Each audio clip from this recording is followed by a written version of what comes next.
Hey. What's up, what's up, what's up, what's up? Some people are just noticing the thumbnail. We got a couple slowpokes in the chat. It's okay, some days my eyes don't work either. It happens, you know? Sometimes you accidentally... I don't know what I'm trying to say. Welcome to Phoenix Wright Ace Attorney Trilogy. It is time for the final case. I'm gonna give a little recap on what's been going on here, right? I gotta fill in everybody. We gotta figure out what's been going on in the journey. So we've gone through Phoenix Wright Ace Attorney. This is all we did all of this in one stream, by the way. We did it, the entire Ace Attorney, the entire Justice for All, and we've actually already beaten Trials and Tribulations. No, we haven't.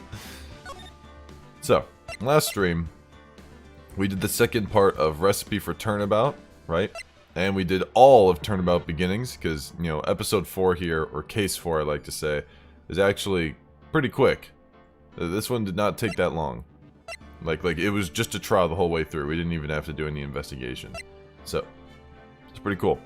Now, this is a Bridge to the Turnabout, and I have no clue what this is about. This is the end of the trilogy and everything. Now, I'm gonna look up Phoenix Wright just on Wikipedia just to see like what exactly it comes after or whatever.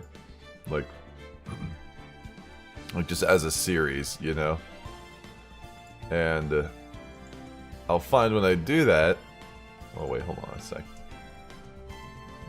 Waluigi was responsible for the whole thing? The entire thing?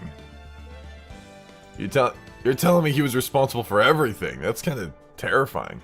Yeah, the one after this is Apollo Justice Ace Attorney. Yeah, there's a few. Man, that's crazy. And I know that stars kind of a different character.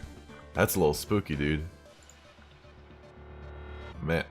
Now, I don't have any plans to play Apollo Justice, like, soon. I think I will in the future, but not soon, right? So if you've been kind of on this journey with me, like going through it blind, and you like playing through Ace Attorney blind, and you're thirsty for more by the end of this case, then I gotta tell you, man, you're gonna have to wait just a little bit for us to get to Apollo Justice, alright? Like, now, you could go play it on your own, but I'm just warning you in advance, if you are very thirsty for more Ace Attorney, you're gonna have to do it on your own, right? Like, if you want to get to it right away. So, you might get your chance since there's rumors of a collection of 4 through 6 getting announced soon. Okay. I got you. Ocon says 3-5 hype in the conversation for the best Ace Attorney case ever. Dude, I am glad to hear that. I really am. Cause getting hyped and getting into it, that's part of the fun, you know? It really is. So, again, for those of you just joining us, we finished the second part of episode 3. We finished all of episode 4. We have not started episode 5, Bridge to the Turnabout, yet. We will do that in just a moment. There was something I wanted to say. Oh yeah, I'm just gonna give my other spiel. Please do not spoil anyone. I will throw the ban hammer at you without hesitation. So do not spoil anyone. Backseating is a lesser crime, right? I just find it annoying. Like, if I don't ask for it and you backseat me, I'm just gonna find it annoying. So don't do it, please. Alright? I'm trying to get through this on my own. Let me figure it out on my own. Alright? It's okay. Even dropping like kind of vague, subtle hints, like just don't, you know, just you're along for the ride. Alright? Let's just crash this car together. Alright? You're in the passenger seat. Let's do it. Alright?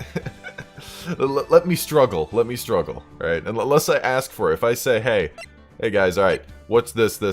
Alright, then, you know, you can feel free. But don't backseat, don't spoil, you know, don't spam, of course. So, I really hope the stream chat behaves better when it comes to spoilers. Well, I've kind of been a little bit more rough about it now. I was a little nicer about it beforehand, but I've kind of been swinging my hammer around. So, what was the last meal I had? Something with cheese. Yes, it was something with cheese. It was a sandwich that was kindly prepared by her over there, right? What, did it have cheese in it? It did? Okay, I got you. Had some cheese, dude. Knew it. Alright, ban stamp, ban hammer. Not ban hammer? Oh, I will easily, dude, easy banhammer. Alright, so we are going to continue now. Also, and you might not consider something spoilers, like talking about future games. I consider that spoilers, alright? Don't talk about future cases, alright? Don't say, oh man, I really enjoy case da-da-da, where this person does this. It's like, I don't want to know that this character is in a future case, because again, that proves to me that they don't, you know, that they aren't guiltified or whatever, you know? And there might be a case where a guilty character does appear in the future. That's fine. Don't tell me about that either, you know? Just stay in the now. But anyways, we are going to play Bridge to the Turnabout. It is time. I know we've already seen this animation in the previous stream, but here we go again. This is Ami Faye. Jishito. Oh god, I just can't ignore that. Zadie, thank you so much for the donation. Jeez. He said this was safe for tomorrow, but I may not be here. You've been #1 for the past 31. Thanks from all of us, from March to the Blind Zyke. I, for one, have really enjoyed it. I really appreciate it, man. That's really awesome. I've had an amazing time with this. You know, like, I feel kind of bad. Okay, so the 31 is for how many days are in March, and is the 1 like just for the whole month? I imagine that's what you're going for. I really appreciate it, man. I really do. Going through this has been an absolute blast. So this low opening here is just kind of tying us to all the cases that we've previously done. So if you're annoyed that I'm talking over it, then screw you, right? You can see it.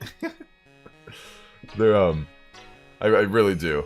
I really enjoyed going through this, and I know someone asked me what my thoughts are on streaming every single day this month. That person's dead, by the way. I didn't know if you knew that. That person's absolutely dead. So,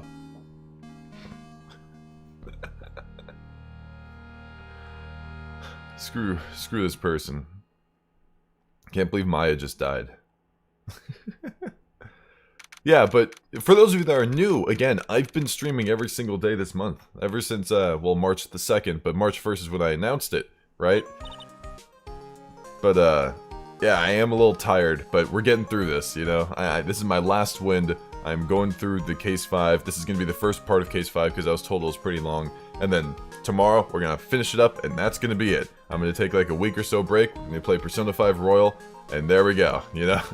Especially because I've been doing 7 to 8 hour streams most of the time, except for like a Bug Fable stream, which was only an hour and a half. But I really have enjoyed myself. And Zadie, just stuff like that, stuff that you've done, and even like the for fun donations that people do, where it's like $1.17, and like that's like supposed to represent Godot's 17th cup of coffee. Little stuff like that is just awesome, you know. I really appreciate it, and it really helps out a lot. Thank you so much. I can't find the words to properly express myself. So, without further ado, I said the words. I said without further ado instead of going ahead. But yeah, whatever. Let's start. Let's go. What is it, you? You know how I've got spiritual powers unlike you? A loser. I'm sure you are a spirit medium after all. Do I think I'm going to do this again? Yeah, sure. I mean, it definitely seems like a lot of people enjoyed it, and I enjoyed it a lot, so I could totally see myself doing it again. But just like you, if I don't keep my powers sharp, they get dull, right? I guess so, yeah. Glad you agree. Okay, Pearly, you're up. Huh? So, that's why we need to go on a special spiritual hotspot tour. I'm lost. What's this magazine you're shoving in my face? It's the New Year's issue of, oh, Cult! Winter Spiritual Location Special. Okay. Maximize your spiritual powers with just 1 night of intensive training. Oh, it sounds too good to be true. I'll say it sounds more like a scam to me. It's at a spiritual retreat called Hausakura Temple. It's way up in the mountains, and I bet it's nice and cold. Just perfect for training. No, I definitely don't want to go. Just nice and cold. I like cold. Like, I like the cold more than the heat. And you know me, I'm a California dude. So, I appreciate the cold while it's here. And I praise snow falling down as if it's like, I don't know, man. I praise it, though. You know, I think I've heard of this temple before. It's a famous channeling dojo. It's hard for even real spirit mediums like us to make reservations up there. Reservations for a temple? Are you serious? Don't worry, I've already made special reservations. Ooh, we're already good, dude.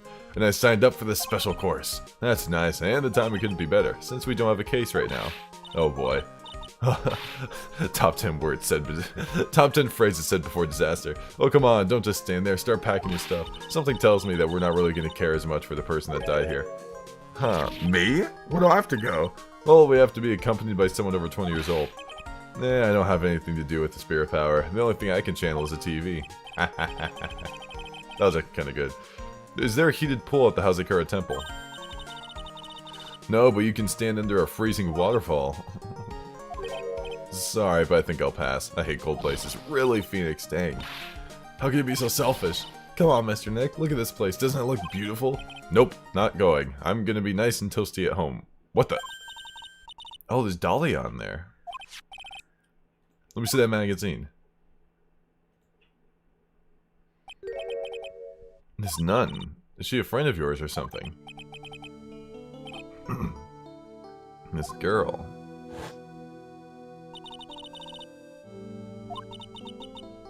It's an honor for me to be here in your noble presence. Honestly, how can any woman ever come? Oh gosh.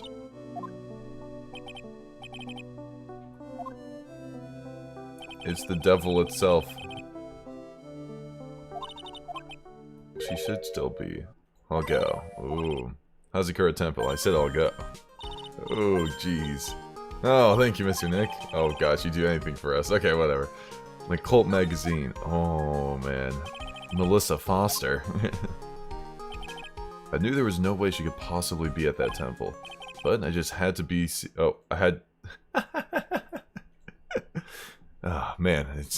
This girl, she's manipulated me and messed with my mind so much I can't even speak properly in my head. I just had to see for myself who this nun really was. Dude, Dahlia is so dead. Dude, she is so dead. Speculation. I don't consider speculation spoilers, by the way. So cold here, Nick. Someone's like, is it freaking... Maybe you should put on something warmer for a change. Well, it's supposed to be cold. Training.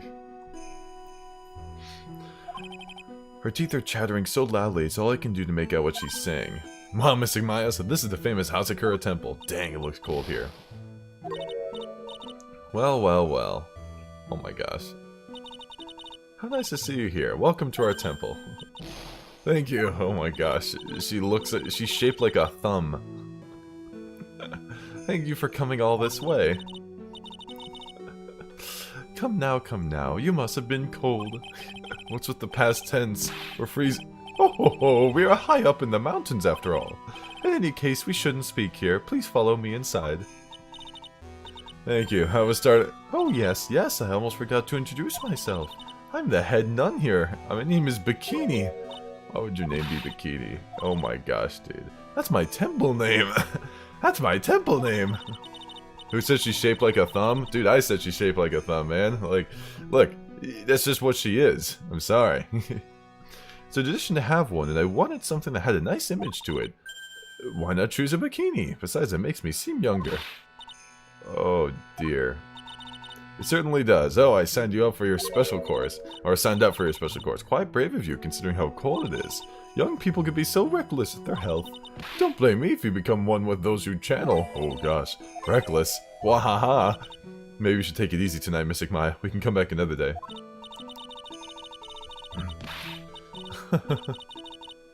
I would go there, would you too? Yeah, of course. The developers of the game were running out of cartridge space when they designed Bikini, so they had to make her sprite really small to cram it all into one GBA card. Sure. If you want to know the answer to if I'm going to play Apollo Justice or whatever, just watch the beginning of the stream. I go over that in detail. There's still time before supper, so why don't you have a look around? I guess the short answer is not anytime soon. I'm going to go to the suspension bridge. Wow, look at this broken down old bridge, Nick. Yeah, and look at the big canyon below us. Hey, there's a river down there. It looks like it's flowing real fast. What's wrong, Nick? You look like you've seen a ghost. I'm just not very good with heights. Dang, dusky bridge. Maybe you should face your fear and try hurling yourself over the edge. Wow. Wow. I mean, in a perfect world, Spoon, yeah, we could have a / speculation for anyone that's speculating, but like, you know, if we make that a big deal, then that means you're gonna think anyone who doesn't put that is spoiling. And yeah, I think that alternative is kind of bad. 1, 2, 3, jump. Whereas right now, we can kind of assume that someone who might have seen they were spoiling is just speculating, if that makes sense. It might just be what you need to get over your fear of heights. Yeah, just jump over it. Just die, Phoenix. Fly up like a phoenix. Yeah, death is a real good way to overcome phobias, alright? Anyway, it sure looks like a rickety bridge. Can't argue there. That's probably why it's called Dusty Bridge. I thought it was called Dusky. Oh, read it again. Yeah, Dusky Bridge. Well, it's practically the same thing. Maya, what the heck? Is that a phone? Can't believe there's a public phone here. Who would ever use it again? The people who live here, I guess. I doubt they have any real phones here. Yeah, but it took like 20 minutes to walk here from the main hall. Dusky Bridge. It would have been smarter of them to build the main hall here, don't you think? Maybe you should work on channeling someone who makes logical sense. Ooh! Dang, Phoenix, oh my gosh. Some letters are engraved into a roughly cut boulder. Dusty Bridge. Dang, she just cannot read. It says Dusky. God! Take a look at the bridge and tell me it's not supposed to be dusty. This sign is obviously wrong and I'm gonna fix it. A pencil, dude. You ain't gonna do anything with that. Alright, let's move to Heavenly Hall. Alright, looks like it's about 20 yards to that cliff over there. I guess that's where I'll be training, though. Or okay, do you want to train with me? And do the special course? Dude, what's the special course? But it'd be so great if you had spiritual powers, too. Really, I see dead people. More sounds like a cause for alarm. Gosh, dude. Cause, dude. All over the place. Come on, Nick. Why don't we hop across the bridge? It'll be fun. I'm not so sure. It looks like a bunny hopping across the bridge would destroy it. Okay, Nick, let's try to find a cute, fluffy little bunny and test your theory. I want you to look at Maya's face. That is the face of pure evil. That right there sums up the fundamental difference between sane and insane. Oh my gosh, dude. Yeah, that's about everything we can see here. I knew Maya was the murderer. So what's a channeling dojo anyway? Oh my, you don't even know that.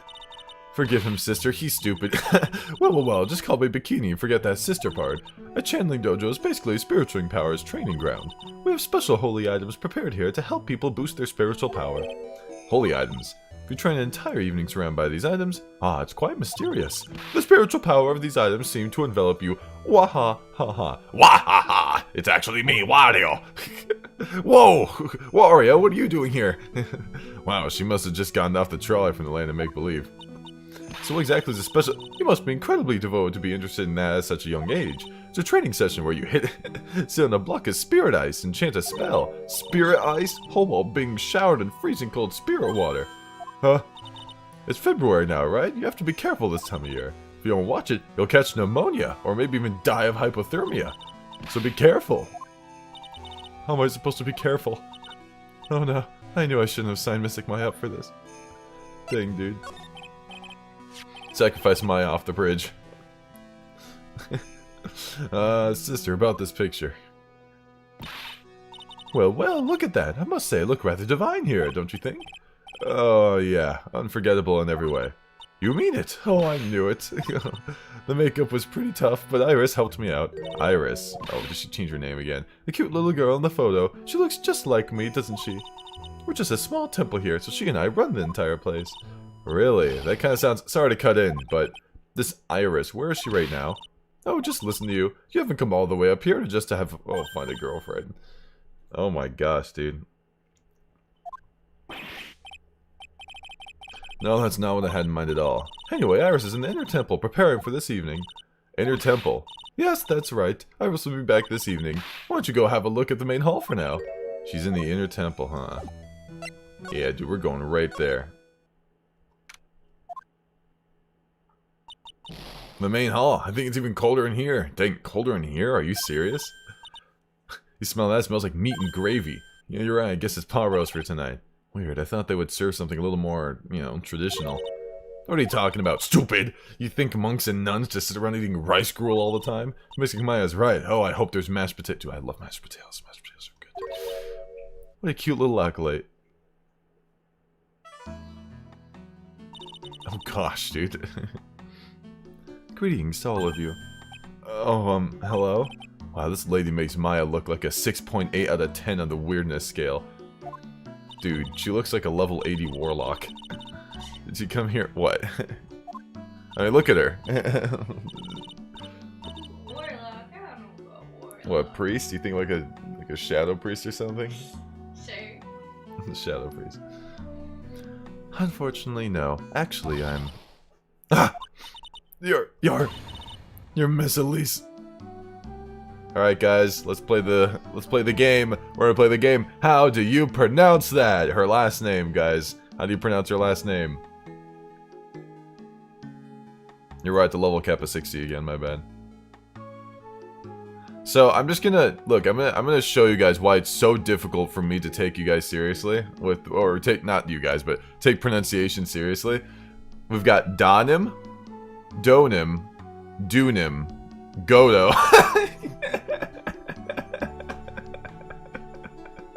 Godo. You pronounce it Silk Hat, Cloak, White Roses. I think I someone heard in Yu-Gi-Oh! I can't remember. I think I did too. Thank you, Vaporeon. And it's Godo? Okay, hold on. Alright, so it's Donim? Donim. It's a fun-off pseudonym, right? Donim. We're good with that? Everyone cool? Donim? We're fine. Alright. You're Mr. Elise Donim. Mr. Elise. Yeah.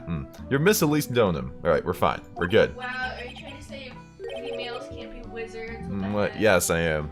What? Why haven't you spoiled my dreams? I'm sorry. Miss Elise Donim. Alright. Never actually read the name in your head. You're cheating, man. You have to go through the same pain and struggles that everyone else here does. Alright? Of getting it wrong. Alright. Donim, dude. Alright. Yeah, that's right. You know of me. Put in Google Translate. That sounds like a terrible idea. That sounds like an awful idea. Why? My name is Pearl Faye. I'm your biggest fan. Who is she, Nick? I see it now. Zvadi! A fortune teller! What? Nick, come on.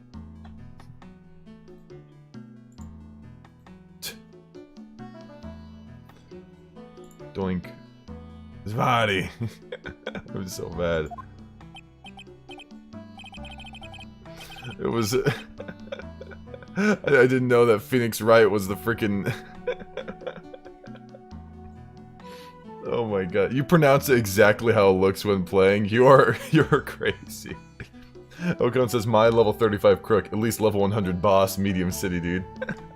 Why do you say Zvadi? Did we switch places? Are we actually playing Luke at me right now?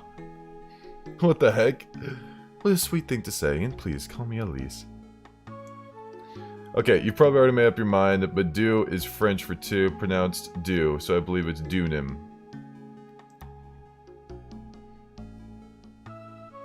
Dunim. Okay. French for two, and we know how much these games love their French. Dunim. Okay. But it's D-E-A-U-X, though. In the anime, they say Donim. In France, we don't say do for do. Okay, I'm just gonna say do. I'm gonna say do then. I'm gonna say Donim.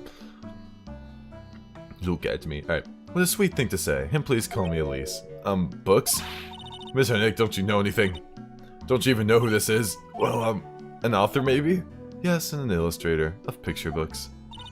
Picture books, huh? Oh, now I get it. Picture books. Let's go. I'm sorry I didn't know who you are. I don't get a lot of chances to really enjoy picture books. It's alright, I take no offense to that. My books are nothing but simple stories for children. And really beautiful pictures too, Miss Elise. Your books always make me feel as if my heart has been purified. It makes me feel very happy to hear you say that. I do have to admit, she certainly seems like a kind, sensitive lady who would commit murder. Miss Elise won an award last year for her book, The Magic Bottle. Yes, a friend of mine secretly submitted a story I had written to a publisher. They liked it so much that they asked if it was alright to make it into a book. Wow, it must have been a really great story. Maybe I should try to write a children's book too. Well, I mean, you are on the same level as children, so... If I do, you can secretly send it to a publisher for me, Nick. Recently, I've accepted a sort of apprentice, you might say. An apprentice? He calls himself Loris. Loris Dunham. I believe he's off doing some landscape stretches now. On Loris's behalf... On Loris's... I keep reading that as Lawrence. Man. On Loris's behalf as well, I'd like to thank you for your support. Of course, Miss Elise. Anything for you. It would be such a choice if Pain was a serial murderer. Dude, that'd be awesome. Luigi dies? I knew Luigi dies. Luigi! Why'd you come to Hausakura Temple, Miss Elise? Are you here to do some spiritual training? No, that's not it. I'm actually here to gather materials for a new book I'm working on. Wow, I can't wait to read it. Pearls is completely taken with her. I wanted to do a book with a more Japanese feel to it this time.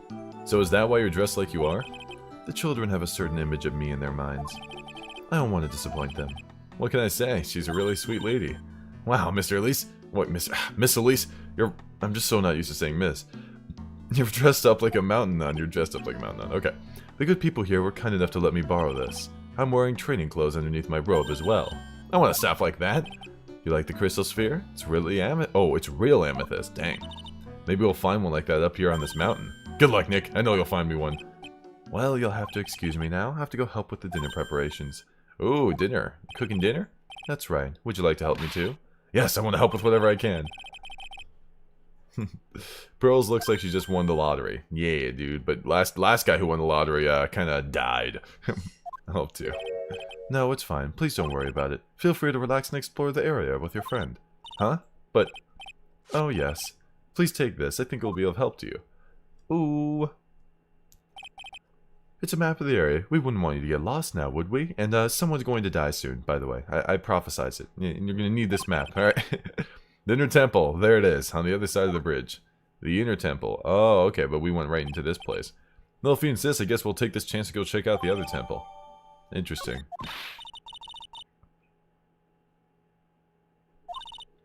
You notice how the CG in this game is much better than Justice for All? Just goes to show how much time...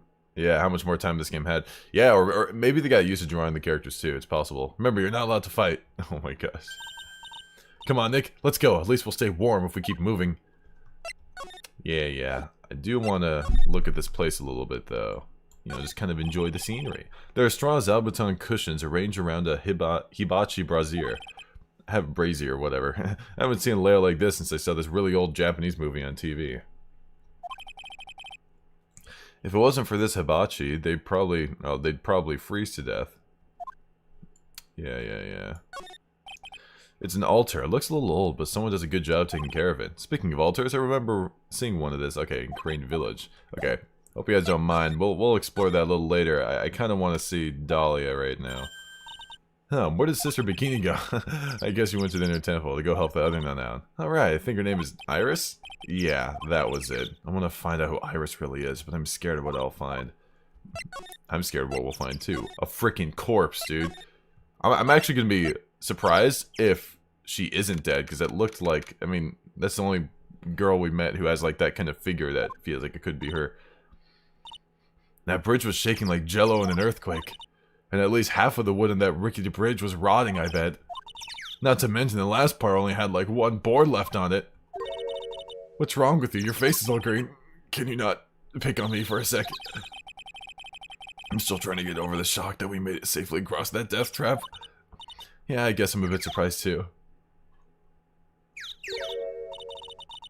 Alright. I'll present a lot, don't worry. Yikes, that temple is in bad shape. Wait, is in bad shape. It looks like it could collapse any time. I guess people don't use it too often. Is this really where you go to train tonight? Where you're going? Yeah, this has to be it. It's kind of creepy around here, like a ghost might jump out at you or something. A spirit medium afraid of ghosts. It's ironic. Dude, of course it is. I knew it's the parrot. Ooh, what the heck? What is this? Look at this place. It's just a tiny freezing cold room. Ooh, this is cool. So this is where you'll both be training, huh? Huh. What do you mean both? I'm the only one. Yeah, this is the same place as Case 4. What? Okay. Pearlie's just a little kid. She couldn't handle this kind of intense training. So says the girl who I can barely hear over her teeth chattering. Anyway, the real training must be behind that door over there. Yo. Definitely getting the feeling it's back there. Even I could sense something supernatural about the cavern. Dude, this is really sick. Oh, no, she's here. Ooh. Now I'm starting to wonder if maybe her memory was wiped or something when she came here. I'm not sure. She's an actual demon. For those of you that haven't seen Case 1 or Case 4, this woman was responsible for killing multiple people. Right? This woman has killed her older sister, right? Tried to get away with a ton of money, right? Tried to get this other guy convicted, right? She manipulated this other guy so much that he ended up killing himself in the middle of the trial, right? She killed one of her exes, right? And tried to get us convicted as well. She's literally evil incarnate. If this is Dahlia. Your... Case 4 is pretty cool. I like that a lot. Isn't Dahlia dead? I thought she was. Hi there, we're just looking around since we're going to be staying here tonight. You got beta, dude. No, it's nothing. I wonder why she spaced out like that, don't you? And poisoned an attorney. Oh my god, yeah, she did poison an attorney, didn't she? Oh my gosh, yeah, she did. Oh my, like she tried getting away with $2 million, like a $2 million gem. She basically stole it, right? She killed her older sister, tried getting this other dude convicted. Well, he ended up killing himself because of her manipulation. She ended up poisoning an attorney, killed one of her exes, and tried getting Phoenix himself convicted, right? And all while with a smile on her face. So. Oh, you too, Nick. My name is Iris. I'm one of the nuns here at this temple. I'm Maya Fey. It's a pleasure to meet you. The pleasure is mine. This is so good because, like, in Case 4, she changed her name to Melissa Foster. So, her name being Iris here kind of makes us feel like she might have done that again, you know? But we can't really be sure. Is she still in jail? Did she break out? Did she ever get jail time? And tried to kill Phoenix, too. She was originally trying to go kill Phoenix. Yeah, you're right. Some chores to attend to.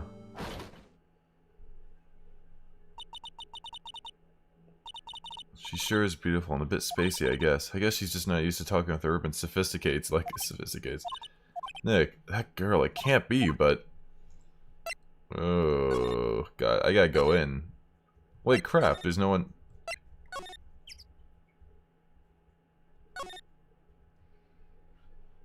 Plus Iris and Dahlia are both flower names.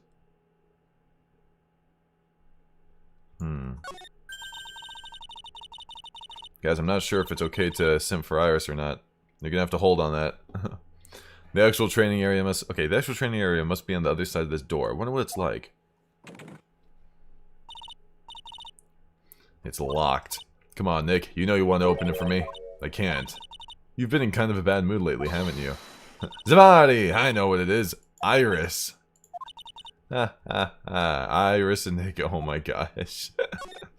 No. Is bikini loud? Sure. You frickin'. Look at this antique dresser. I wonder if there's anything valuable inside. Let's have a look. Huh, nothing. Just a bunch of clothes. Hey, Nick. Oh, sorry, I was just thinking. About Iris, I bet. Looks like you're being bitten by a love bug. Oh my gosh. Really trying to hammer it in, isn't she? There are a bunch of musty-looking blankets and bedding sets piled up here. This place looks cool. What do you think of this place? Very strange, huh? It looks like a prison. It does look like a prison, but, like, the room looks normal, but, like, it's carved into, like, a cave or something. Like, you enter the cave through... It's so weird. Huh? I wouldn't say that looks normal. Well, the room itself, like, if you just take a look at the, you know, the ground and, like, the furniture and stuff, it looks... It's trying to, like, pass it off as if this is a normal thing. You know? Yeah, I wonder why they're here in the first place. It's because all spiritual training is done under the supervision of a nun. I wonder if Sister Bikini is planning to sleep in here while I train. Jeez. Alright. But if they sleep, what's the point of having them here in the first place? Yeah.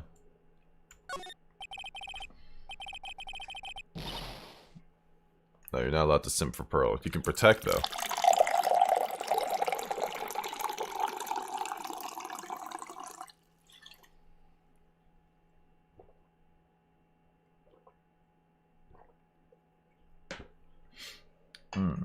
Delicious. Hokan says a woman in bikini should command a simp army. No. Why'd you screaming? Why'd you scream like that? This scroll. It's my mother. Your mama. Dang, dude. It's Missy Faye, the master of the Korean School of Channeling. Are you sure? Yes, that crest at the top of the scroll. That's the special mark of the master of our tradition. So that's what the mark means. Let's see. What is it? Nothing. It's just that I last saw her over 15 years ago. If it wasn't for that crest, I wouldn't have even known it was her. Interesting. My own mother and I can't even recognize her face. You don't gotta foreshadow or do anything, dude. We're going through this blind.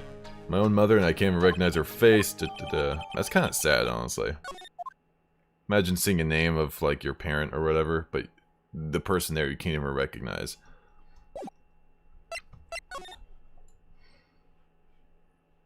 Here. Okay. Interesting, interesting. Let's take a look at these areas. So that's the inner temple up ahead. Looks kind of run down. Wouldn't be temple-like if it was all bright and shiny. Okay, I don't think this is exactly where we're... Oh, hey, oh, she's hungry. Wants to show off its digestive powers instead. Your stomach, that is. Alright. Wonder if that roast is ready yet. You know what? Let's go back. Let's go back. I feel like something might be going on. We managed to make it across Dusty Bridge. Again. Nick, you look green. Are you feeling alright? Hey, what's wrong with you? Ever since we met Sister Iris at the training hall, you've been really quiet. Sorry. You think he's yelling at us? He must be. There's no one else around. Would you mind moving?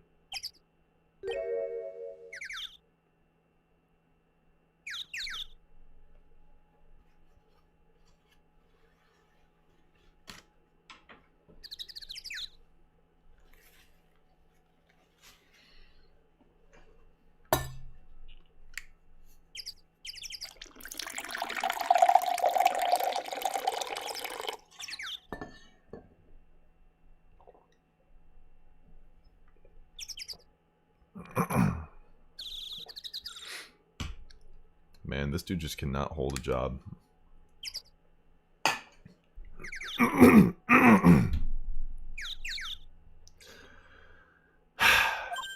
Hey, I know you. You're... Whoa, sorry, gotta run. See ya. Oh, God. Hey, wait a minute. Oh, nice to meet you. I'm Loris Donham. Liar, you're Larry. Your clothes might change, but you're still the...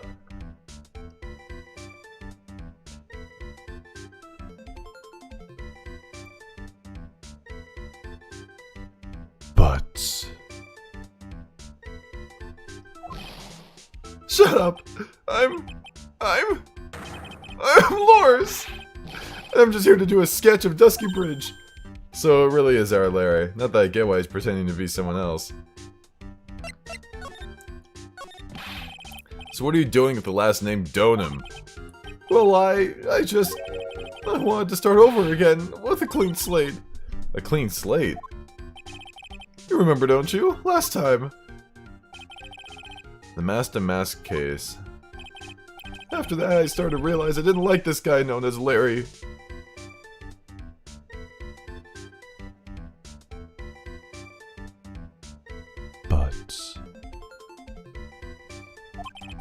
And that's when I came across it. The Book of Destiny. The Book of Destiny? You mean, I love big butts and I cannot... Thank you, Okan. The Magic Bottle by Miss Elise Donham. It's so beautiful, so moving, so gentle. My heart felt cleansed. I was saved. Maybe I should buy a copy of the Magic Bottle. Wow, Larry would make a really good book salesman. I really want to get that book now, too. Oh my gosh, dude. But she's the most wonderful person I've ever met. I'd follow her anywhere. Well, she certainly is a very elegant lady. You see? Here's a photo I took of her in in secret? Wow, that's a beautiful photo. You want a copy, don't you? It's okay. I just happen to have made extra prints. Taken by her only pupil. Ooh, this is gonna be important. Okay. Creepy, but... that's... why'd we accept it? Like, I get it, he made it, but why did Phoenix accept it, dude? Still, it's kinda hard to imagine you're a picture book illustrator. Larry tries, a little at least, to be better. So tell the truth, you must have some kind of ulterior motive, right?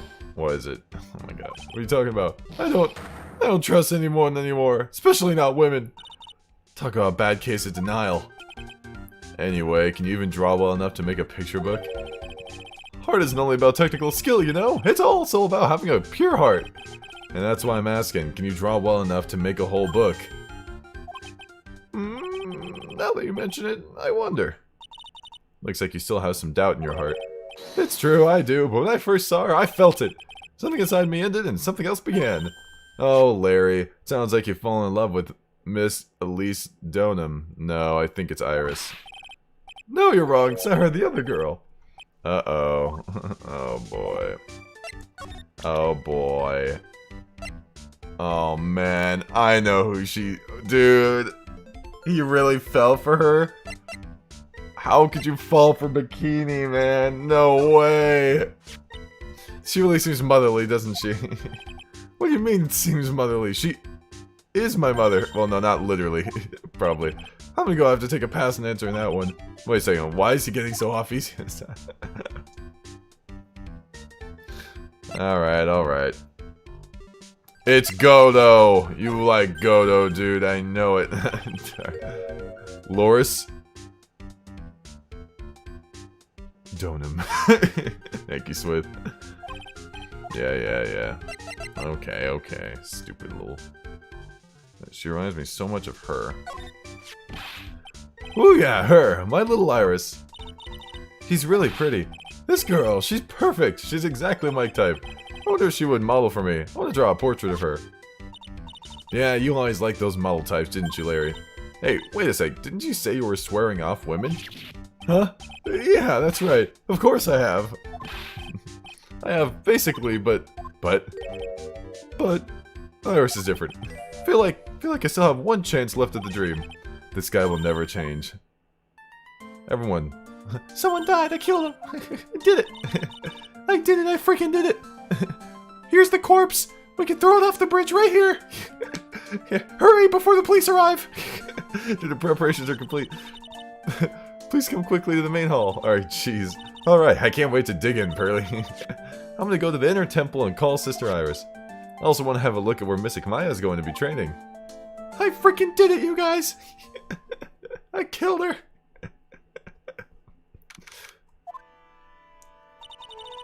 Boy, am I stuffed. I can't believe Pearly freaking killed, dude.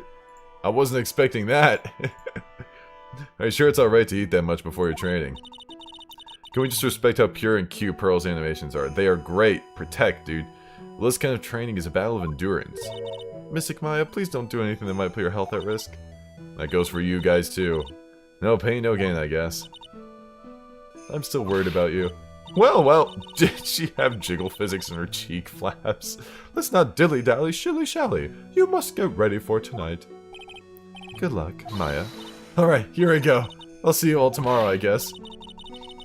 Man, I just realized the training hall is basically your first day Minecraft house you make by carving on the side of a mountain. Really. You know, it's kind of funny, because when I do like a first day Terraria house or something, sometimes I'll just like build it like into the ground, you know, because it can be kind of easier that way, right? Especially if I'm playing on like a harder difficulty, because like you can just kind of shape it out. Because if it's already nighttime and you're trying to get wood and whatever, then like you could die or whatever. So sometimes I'll just build it underground or whatever, maybe half underground, half overground, stuff like that. So. Iris, please ring the bell at 10 for lights out, alright? Yes, Sister Bikini. Why are we in the same room as her? Then after you ring the bell, I want you to come join us at the training hall. I understand, Sister Bikini. Maya and Bikini really seem excited about this training thing tonight. Well, Pearl, what are you going to do tonight? Well, if you'd like, you can come to my room. Perhaps we can read some books together. Really? I'd love to. I'm not very good at reading. Ah, well then, would you like to practice reading with me? I'd love to. Pearl's is absolutely smitten with Miss Doe. What are you gonna do? Huh? Me? Well, I'm just gonna hang out in my room. Okay. I'm just gonna hang out in my room. I totally hear you there. I was thinking about stuff, but... Miss Elise, so for example, how do you read this? It says gravely. That's kind of a tough word. Oh, and what about this word? That's another tough one. It says roast. I assume that this makes more sense in the Japanese version. What kind of a book is she reading anyway? Well, I'm gonna go wash the dishes and help clean up. I'll go visit you when I'm done, Miss Elise. Miss Doe? Yeah, Miss Doe, dude. Well, not much to do except head to my room and huddle under the covers, I guess. Your first Minecraft house is 3 blocks down, 1 block above you. Yeah, dude. It makes just as much sense in the Japanese version. You think so? Well, I assume in the Japanese version you imagine they're talking about kanji that's too difficult for pearls to understand. But for us, it's just like, you know, regular English words. I don't know. It's a whole different type of cold up here in the mountains. Because gravely isn't really that difficult of a word, is kind of what I mean. So, it might make more sense with whatever word it is in Japanese. Alright. Now, why couldn't... Yarg! Every time I say arg, I always think, yarg! Why couldn't the nearest bathroom be just a little closer to my room? Mr. Wright? Oh, gosh. Oh, Miss Doe, are you... Donum, are you going to use that bathroom too? No, but have you seen Pearl? No, not since after dinner. I thought she said she was going to go to your room. I know, but she never showed up. I'm gonna go look for her. Excuse me. Miss Elise Donum. A woman as mysterious in origin as her last name. But the really mysterious one is... Sister Iris. Good evening. The real and mysterious one is this world. Konbawa. Are you on your way to the are you on your way to the bathroom too? Would you... Never mind, actually. Can't let this chance pass me by. I should try to talk with her and maybe get some answers.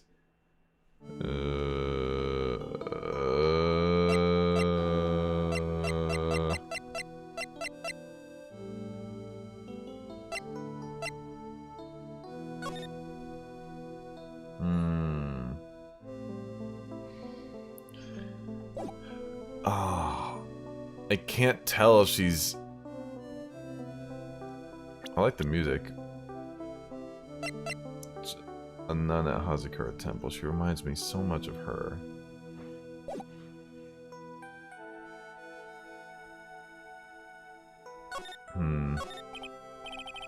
Your sister Iris, right? Yes. So, when did you come to Hausakura Temple? The same sprites. Kind of. I don't remember. Wait, so you've never left? Well, I don't have any family left to take care of me. There's a bikini. I've come to think of her as my real mother, as it were. Ah, I see. But didn't you go to college? And maybe enroll in the Ivy University Literature Department? No, I never had an interest in going to a big university like that. Dang, she's good. My training is all the education I need. I see. Once in a while, when I get the chance to make a trip to the nearby town, I can use a computer and a cell phone too. That's not exactly something worth bragging about, but I don't see any psych locks. Guess that means she's not lying? Please don't stare at me like that.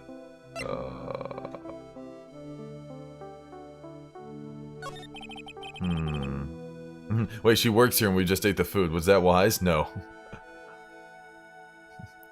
Please try not to skip the dialogue too fast like you did with Larry. There's a lot of important dialogue. I gotcha. Alright, look, I'm smart enough to skip Larry dialogue and not this dialogue. It's okay. If anything, I might be going through this dialogue too slow, I'm gonna be honest. But, what kind of place is this anyway? I'm not gonna try to skip Larry dialogue. Sometimes he just says some stupid stuff, though. I heard it's for training to increase your spiritual power or something like that. She had like no family left, which has to be true.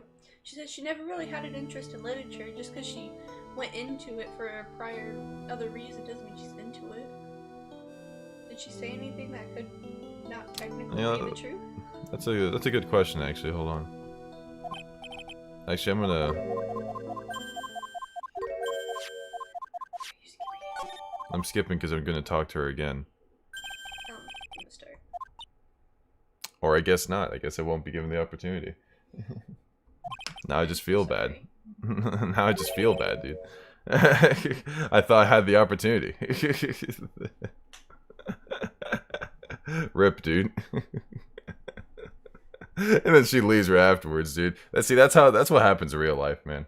You're like, I apologize for all that. Streamer brain, dude. And just like that, I totally ignored what the dude said. Here, don't worry, we can get through it again. The only way I can get through it again is if I reload everything, though.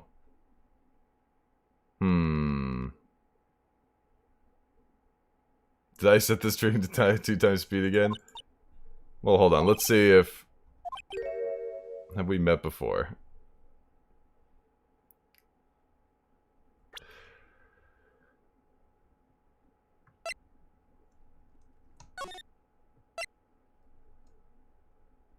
The best time to wear a striped sweater is all the time.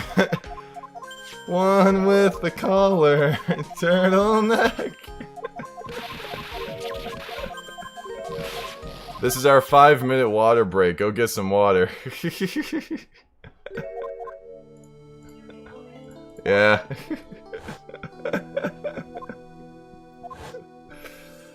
Go get your water. This won't be as long as you think, because again, you have to consider all the time we spent getting to where we were was filled with me reading and clicking on things, right? But now that I'm literally just trying to advance the story, it will only take a couple minutes, so it ain't gonna be that big a deal.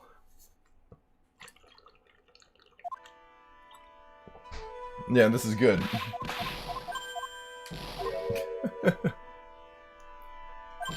And this is a good recap for people, as long as you're able to read at lightning speed. Dawn of the first day, 72 hours remain. Oh god. Punishment for trying to skip Raya's hard work. I wasn't trying to skip the Raya's hard work. It's just that she over there brought up a good example or whatever, so I kind of wanted to go back to it, right? Because I thought I would be able to get this dialogue all over again. Because normally you're able to talk to them again and see the same dialogue, right? So that's my bad. I'm so mad, dude. To be fair, it's annoying that these games don't have a backlog. I think people said that the games, like, had a backlog at some other point, right? Like some other, like, game or whatever, they end up including a backlog. It's kind of unfortunate. Is there a dialogue log in the PC version of the trilogy? No, there is not. I have tried clicking stuff and looking at the controls. I just haven't found anything. It is unfortunate that there's no backlog in this game, but I knew there was no backlog in this game, and yeah, I still tried pulling what I did. So, it's whatever. Just want to know that if you do miss stuff like this, I can provide the text to you through Discord. Yeah, that's true, but it feels better going through it here, you know? I mean, it's unfortunate, but, you know, it's whatever. All we have to do is go through this, go across the bridge, go back across the bridge, and then that's it. We don't even have to present anything. So if you can answer, have you heard of the investigation duology? I would recommend playing it before Apollo Justice. Do most people recommend that, or is that just like a very personal thing where you don't feel like, you know, it matters as much? Show the badge? Well, it's too late for that. I'm sure I can do that a little later. Unless she dies. That would be unfortunate. Hi there. Hi. Okay, now I can just go back. It's generally recommended, because I know Apollo Justice was made before the 2 investigation games, right? I know that's the case. It was Apollo Justice, then Investigation 1 and 2, or whatever, but is it recommended to go through the investigations first? It is, just canonically, it takes place before Apollo Justice. Okay, okay. Interesting. You could also argue to play Layton versus Phoenix first. Chronologically, Investigations comes after this game and before Apollo Justice. Interesting. Personal thing, Investigation Duology is a spin-off and it isn't really important to the main story. You can play it as long as you play the trilogy first. Interesting, okay. That's pretty good. Apollo Justice or the investigation don't really matter. They don't spoil each other. Okay.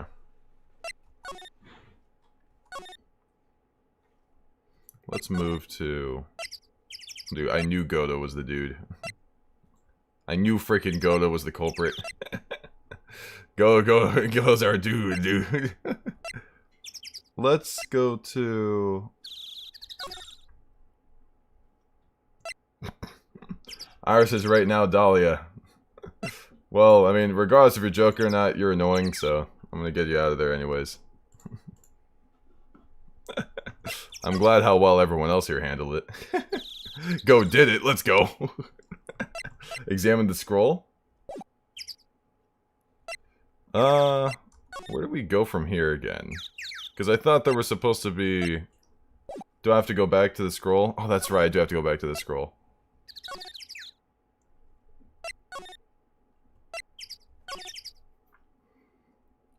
Only spoiled things we tolerate is milk. Investigations is different, more Edgeworth for you. Ah! The scroll. Interesting.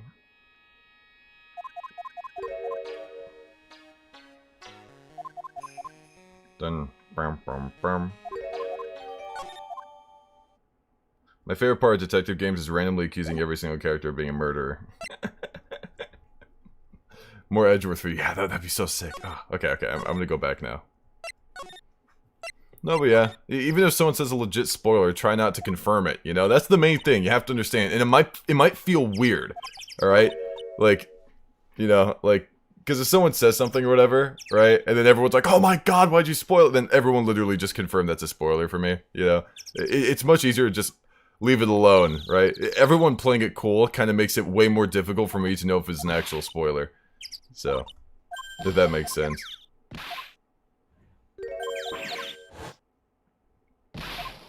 Yeah. Ah, this guy again. Did you make a peanut butter? Peanut butter jelly? Can I try a bite? I hate peanut butter, but I want to try a bite of this. Oh. I don't know. You took a sniff and went, you. Oh. Oh my gosh. How? How do you eat this? It doesn't disgust me like it does you. Peanut butter jelly. Is it just a like a cliche and that's why it's popular, or is it actually good? I like it. I'm not taking a bite, I'm sorry. Maybe some other day.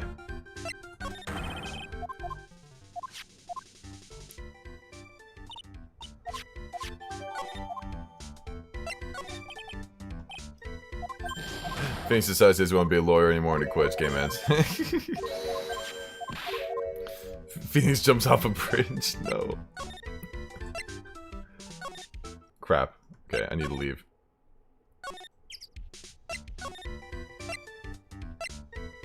You could probably make a good case for anyone doing it. The second investigation game is amazing, but they've never localized it because the first investigation game is underselling for it being a spin-off, and that has no Phoenix in it. Really? It's like you hate peanut butter? I do. I don't have an allergy to it or anything like that. Or... I don't have to present Iris, that's right. I have to present freaking Dahlia, you faker.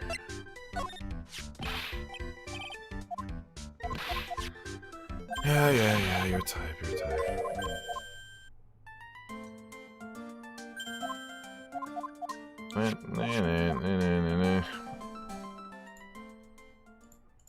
Isn't this nice, guys? Dahlia in the hood, for real. Can't believe Edgeworth isn't popular enough to carry a title on his own. Oh, that is kind of strange, isn't it?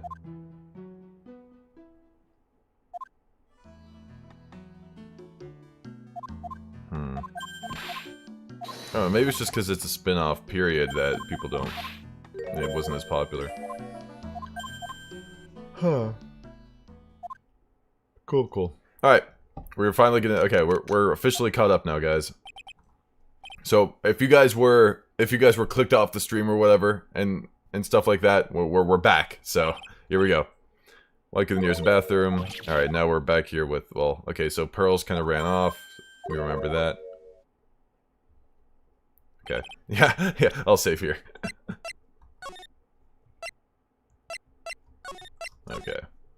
All of Zyke's least favorite characters return in the epic final chapter. That would make me cry. Okay. So let's pay attention to the things she says and if it's a lie or not. The real mysterious one is this girl. Are you on your way to the bathroom too? I should talk with her. Hey. You remember this? Instead of showing her things, I really need to just listen to her story. This girl, just who is she? Okay, okay. I'll play investigations. I think that'd be cool. Alright. I already saved, guys. It just saved. Alright. There's a fanslation of investigations too. Okay, I gotcha. Might be fun for me to kind of play through that Oh, that's pretty cool. Help me, no, I mean like helped them get it, I assume. Alright, so. I accidentally skipped over the dialogue here because I wanted to go back and listen to some other dialogue she said, and I thought I would get the opportunity. She says to Iris, okay, when did you first get to here? I don't remember. Ever since I was a small child, the temple has been my home. So, that's what she said, right? I mean, that could be true. Because the place, in case 4, when they were on the bridge, right? That was close to the temple, right? This bridge that we've went over is really close to the temple. So for all we've known, I don't remember, it doesn't have to be a lie. Ever since I was a small child, the temple has been my home. That could absolutely be true. So you've never left. I don't have any family left to take care of me. She didn't answer that question directly. Yeah. She did not directly answer, so you've never left. She said, I don't have any family left to take care of me, which is true, by the way, because her older sister's freaking dead. Sister Bikini, I've come to think of her as my real mother, as it were. That doesn't have to be a lie either. But didn't you go to college? And maybe enroll in the Ivy University Literature Department. Okay, see that... But see, she says no, but then she says I never had an interest in going to a big university like that. I mean... Didn't she live with her dad, though, before she jumped off a bridge? I mean, but she said since she was a small child, she lived there. She thought of it as her home. I never had an interest in going to... I mean, you can still go to a big university and not have an interest in it. Maybe there was a different reason for going there. Like, that training is all the education I need, and that could also be the truth. Once in a while, when I get the chance, I make a trip to the nearby town. I can use the computer and cell phone, too. Very interesting. She says no, though, so I don't think she enrolled at college. That's the main thing. That's the main thing. Like, again, don't talk about other games for now. Let's stay here. But, like, she never had interest. Not that she never went. That's true. She said, no, I've never had any interest. Right? That's one complete sentence. Right? She didn't say, no, I've never went. So, I don't think anything that she said here is... Maybe she knows our powers. So I guess that means she's not lying. Okay. Very interesting. What kind of place is this anyway? Are you accusing Iris of being someone else? Maybe. I hear it's for trying to increase your spiritual power or something like that. Must seem awfully crazy to normal people like you. Only I have to admit, it is a whole different world up here. I'm glad to hear you say that. Talking with dead people, who does it help anyway? I hate it. Really? So then why stay in a place like this? Something wrong. I didn't realize it was so late. I have to go and ring the bell for lights out. Guess it's almost 10 now, huh? Mr. Wright? Yeah, if it's alright with you, I would like you to have this. Dude, the last time we were given something. But this is your hood. It has the power to protect you from evil spirits. Come to think of it, Sister Bikini was wearing one of these too.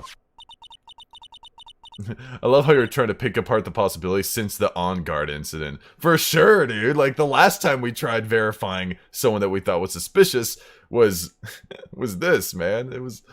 I pray for your safety on this dark, cold night. Oh my gosh. Magical hood said to offer protection from evil spirits. I'm sorry, but I must bid you goodnight. Oh my gosh. Wait a minute. Yes, just now, you called me by my name. You said Mr. Wright. How did you know my name? I never introduced myself to you. That's... Sister Iris, please tell me the truth. You and I, have we met before? Oh, here it is. Oh my god. Holy crap! Iris. It's almost 10. As we can speak again tomorrow. She almost got away with it. Almost got away with it. So close to getting away with that, man. If she's been working here for a while, she probably has heard of it and has probably picked up some tricks to get around it. She's probably heard of the whole psyche lock thing. Like, yeah. Dude, so close. She probably knows about them. She probably knows that you're able to see if someone's lying or not. My hunch is correct. She does know me. That's 5 locks. Dang, dude. I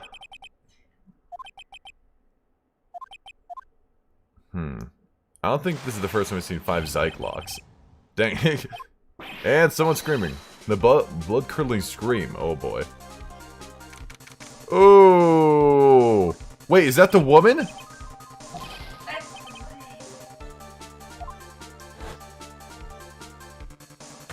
Oh no! Don't him! Dude, Pearls did it! I knew it, dude! Just have my tummy like, what are you doing lying there in the snow? I was passed out. The blood curdling, forget about that. Hurry up and call the police. Oh my gosh. Do you even have a phone in the main hall?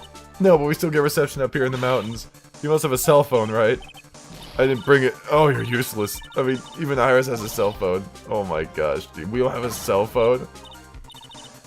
Run as fast as you can. Oh my gosh. If you don't hurry. Oh. Wait, that's Iris? I'm confused who that is. The bridge is just up ahead. I have to go tell Mai what happened too. Oh my god! It's burning down? I did it! Ah! What is it? Is it me? Don't scare me, I almost had a heart attack. My name is Larry. It's Loris. Larry, hurry up and call the police. I'm gonna go to the inner temple. The bridge is nothing but a burning wreck right now. I burned it. I did it, dude. Listen to me. There's been a murder at the temple. Oh my gosh, dude.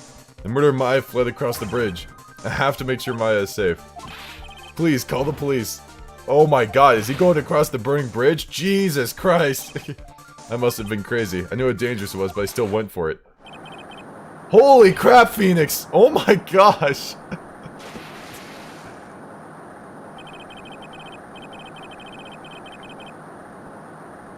Dang! A final terrified scream rose up to pierce the frozen air of the harrowing night. Dang!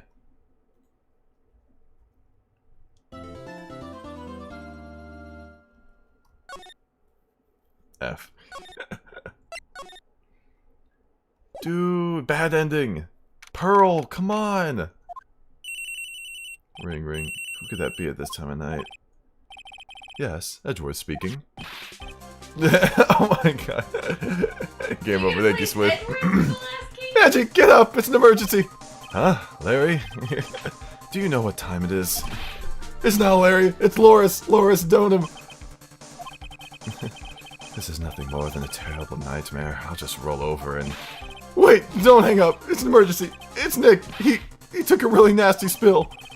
Well, it wouldn't be the first time, so... I'm not joking, his life's in danger! What happened? Oh god. Look at my guy with bad luck, he may already be dead. Anyway, you've got to come back, you're the only one that can help. Iris, oh my gosh, I can't believe Edgeworth has to deal with him. Alright, I don't know what's going on, but I'll be there as soon as I can. I'm at the detention center. It's been 1 year since I left the country. I thought I wouldn't have to see him again for a while. Sounds like it won't be a pretty reunion, as if I expect anything to change. Oh my gosh. Yo, what the heck? You're late, Edgy. What took you so long? I don't want to hear it. I chartered a private jet to come as quickly as I could. Well, you could have chartered a faster one. Anyway, just listen. Something happened. Oh, wait, crap. I didn't even... Oh my gosh. Huh? Say something, Edgy. Before I came here, I stopped by the hospital and paid Wright a visit. I believe I have a better understanding of the situation than you at this point. The murder victim was the picture book author, Miss Delise Donham. She was found by Wright and the head nun, and the suspect is the temple's younger nun. Then later, while Wright was crossing the bridge, it broke and he fell into the river. The hospital says that he'll need at least 2 days of bed rest. Yes, that's right. You've got it. But they arrested her. My sweet little Iris. And here I was, convinced he was the one the police had arrested.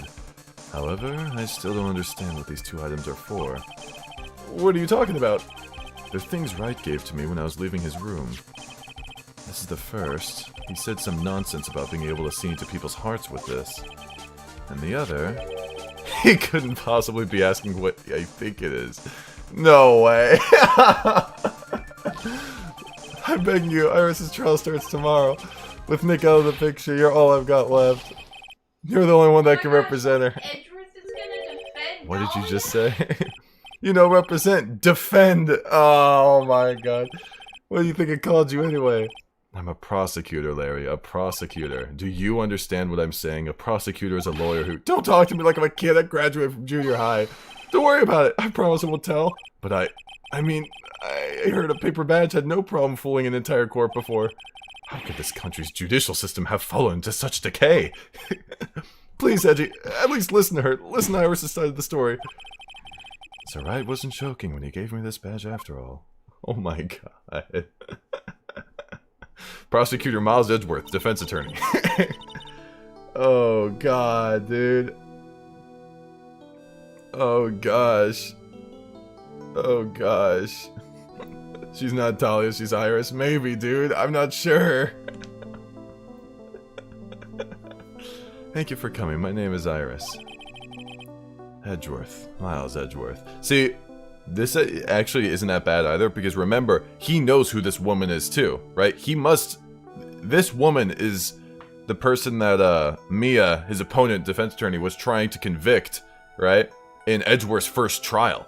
Edgeworth was actually kind of scarred, at least from what I saw. He was kind of scarred from that man killing himself on the stand because of this woman, right? Or whoever looks like this woman, right? So regardless if this is that woman or not, right? Maybe twin sister, maybe a clone or something, right?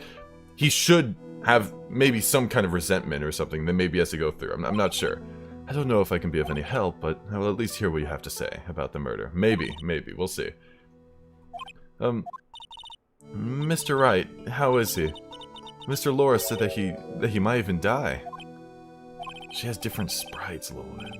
Fortunately, he will be fine. Larry, you moron, how could you say something like that? He was badly bruised when he hit the water, but otherwise he is unharmed. Thank goodness. My friend since grade school fell from Dusky Bridge and is currently hospitalized. Homicide detective of the local precinct in charge of the initial investigation. My friend since grade school. I don't remember how we became friends though. The victim of this incident, a picture book author of unknown age. Larry's teacher. Received before the lights... Okay, lights out bell. Night of the crime protects from evil spirits. Interesting. Alright guys, don't spoil though. Thank goodness. Yeah, front-facing Nick. How do you feel about that? It's front-facing Phoenix. What, is that weird to you? It looks bad. It looks bad? Does front-facing everyone else look normal? Does this look normal? Gumshoe looks fine. Larry looks a little strange. You think front-facing Phoenix, dude? But he's caught some kind of nasty cold. A cold? He's running a high fever and is drifting in and out of consciousness. Dang, Phoenix really literally dashed across a burning bridge to go see if Maya was okay. Oh my god. I must be imagining things. This woman, I feel like I've met her before. Ooh. Ooh.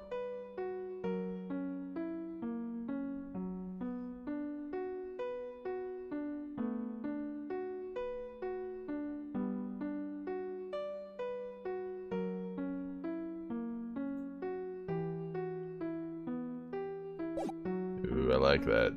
I like the piano there, dude. Pardon me, Iris. I would like to ask you something if you don't mind. I have the distinct feeling you and I have met before. It must be your imagination, Mr. Edgeworth. After all, I hardly ever leave Hausakura Temple. Again, not a lie, you know. Hausakura Temple, what's that? It's a place where those who wish to boost their spiritual power come to train. You need to undergo some very difficult training to release your inner spiritual power. Spiritual power. Did you go to that temple for that reason as well? No, I don't have any spiritual powers. Interesting. I don't need them. In that case, what are you doing at that temple then? I've committed some sins that I need to pay for. That's why I'm there, and that's why I continue to train, to purify my soul. Ooh, okay. Interesting. So wait, she hasn't met Edgeworth, but has met Phoenix? I wanted to ask you about last night, the night of the crime. Alright, I helped to clean up after dinner and then went back to my room at about 8. Huh. I need to sneeze. I need to sneeze. Yeah.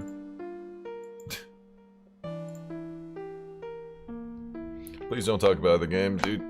We haven't seen stuff, man.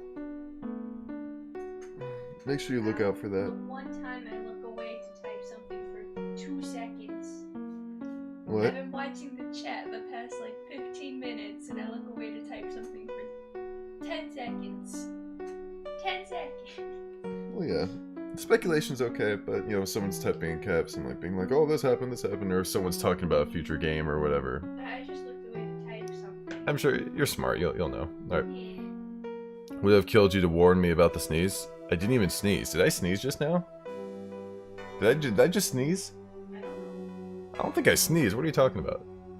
I think I... whatever. I don't know. I totally forgot if I did. Whatever. There. Helped to clean up after dinner and then went back to my room at about 8. Okay. Later I left my room to ring the lights out bell at 10. Alright. Bell. Alright, let's stay focused though. Let's realign ourselves. This is... So, we're playing as Edgeworth now, for those of you that are just joining us, because Phoenix fell off a freaking bridge. So, bring it at the same time each night. I see. And then? And then... I was told to go to the training hall, but... Here. Alright. Went back to my training, and went back to my room and stayed there. Yeah, let's just... You're good with that, right? You doing your duty? Yeah. Remember, guys. Alright, I actually have a mod on this now, so now it's... We kind of have a hard stranglehold on the chat, so don't foreshadow. Please don't help me out if I don't ask for it first. And please do not talk about future games. That's kind of the goal right now. So.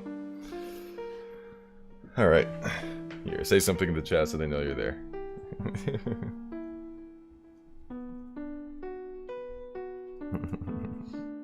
And feel free if they're a repeat offender, you can just time them out or whatever.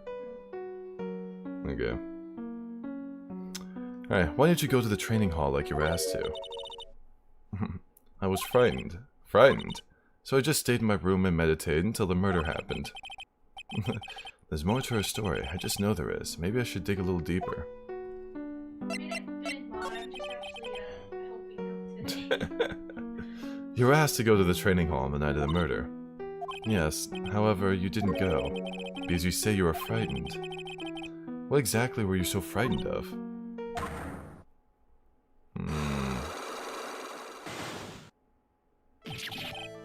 What in the world? What just happened? Interesting. Is there something wrong? I'm sorry, it's nothing. It looks like she's not aware of them herself. These must be what Wright was talking about. The psycho locks. I believe he said that I need to present this Magatama item to do something. Interesting. So, do you have any idea as to what really occurred last night? The psycho locks, okay. See, now I can't say psych locks, darn it, psycho locks. I think it was the result of the tremendous spiritual power that was unleashed. Spiritual power? Yes, spiritual training has been a cause behind many great tragedies. This incident was just another example. Iris, I'm sorry, but I can't accept that. I'm a man of science. I don't believe in spiritual power. Yes, I understand, most people don't. And I am certain that the thing that killed the victim was a human. So please, answer me this simple question. Were you the one who killed Ellis Donham? Elise Donham. No, I'm not the one who took her life. I hate that. I'm not the one who took her life. Those psycho locks, things aren't appearing. Okay. Suppose that means I can believe that she's not lying. What's wrong? I can't believe what I'm thinking. And here I just finished saying that I don't believe in spiritual power. It appears that's about all you can tell me. Thank you very much for listening to my story. I visited Wright at the hospital before coming here. He asked me to take care of you. Very strange. Because the last time Phoenix saw her, right? The last time Phoenix saw her, she had 5 of these locks. The moment she said that she didn't know us, right? But now Phoenix gave his badge over to Edgeworth, so maybe he realized something. Huh. To defend her? Oh. Yes, at the trial tomorrow, he asked me to defend you. If Mr. Wright has that much faith in you, Mr. Edgeworth, then I will gladly entrust my fate to your capable hands. But before that, I have one question. Oh, I'm so glad I didn't get spoiled of this. I'm so happy about that. Do you know Wright? Why would you ask that? Whenever you came up in our conversation, he would begin to act a little strange. Mr. Edgeworth, what is Mr. Wright to you? He is a very dear and indispensable friend. Oh, God. He would never say that to his face, though. It was 5 years ago. That's when I deceived him. You deceived him? I heard that he was in a lot of pain afterwards because of what happened. Oh, man. He didn't just say friend. Can you imagine for a moment? Can you imagine one of your friends, like, being asked, being asked about their relationship to you, and they don't just say, oh yeah, he's my friend, he's my pal, he's my buddy. He said, dude, they flat out say, that person is a dear and indispensable friend. It's like, man, crap, dude. That made me feel good. What the heck? I feel, that's my heart, dude. I heard that he was in a lot of pain afterwards because of what happened. I know what a weak person I am. That's why I thought it was best if he never saw me again. I wanted him to just forget about me without learning the truth. Well, if you ask me, Wright is still suffering, and until he learns the truth, I don't think he will ever be able to truly recover. Iris, it's not too late. You should go to him. Tell him the truth. I'll defend you, but only if you agree to that one condition. Alright, Mr. Edgeworth, I promise. Very well, I'll do everything in my power to get you an acquittal. Ooh. That's enough information gathering for now. I should head to the crime scene. Ooh. Ooh. Dude, I'm so excited. It sure is cold, alright. So this is it, Dusky Bridge. Oh, it's you, Mr. Edgeworth! This is... Are we... Gumshoe? Yo! Detective Gumshoe. Long time no see. It's been about a year. Or has it been longer? It doesn't matter, Detective. What does matter is why you're shuffling around up here. Oh, ouch! And there's that sharp left jab. Well, I'm happy to see you anyway, Mr. Edgeworth. Let me guess. You were transferred by HR to the local precinct. A wise decision. The vast amount of nothing up here should be quite easy to guard. I heard you were back in the country and arranged to come all the way out here. Everybody was real nice. They even let me take charge of the investigation, sir. Gumshoe indeed. Like gum on your shoe is impossible to get rid of. I'm supposed to report on the details of the crime scene, sir. Anyway, here I am, Detective Gumshoe, reporting for duty. Great. Thank you, Detective. I thought Prosecutor Godo was gonna get here before me. That guy's a real mystery, I tell you. Are we really gonna get freaking Edgeworth versus Godo? That's sick, dude. Oh my god. Oh. I just got back into the country, so I don't really know much about the case. It's simple. Well, simple as simple does, as they say. Oh, you've got no idea how much I've missed that biting sarcasm of yours, sir.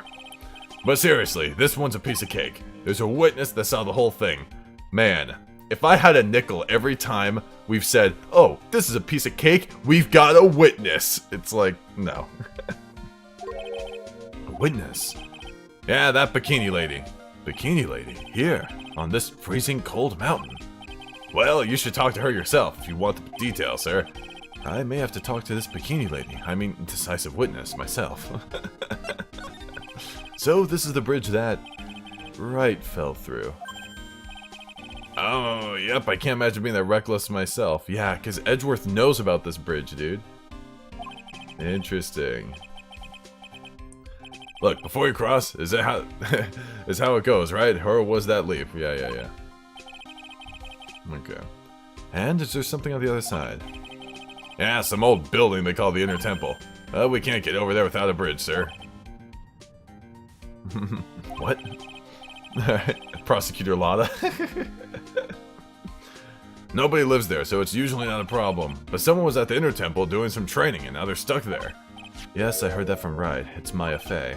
Oh no, her again. Anyway, the air is real turbulent right now, so we can't do an aerial extraction. No one's going to be able to reach the Inner Temple until tomorrow, sir. Callus's eyewitness testimony is unreliable IRL, though. I know eyewitness testimony is unreliable. It's not used as, like, decisive evidence, I believe. But, I do think it can be used as a little, like, corroborating evidence. I think. Well, she'd be alright in this cold. So how did this bridge burn down, anyway? We're almost 100% sure it was lightning. Lightning? Really? You're telling me the bridge caught on fire due to a fluke bolt of lightning? Yep, last night it snowed for the first time in 3 days. It's a little unusual for lightning to occur during a snowfall like that. But according to the weather data, lightning definitely struck. Oh, lightning again. Oh, I see. This is a very detailed weather report. Weather report? Dude, I love that JoJo's character. He's so sick. Don't you? Wasn't weather report cool? Almost too detailed. He even has the exact time that the lightning struck the bridge. One of your favorite from the part? Dude, weather report was sick. Weather report's awesome. Oh, we got the information from the witness's testimony. Someone actually saw the lightning hit the bridge. Who is this witness? Sorry, I'll go ask one of the local cops later, sir. So who is this Prosecutor Godo? I've never heard of him. Oh, he must have been, yeah, he was out a year, right? So it's been a whole year since Edgeworth's been gone, right? He's kind of out and about, you know? So, interesting. He's living his best life, dude. Living his best life. I've never heard of him. Yeah, he's a new guy. Showed up after he left the country. He's a complete rookie, but nobody can say a bad word about the guy. What kind of a man is he? He just became a prosecutor recently, but he's good, sir. Real good. Oh, you know what's so cool about this, by the way? So, obviously Godo is Armando, right? Like, it's I don't know if the game expected me to not pick that up, or if it was supposed to be obvious or whatever, but regardless, that's what I'm sticking with. Obviously it's Armando, right? Who seems like it was Mia's boyfriend. And, like, Armando was the co-counsel of Mia on the defense, right? And in that trial, in case 4 that we did, right? Edgeworth was the prosecutor. But now, when we do this trial, Edgeworth is going to be on defense, and Armando, or Godo, is going to be on prosecutor. You know? So everyone, the roles are kind of reversed this time around. It's pretty cool. Is he the lead prosecutor on this case? You bet he is. After all, you know who was right in the middle of it. You know who? Phoenix Wright, of course. For some reason, Godo has really got it in for Phoenix Wright. Oh. Yeah, he seems to have some kind of a grudge. What would be the cause of this grudge? I don't know. Maybe he made fun of his mask or something. None of this is making any sense. I'd better look into this Godo myself. Hey, but... Gumshoe, Phoenix asked me to do this. Check out this attorney's badge! Huh? What's that thing doing in your lapel, Mr. Edgeworth? Is it really that odd? You bet it is, sir! Prosecutor wearing a defense attorney's badge. That's like a detective with a license to kill. Does this little thing hold that ominous of a meaning? Received from Wright. He wasn't serious when he gave this to me, was he? Received from Wright. Something about reading people's hearts. What other nonsense. That's awesome. That's awesome, dude. I love how it has his own little dialogue there. That's great. I love it, dude. That is why you pronounce Godo the way it is. Diego Armando. That is why I said the other day I needed you to progress before I explain the situation. Okay. Alright, that makes a lot of sense then. Because, like, saying Godo would make sense. It's Diego Armando, right? Go-do, right? There you go. There's the name. Godo. Let's go. Godo, let's go. Alright. Alright. Dude, I'm so hyped. Oh, this is sick. Alright. Do you know anything about the hanging scroll? I'm just your everyday detective. Do you just yell at me? You know, I like how he doesn't yell at us, though. Look, I'm just your everyday simple detective. Don't ask me such tough questions, okay? That's not something to be proud of, detective. Because if this is Phoenix, Gumshoe might, like, talk over him, or be like, no. But he doesn't do that to Edgeworth. That's awesome. Oh my god. Alright. Looks like Iris is being interrogated right now. This place certainly brings back memories. Oh yeah, come to think of it, you got thrown in here once too, didn't you, sir? But you know what? I've never been in jail a single time. If that ain't foreshadowing, I don't know what is. I should think it's hard to land in jail when you're so harmless. Yes, well, if you're in jail, you don't have to pay for your own meals, you know? Don't get any funny ideas, detective. Too late? I already did. In any case, I guess I'll have to come back here later. I mean, I did it. I did it, sir. I killed her. For the free meals. Alright, let's go to the main gate. Yo, Edgy, what took you so long? I'm so cold my brain's turned to sherbet. I knew it was a mistake to race back to this country. What do you mean?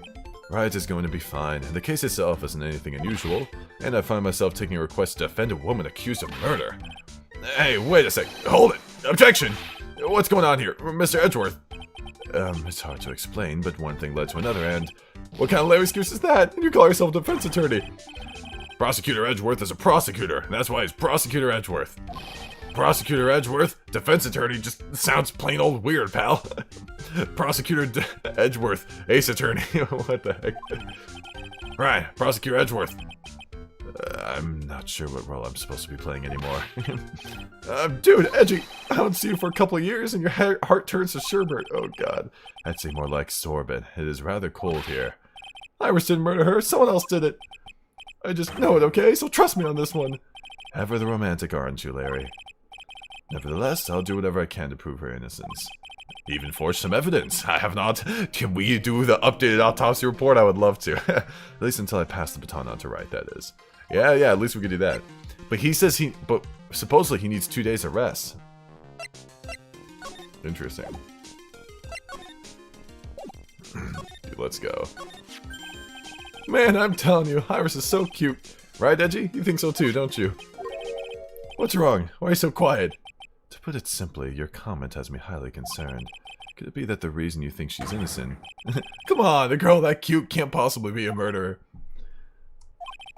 I was right after all. I should never have come back. After all, you think she's innocent because you're a... simp. No! It can't be! Don't worry, I see things for how they really are this time, honest. If I had a penny for every time he said that. It's just that, well, Iris is a delicate flower. You can't force things too much, know what I mean? Huh? I have no idea what you're talking about, Larry. Oh, forget it. I didn't say anything. Oh god, dude. Larry, where were you and what were you doing on the night of the crime?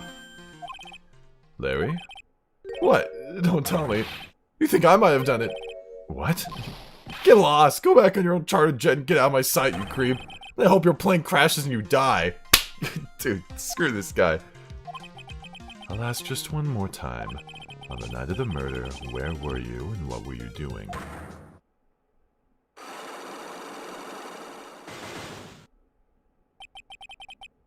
As I suspected, psycho locks. Phoenix told me to call them psych-locks, but why would I ever call them that? I'm sorry, man. You know me. I just don't remember. My short-term memory is a wreck, dude. Oh my god, dude. Screw this guy. Edgeworth messes up the name of the locks because he was only like half listening because he didn't believe Phoenix right. Whoa, wait. So you're saying you think that he calls them psycho locks because he wasn't listening to Phoenix's explanation? Because he doesn't believe in the stuff? Only like half listening. Listening. It's like, psycho locks, and then he's like, oh, yeah, whatever. It's like, so that's okay, just him like locks. trying to remember. Yeah. He's just trying to remember that. That's, I like that theory. I like that theory, dude. Alright.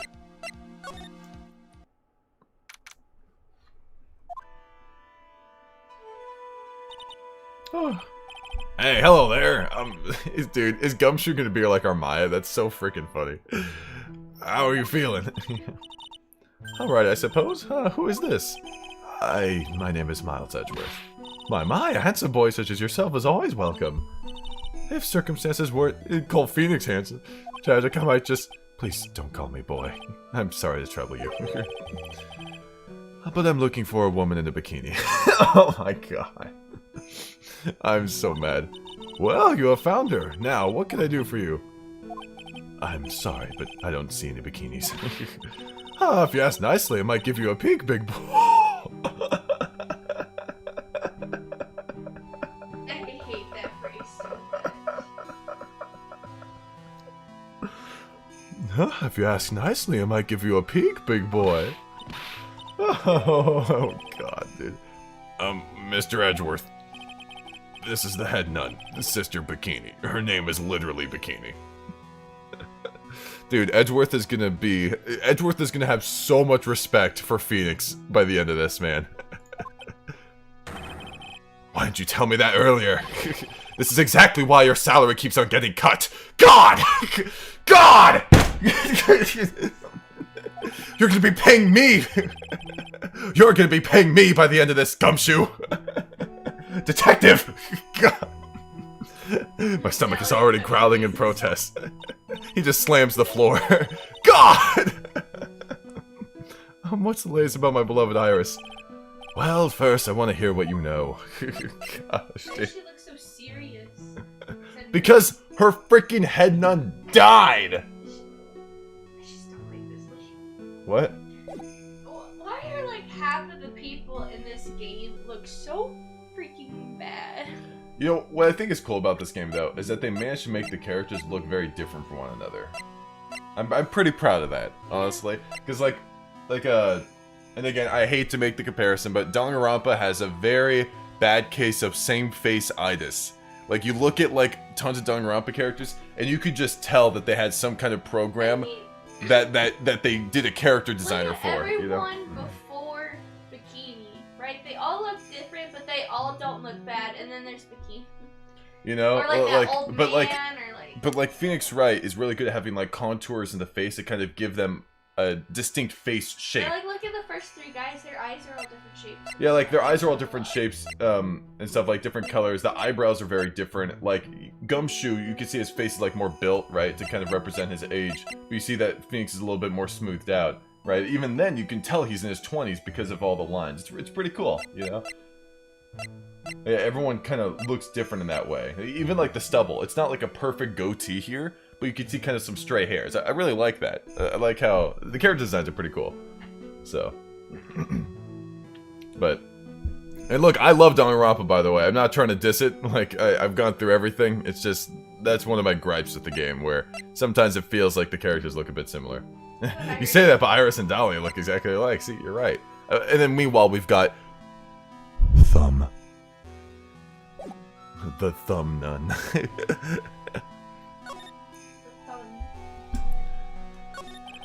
First, I'd like to ask you about last night. Well, last night we had an acolyte here for training. After dinner, the two of us went to the training hall in the inner temple. Okay, we had an acolyte here for training. She must be talking about Maya. Approximately what time was that? I suppose about 9 o'clock when we left here. Training lasts all night long. It's extremely exhausting. The channeling dojo's head nun must be in attendance at all times to keep watch. Wow, you're right. That does sound exhausting. Detective, this is no time for flattery. Sorry. Sometime around 11 o'clock, you witnessed the incident in the courtyard. But your duty was in the inner temple. Why did you come back here? The way you're staring at me, I'm starting to get goosebumps. I'm starting to get goosebumps myself, but for a decidedly different reason. Oh, you got the chills pretty easy, don't you, Edgeworth? Oh gosh, dude. Alright then, I'd like to tell me exactly what you saw in the courtyard. It must have been past 11. No, I can't say it. It's too much for my poor heart. Hey, calm down, lady. Let go of my tie. I saw two people. One of them was lying on the ground. The other one was stabbing her from the back with the sword. Dang. We love, cherish, and respect Sister Bikini in this household, sir. I guess so. Thank you, Echo. Thank you. I think she was just trying to pull the sword out, maybe. Did you see this criminal with your own eyes? Dang, maybe? I don't know. didn't want to believe what I was seeing, but it was Iris. You must have been quite shocked. Of course she was. Try putting yourself in her shoes. It'd be like if you were stabbing Mr. Wright smack in the middle of a courtroom. And I happened to witness it from the witness stand. I'd be pretty shocked too.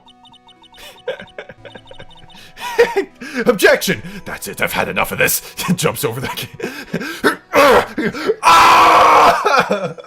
Oh my goodness! Jesus Christ! Kill him! I've been wanting to do that, Edgeworth, but God, you can't just kill him in the middle of the stand. I don't really see Edgeworth as the kind of person to punch someone. He's either gonna slap him or just pull out a gun. Oh my God. There is no punching. I don't Slap see him, Edgeworth pull out a punching gun. someone. You don't see him as a punch man. You see him as a. He's either gonna slap you or it's gonna go to the point He's where more pulling out refined a than gun. that. What? So either the slap or just gun. There's no in between. No knife, no punch. Just No. just slap or gun. What about the whip? You see him using the whip? No. It's smacker gun. You can't just put objection. You can't just pull an update, Edgeworth. How dare you question the update autopsy report? For his neutral special, gun. When I finally realized what I was seeing, I screamed, and then I passed out. Unfortunately for us, her testimony seems to be pretty solid. I'm about to update your autopsy. You know what I think? Because there's actually a couple games called the Edgeworth Investigation Duology, right? That were released in Japan. I think only the second one was released in Japan, or whatever. But I think this might have been their way of kind of gauging how people would be receptive to a protagonist Edgeworth, right? Yeah. Maybe they had it in their heads like, oh, we kind of want to make an Edgeworth spin-off, right? But we're not exactly sure if people would be super into that, so let's have a case where he kind of takes the forefront, along with Gumshoe, right? They're very smart when you think about it, right? The idea of Iris doing such a foul act seems unnatural. Unnatural? The girl I know simply isn't capable of this sort of foulness. I wonder what she means by that. As the head nun, it's your duty to stay with the acolyte at all times, correct? Interesting. Yes, that's correct. I know I may look strong, but the truth is, I've got a bad lower back. A bad lower back? Yes, it's especially bad in the winter. So bad that I can't even lift a bucket. Do you remember how cold it was last night? My bad back felt as stiff as frozen glass. I just wanted to take a nice hot bath to ease my aching back. That's why I returned to the main hall. So you left the disciple all alone. Don't be ridiculous, I would never do that. That's why I ordered Iris to the inner temple after she had rung the bell for lights out. Yes, but she never went to the inner temple, did she? Hold on. Okay, I need to get a good view on the map here. Okay, so the inner temple... Okay, I got it mixed up. The inner temple is one on the bottom right. Hausakura Temple is one on the top left. That's what happened. Okay.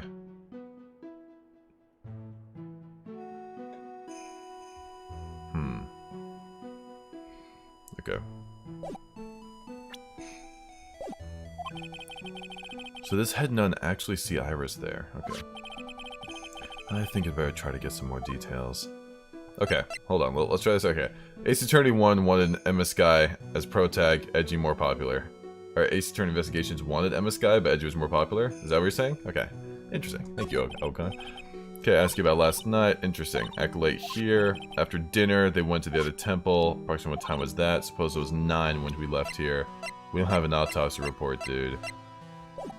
Okay, now when we left here, training lasts all night long. All night long. The channeling dojo's head nun must be in attendance at all times. You're the head nun, so... Thanks, Wright's in the chat. Bye, Emma. Alright. Some time around 11 o'clock. You witnessed the incident in the courtyard. Where your duty was in the inner temple, and then again the inner temple. Sorry, I'm just trying. I get these temples mixed up. So the inner temple is the one inner, like on the bottom right. Okay.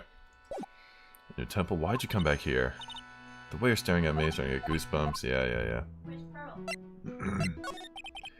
As the head nun, it's your duty staring at the alkalate. That's correct. I know it may look okay. I never got a bad lower back. Especially bad in the winter, so bad that I can't even lift a bucket. Do you remember how cold it was? Just want to take a nice hot bath he's making back. That's why I returned to the main hall. Left the disciple all alone. Don't be ridiculous, I would never do that. That's why I ordered Iris to the inner temple after she had rung the bell for lights out. Yeah, but she never went to the inner temple, did she? So the head nun actually see Iris there. I think I better try to get some more details. Okay. Then I'd like to tell me exactly what's down the courtyard. Must have been past 11. Where's Pearl? I don't know where Pearl is. Pearl was gone. Okay, so now I have a better idea. You ever like read something out for someone, but you're not like actually like digesting the information? Sometimes I have that, you know. Sometimes I'll just be speaking or whatever, but okay, I have an idea for that. Okay, good idea now. So who is the acolyte that was to train at the inner temple? Her name is Maya Fey. I treated her very badly, I'm ashamed to say. After she went through the trouble of signing up for the special course. Special course? It's a training session where you sit on a block of spirit ice and chant 30,000 times. You don't mean to tell me she's still doing that over at the inner temple, do you? No, of course not. You don't have to worry about that one little bit. Last night we still hadn't started the training session itself. Well, that's good to hear. Oh, dear. There's one thing I forgot to tell you. Uh-oh, I don't think I like the sound of this. Do you know that small girl? I believe she's Mystic Maya's little sister. Maya has a little sister? No, it's a cousin, right? Oh, you mean Little Pearl? That's Maya Fey's cousin. Little Pearl. I think she was going to visit Mystic Elise after we finished with dinner cleanup. Oh, she's missing, right? I hadn't seen her at all since last night. She's nowhere to be found. You mean she was with the victim? It's all the fault of my stupid creaky old... Why wasn't that mentioned first? The little girl who was with the victim on the night of the murder is gone. As they say, the plot thickens. Where's my child? Guys, I told you to look after her! You were supposed to look after her! You're supposed to protect! I swear, if she's not okay, you're all gonna get it. Oh my gosh, it's actually blood. And this is where the murder took place, sir. Other than removing the body, we left everything else untouched. Gosh, thanks, detective. I'll just have a look around. Looks like the police are still investigating. Oh yeah, by the way, I thought I'd better ask, just to be sure. Are you really gonna defend that nun Iris at the trial tomorrow? What, did small, medium, at large get you? Small, medium, at large. That was like when... In the first game, when Maya was like getting convicted, it's like, warning, small, medium, at large. So funny. It's so stupid. Crap, dude, I gotta...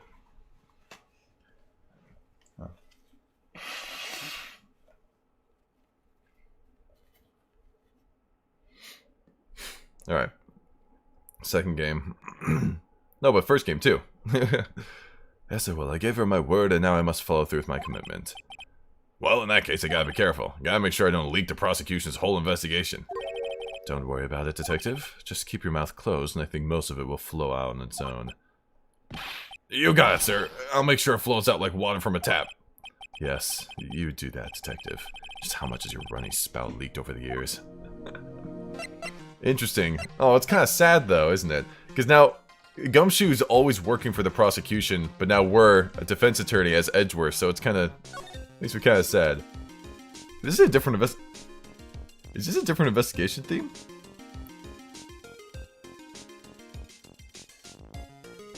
Ooh. Ooh. And now Gumshoe's even thinking about the fact that he's helping the defense out, because one, he's gotten used to it with Phoenix, and two, he's working with Edgeworth, which is who he normally reports. Yeah, he's normally... It's pretty funny. Dude, this is a good theme. Nice. The victim is the famous picture book author, Miss Elise Donham.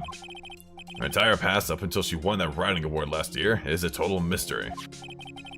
It's hard to believe in this day and age you can still find people like that. The estimated time of death of the victim was between 10 and 11 p.m. on February 7th. Cause of death was blood loss resulting from a stab to the back by the murder weapon. The murder weapon? The victim was found skewered with a giant sword, sir. That's terrible. Yeah, but there's one strange thing. Yes? The victim's entire body was covered with bruises. The bruises are consistent with falling from the height of a two-story building. A two-story building? That would be about the same height as that room in front of us, correct? Hey, you're right. Way to go, Mr. Edgeworth. That just happens to be the room that Elise Donham was staying in.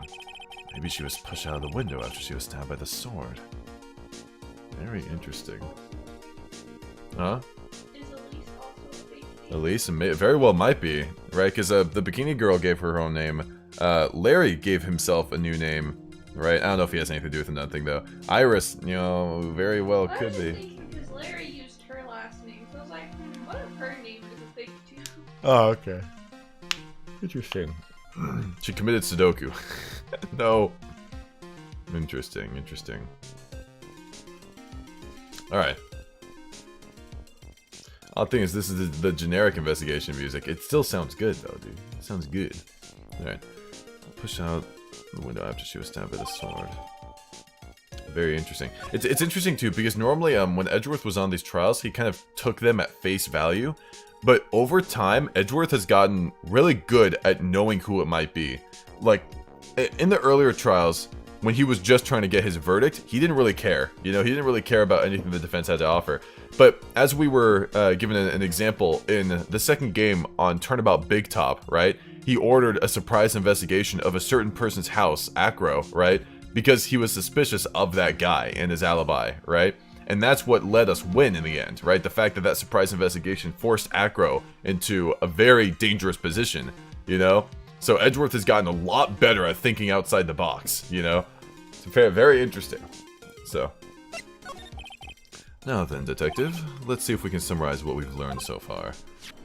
Okay, let's take a look at the map. According to the testimony of Sister Bikini, that had none, right after they finished dinner, she and Maya Fey headed to the inner temple.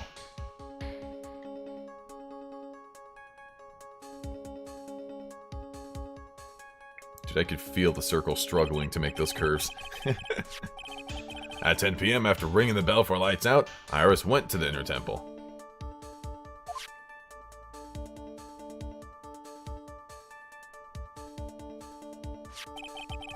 When she got there, Bikini had her take over while she went back to the Hausakura Temple. Okay. After taking a hot bath to soothe her back, Sister Bikini witnessed the murder in the courtyard. If you want more details, you should ask Bikini herself in the main hall. An inner temple, huh? I'd like some more information about that place. Interesting. How is that possible? What is this inner temple that Maya was supposedly training at? According to Bikini, it's an old building they use for training the acolytes. 1-2 edgy and 3-5 edgy are unrecognizable. Great arc. Yeah, for sure. Oh my god, it's not even... It's actually crazy. Having an arc over multiple games and stuff, it's insane. But yeah, don't talk about sequels. Yeah. It's on the other side of the Dusky Bridge. The bridge that burned down, huh? Is there anything else on the other side of the bridge besides the inner temple? Nope, not a thing. Nothing. The other side is surrounded by cliffs on all sides. In a way, it's kind of like a little island out there. So the only thing there is the inner temple. I hear it's not the kind of place a person could survive in. Please be alright, Maya. Aw, man. The trial begins tomorrow, but who's the prosecutor? I'm pretty sure it's that Godo guy, but nobody can get a hold of him, so they're looking for a replacement. What do you mean? It's really weird. All of a sudden, no one can reach him. I wonder if the rumors are true.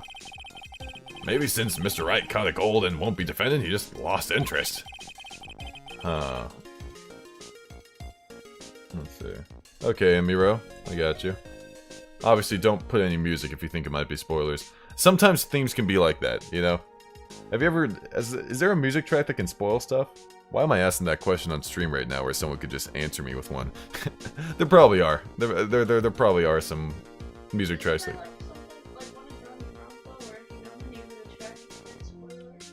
Oh yeah, for sure! Danganronpa execution themes. Yeah, if you know the execution theme, then you could for sure figure stuff out. So... Okay. There's a track called The Real Killer Is Pearl. She has no alibi, guys! I'm sorry. Look, I'm gonna make my case against Pearl right now. Pearls. All right, here. What's her freaking name? All right, Pearl Faye. Here's my case against Pearl Faye. She was the last one. She grew close to this nun, right? That she admired, right? That's where the manipulation started. And then when this nun, like, invited her over, Pearl made her move, right? Like the nun left with Pearl, right? We have no idea where everyone else was. Everyone else was kind of accounted for. And all of a sudden, this nun went and died? And Pearl isn't here? I think Pearl did it. She's dead, dude. That's it. Was there a motive? The books weren't good enough. I intended to appear in court in the role of defense attorney. Wait. I intended to appear in the role of defense attorney. However, I would be quite happy if it came out that I'm actually a prosecutor. Yeah, I can see why, but I'm not the one you have to worry about. I think the real problem is going to be that judge. Yes, he certainly would remember my face, even after such a long absence. That's why I requested that another judge preside over the trial tomorrow. We've only met each other once, there's a good chance he won't remember me at all. Oh, the Canadian judge? Yeah, but what about the prosecutor? Everyone in the prosecutor's office must know you. Wouldn't it be a problem if someone there made a big stink, sir? There's no need to worry. I pulled a few strings and arranged for a prosecutor of my own choosing. Oh wow, Mr. Edward. I had no idea you had such a powerful string to pull. Wait, what? Oh, we can get a hold.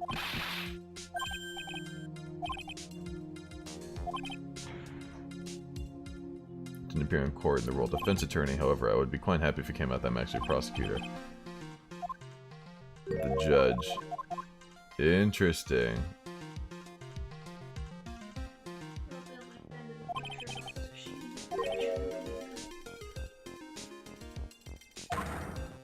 it's gonna be pain.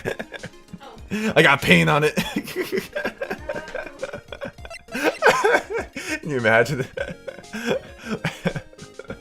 Or Franziska, you know? I don't know if Franziska would willingly take an L for Edgeworth. I don't know. Well, I don't think the point is to take an L. Well, I haven't played anymore. You haven't figured out. You're right, dude. I don't think Edgeworth is trying to get someone he can use. Surprise! Phoenix is prosecutor. What? He's not trying to find someone to take an L over. He's trying to find someone who won't call him out for being on the defense side. I haven't figured out. Wait, I'm sorry. I was thinking about stuff. What were we saying? You said it was going to be pain because of being Yes. easy L. Or Yes. that Francisco wouldn't want to come be an easy L. He's not looking for someone he can easily beat. He's just looking for someone who's not going to get him in trouble for being on the defense side when he's a I guess that's the idea, right? Yeah. Yeah. Someone's not gonna get him in trouble, and Franziska would totally get him in trouble. Or she'd want to go against him in court. I'm sure she would. Can you imagine Phoenix wakes up and he pretends to be a prosecutor, and then purposely takes the L so Edgeworth can win? No, that's bad. What do you mean, what? Purposely take the L? That's horrible. I mean, we're already kind of doing something wrong. Edgeworth's taking the defense attorney position when he shouldn't.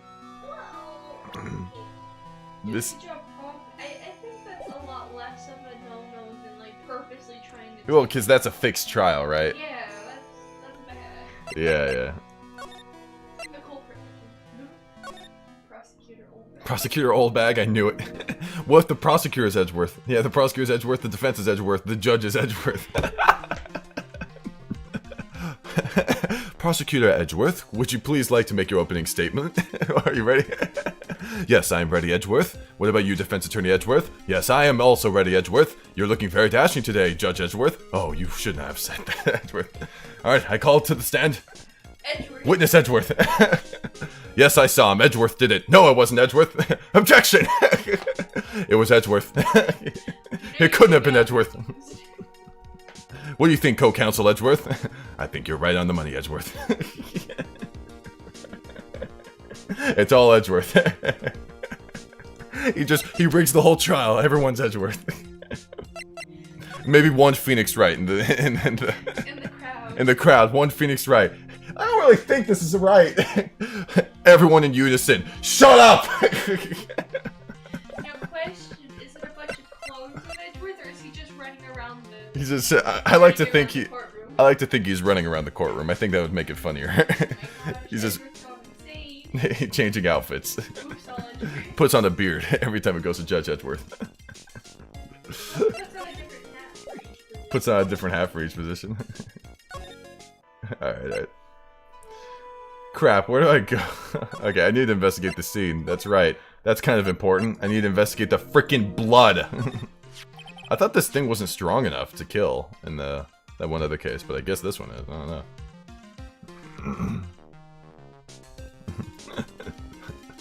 So the sword from this gold statue is actually the murder weapon. Sure is. It's called a shichishito, by the way. Nasty piece of work, sir. There's still blood on it. I suppose this is the victim's blood. Yep, it's all over the blade. And speaking of all over the blade, there are fingerprints all over the hilt of the shichishito, too. And let me guess, the fingerprints are of the defendant. Actually, they match the prints we got from the younger nun, the defendant. Her fingerprints are on the murder weapon. What's wrong? You're looking really solemn. Is this how it is for Wright? Is this what it's like to be a defense attorney? Yeah, I figure it doesn't feel real good. But to be honest, it feels more like it's detrimental to your health. What? There's a stepladder? Yo! There's a stepladder, dude. Dude, I'm so glad Edgeworth is kind of realizing how hard this must be. Because, like, honestly, being a prosecutor, if you are in the mindset of, this person is guilty, I need to make sure they're guilty, I think that is an easier mindset to work off of than, oh my god, I have to prevent this person from being jailed. This innocent person. Yeah, you have to not only prove innocent, you have to prove someone else is guilty. Yeah, at least in Phoenix Wright universe, right? Yeah, there's like it seems that way. Like, we have to prove someone else. You're fighting like 2 battles rather than just 1. Yeah. So Edgeworth is like, man, this is bullcrap. I want to be. I'm gonna stay a prosecutor. Okay. The apparent murder weapon. Okay. Like how it says apparent. Stepladder! The main gate must be just over that stone wall. Ah, stone walls. I jumped over a few of those in my time. Most of them are good memories, but not all. Detective, perhaps someone should introduce you to the concept of paucity of words. I can't, guys, I can't investigate the stepladder. Do you think you can get the other sandwich? Yeah. Thank you. Guys, I can't investigate the stepladder. Yeah, wait until he sees, wait until he feels, wait until Edgeworth learns how it feels to get a surprise updated autopsy report. Did you know that if you backwards long jump from Hausakura Temple, you can get to Joke's End? Wait, what? Shut up. It's a lantern. I suppose they light it at night. There's something elegant about the light of a fire. At the end of each month, I always like to relax in my room by candlelight. Detective, can you not afford to pay your electricity bill? How'd you know? It's your fault, you know, Edgeworth. You keep cutting my salary. Well, if you keep talking like that, we're gonna cut it even more. Poor Gumshoe. Dude, now I feel bad. What's this? It looks like a wizard's staff. I belong to the victim, Miss Elise Donham. The stone is gone. There's nothing strange or magical about it. Oh yeah, listen, this is just between us, okay, sir? Yes, what? This is top secret stuff. Don't tell anyone about this. Alright. The truth is, when I was a kid, I wanted to be a wizard. That's it? That's what you wanted to tell me? That's it. The staff was made from a very strong kind of wood. What about fingerprints? Were there any of it?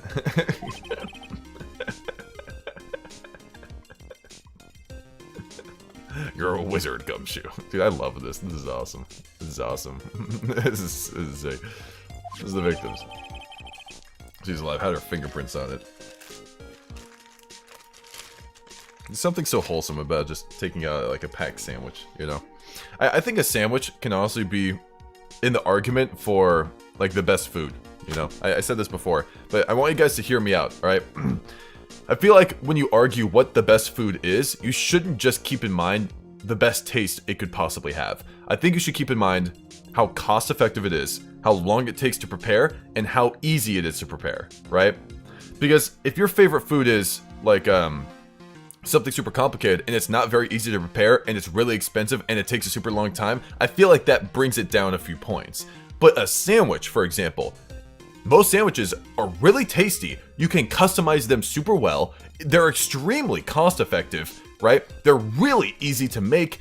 And what was the last bit? It doesn't take a long time. Sandwiches? Sandwiches. Sandwiches. You can customize them any way you want. They're really easy to make, right? They taste good like almost all the time, right? Extremely cost effective, you know, very easy to make. I'm sorry, very, very fast to make.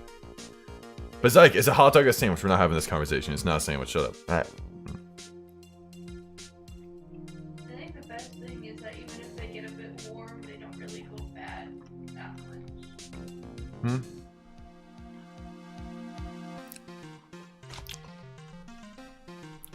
No sane person, if I bring them a hot dog, would be like, thanks for the sandwich. I'm insane. No sane person would say that, unless they were like trying to argue this stupid point. I like that. If you were in the mindset of arguing this point, you would say that. But if I brought you a hot dog, I'm and I'm like, it's the Zyke special, and you're like, thanks for the sandwich. If you said, hey, Zoom Zyke, could you make me a sandwich? And I brought you a hot dog. Those of you that are arguing hot dogs or sandwiches, would you tell me you would, no hesitation, you wouldn't even bat an eye, would eat that?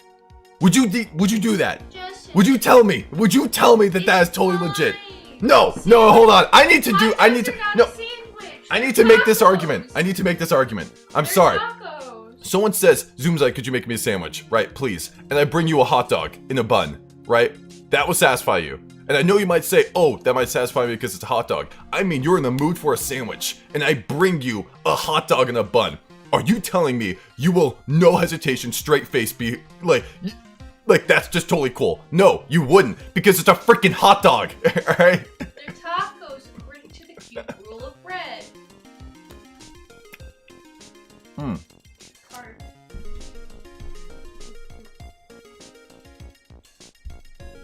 You specify what type of sandwich. Okay, fine. You would say, you know, you want, of course you would want the meat, you want cheese, maybe, you want lettuce, and I bring that all a bun, like, with the hot dog in it. No, alright? You would be like, dude, I asked for a sandwich, alright? Most people would do that, alright? The only reason this stupid conversation came about is because someone thought they were smart and they're like, dude, I'm gonna change what these words mean. We're not having this conversation. It's not a conversation, it's me ridiculing everyone that thinks otherwise. A hamburger is obviously a sandwich. I don't get why that's even a question. Huh? Hamburgers are sandwiches. Of course a hamburger's a sandwich.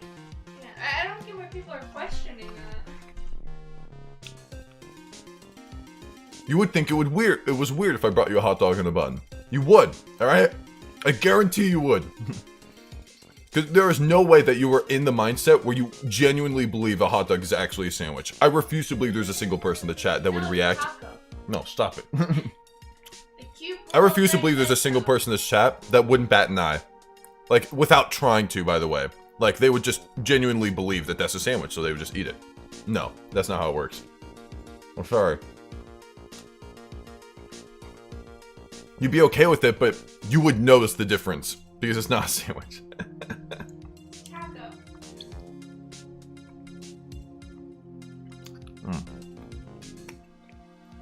Hot dog is a taco. Wouldn't it be weird if I brought you a burger when you asked for a sandwich? I honestly wouldn't really think so. Like, if someone brought me like 2 things in a bun or whatever, I'd say, why'd you heat it up? Because normally a burger kind of insinuates you heat it up. But yeah, I can kind of see where you're coming from with that. According to the cube rule of food. No, the cube rule of food. Oh my god, so stupid. Toast, there's sandwiches. The reason why we're having this conversation is because I'm eating a sandwich, by the way. Red Bull and calzones. Everything fits into those 6 types. For identifying dishes based on starch location. Therefore, a hot dog is a taco. Well, you wouldn't ask for a sandwich and expect a burger, right? Same concept. Fine. I retract my statement. A burger can't be a sandwich. It has similarities to it, but it's not a sandwich. Look, I just identify it based I on. think you're correct. Alright? I have to stay consistent. A burger is not a sandwich, but it has a lot of similarities to a sandwich. Way more than a hot dog does. I object to that explanation of burritos. Don't sell it burritos. Shrinker soup. No, Pop-Tart isn't a sandwich. It completely wraps around it. Guys, cube rule of food. That's a calzone. What? What are you talking about? The cube rule of food. A Pop-Tart isn't a sandwich because it wraps all the way around it. So therefore it's a calzone. Dude, I don't want to define a sandwich. You just show me something and I'll tell you if that's a sandwich or not. How about that? That sounds better, doesn't it? I'm actually very specific on my definition of sandwich, by the way. The peanut butter sandwich a sandwich? What? Is peanut butter and jelly a sandwich? No, that's an abomination.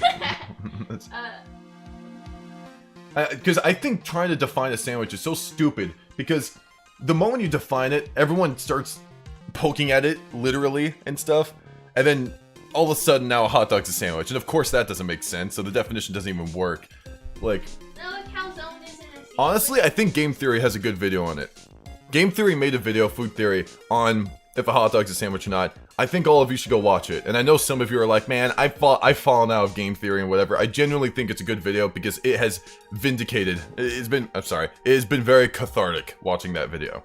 I think you guys need to watch that, alright? I think we should just all agree to base things based on the cube rule of food. It makes logical sense. The cube rule of food. Yes. By your logic, a Subway sandwich would be a taco. No. Yes. Well, I guess maybe, yeah. Yeah, it would. And that doesn't make sense, alright? A Subway sandwich being a taco, that's ridiculous. There's so much more that goes into it than just that. Like... But I want to be able to say that enchiladas are sushi. No. Look. Alright. Alright. Okay, well, I'm done with my sandwich. Now, when I said sandwich, did a hot dog just pop into your mind? No, it didn't, because you're not freaking stupid, alright? You're not dumb. When I say sandwich, you don't think of a hot dog. You don't genuinely think of a hot dog. Not a single person thinks of a hot dog. Well, maybe this time, because we were talking about it. But, like, when someone says sandwich, you don't think of a freaking hot dog in there. I mean, now that we've talked about it, of course someone's gonna think about it, but... I'm gonna start bringing you hot dogs when you ask for a sandwich, just to spite you now. I hope you're ready. Alright, I'm good. Alright. Thank you for using the coaster. The coaster, I know, it's a wonderful coaster. Alright, let's go. Dude, I'm glad we had a conversation. Alright, I'm glad we had a conversation about it. This is the real trial.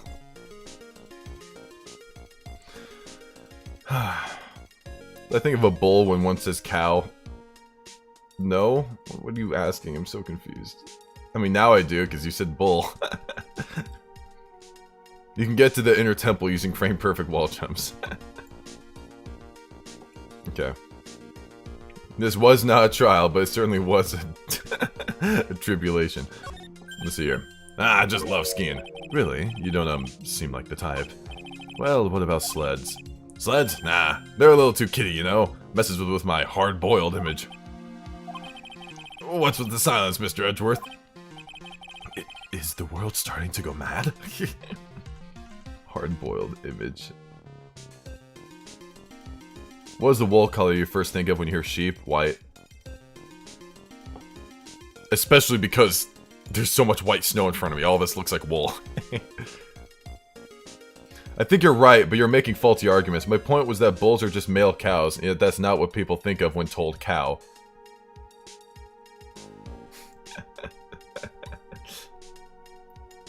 Why bulls are just male cows, and yet that's not what people think of when told cow. I know, but if not a single person can think of hot dog, dude, it's like... I'm just saying, dude, like, if hot dogs being sandwiches is just as normal, right? If that's just as normal... Wait, cow does actually mean female, though. Wait, now you've confused me. I think I know what your point is, but I think your point might be faulty as well. Because when someone says cow, doesn't that literally mean a female? Like it's literally a cow. Like, it has to be female. Right? Like, so... Like, I get it. My point wasn't like, if you think of... Why are we talking about... Who's the stupid one? Who's the one that brought up the argument in the first place? I'm looking this up. Know your meme. Know your meme. It's basically a meme in my eyes. That's how stupid the argument is. Sandwich. Hot dog as sandwich.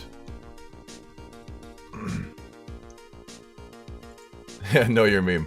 Origin. On March 6, 2011, the food blog Panini Happy Yeah, published the results of an online poll revealing that 54% of voters felt hot dogs were not sandwiches. Wow, only 54%? Dude.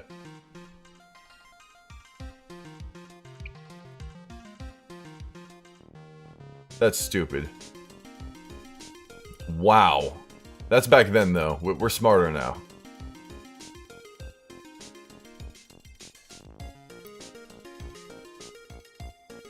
Oh my gosh.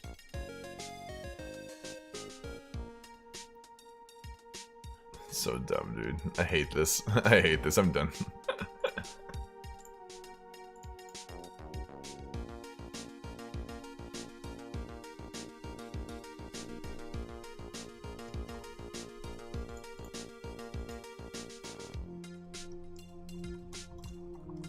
One sec.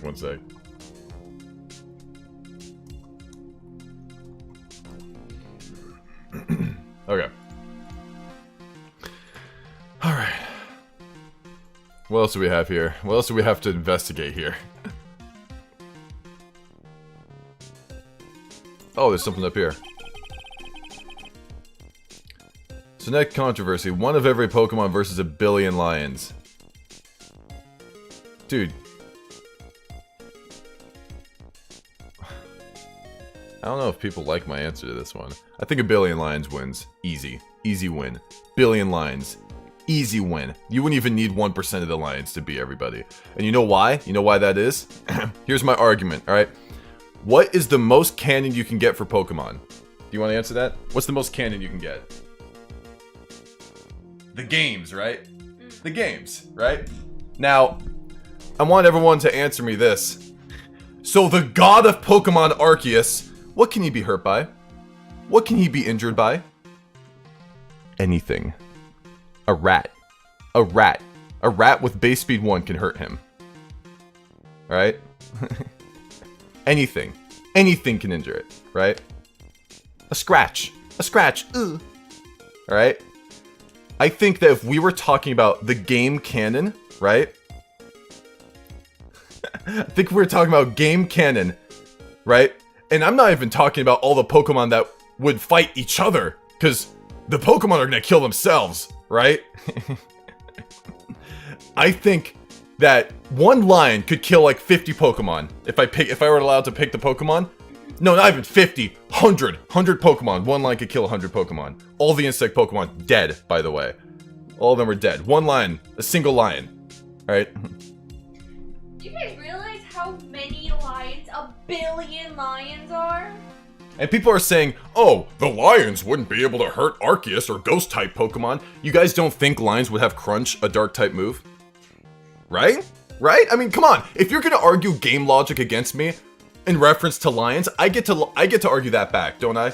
I get to argue that back, right? If you get to say, oh, they wouldn't hurt him because, you know, normal against Ghost, are you telling me lions wouldn't have Crunch? Of course they would have Crunch, right? If you get to say that we're doing game logic and that, you know, oh, this person could stop time, this could, whatever, you know, okay, fine, I get to throw it back at you. So you're telling me that, you know, Gardevoir gets to make a black hole, right? You're telling me that that big slug guy is like a sun, basically? Is that what we're arguing now? Like, because that's just ridiculous, you know? I think it makes a lot more sense to just 1 billion lions versus Earthquake is a move. The big monkey argument. What? I don't know, when I say the billion lions, feels like I'm arguing the big monkey. Or like King Kong. I'm just saying, man, it's stupid. It's a billion lions. It's a billion lions! Dude, I could win with 1,000 lions against the Pokemon. 1,000, that's all that's needed. Maybe 10,000 actually, but like, I think people are overestimating how strong these Pokemon are. Like, I get it, there's a god, okay? But that god can be caught in a Pokeball, alright? By a 10-year-old, guys, come on! That god can be scratched and injured, alright? That god can have a rat tackle it for a few damage. Are you telling me that lion wouldn't be able to do any more damage? Obviously, that Arceus, that god being, couldn't dodge a freaking rat. You're telling me that the lion couldn't hit it. Really? Look, I'm arguing game logic here, alright? I'm just saying. Alright, everyone's arguing the freaking lore of Pokemon. It's like, screw your lore. If you want to argue the lore, fine. Gardevoir makes a black hole, they all die. Alright? Yveltal, whatever, who cares about him? He probably dies some other way and ends up getting freaking sucked into Shedinja. Like, at that point, you can't even have much of an argument anymore. Like... but... A billion lines. They can make a ladder, alright? I am furious this is a thing. Lions have no ranged attacks. Who cares if they have ranged attacks or not? I think you've forgotten this. Do you guys know what Pokemon have? They have PP, alright? They will run out of moves. The Pokemon will run out of moves. And you know what happens after that? Who wants to tell me what happens when a Pokemon runs out of moves? Who wants to tell me? Who wants to answer the question? What happens, guys? What happens when the Pokemon runs out of moves? They use Struggle. And what happens when they use Struggle? They lose health. Do you think that they have enough moves to take out a billion lines? I think not! They get 4 moves, alright? 4 moves max! 4 moves max, alright? I don't give a crap what moves you put on them. There are not enough moves. There are not enough moves to kill all those lions. They would kill themselves, alright? PP up? No, they can't get a PP up because the trainer gives them the PP up. The items are given by the trainers, alright? And look, you're not allowed to give some preparation to Pokemon, because then I'm allowed to give stuff to the lions. I give them a rocket launcher, screw you, alright? You can't give items to the Pokemon like that. That's not fair. You have to give it, you have to make them on an even grounds, alright? For a moment, Because spread moves. You are not saying spread moves would be enough. No, that's not how that works. I'm saying that people are not taking into account like a lot of things. They are disregarding the games. They are wholly disregarding the games. These Pokemon cannot use moves willy-nilly like that. At some point, they will struggle and kill themselves. Alright? And that's not something people are keeping in mind. Alright? An earthquake, alright? Who cares about the earthquake, alright? Oh, boo-hoo, earthquake. Yeah, they're just gonna kill their Pokemon friends anyways. Do you even conceive how many alliance is a billion? Can you even conceive that? It's insane. Like, and you say a few surfs can drown the lions, but obviously the surf isn't enough to kill the trainer in the game, right? You don't take damage, right? I mean, I'm just saying, guys. I mean, you don't take damage from the surf or earthquake. Clearly, it's not as large or big as you think it is, right? I'm just saying, like... It really scared me when you first started the argument, because I thought you were gonna start talking about Pokemon. That's because you don't exist? You do, though! In game canon, you do! You give them items. They look at you. In the game, they look at you. In Pokemon Y, it's like, oh, they're looking at you. They feel the bond. You are there. You are present, you know? You are not some random thing, random embodied voice, or whatever. You are there, right? You aren't affected by what's going on in the field. You know? I'm just saying, you guys are like, oh, Earthquake would do this. It's like, bullcrap, your Earthquake, man. No one else is getting around hurt in the vicinity.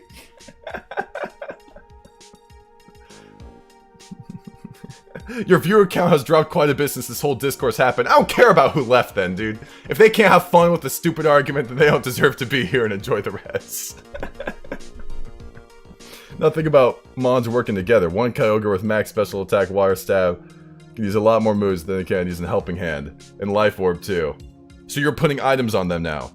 I told you, man. You're giving them items. I get to give them items, dude. Like, if you give them items, I give items too. You give Life Orb to Kyogre, I give, I don't know, Pokemon Destroy to Lion. I win. I win. Alright, let's go. I win. I won. There's not an argument. I win. You give the moment you give an item to Pokemon, I give one. I give Pokemon Destroyer. I give all my Lions Master Balls. It's over. Sorry, guys. That's how it works. You can catch God with a Master Ball. I don't know what you're talking. I give a billion lions. A billion lions. Easy. I hope. You just need one lion. You just strap them to it and then have it run it. Pokemon run away. By your own game logic, they are immortal. No, that's not how that works. Well, Lion has the nasty look, you know? They can keep him in battle. I love how Mega's trying to argue the same thing back at me, as if my logic is not foolproof, you know? They have Master Balls, it's easy, that's it. PP, guys. They struggle, they die. That's how it works. Alright, that's my main argument. We're moving on. Can a lion use a Master Ball? Answer the question. Of course. Of course. I'm pretty sure the main hall didn't have a second floor. Alright, let's get back to this, okay? Holy crap. Lions can't kill ghost types. Stop asking that stupid question. They have crunch, alright? Dark type move. Screw you. Alright. Alright, we're gonna get back to this.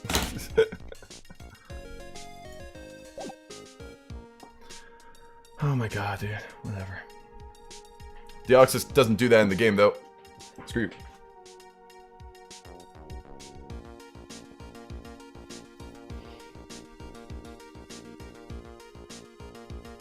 Alright, I need to turn the... I need to get some water.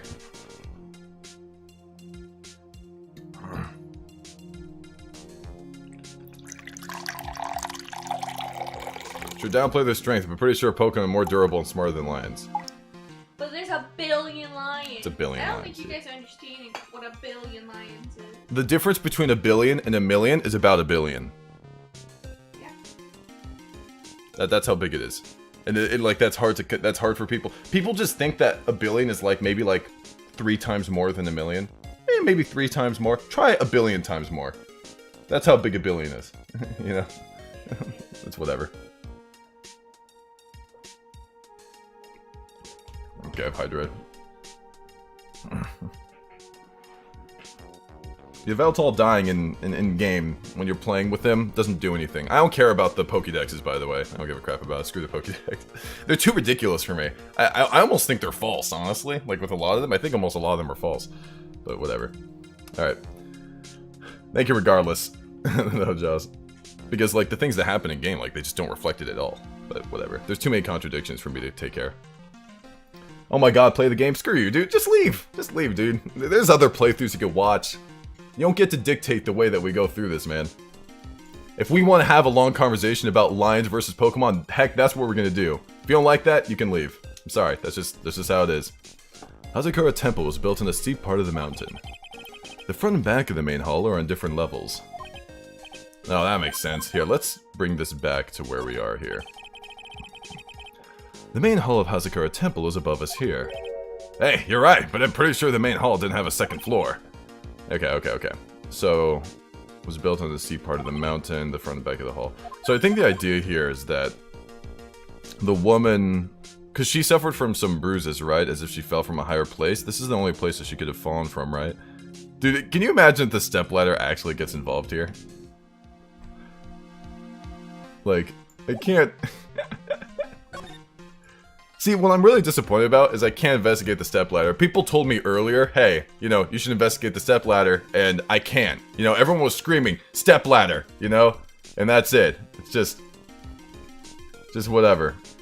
But I can't investigate it, so it's stupid. It's too short of a stepladder.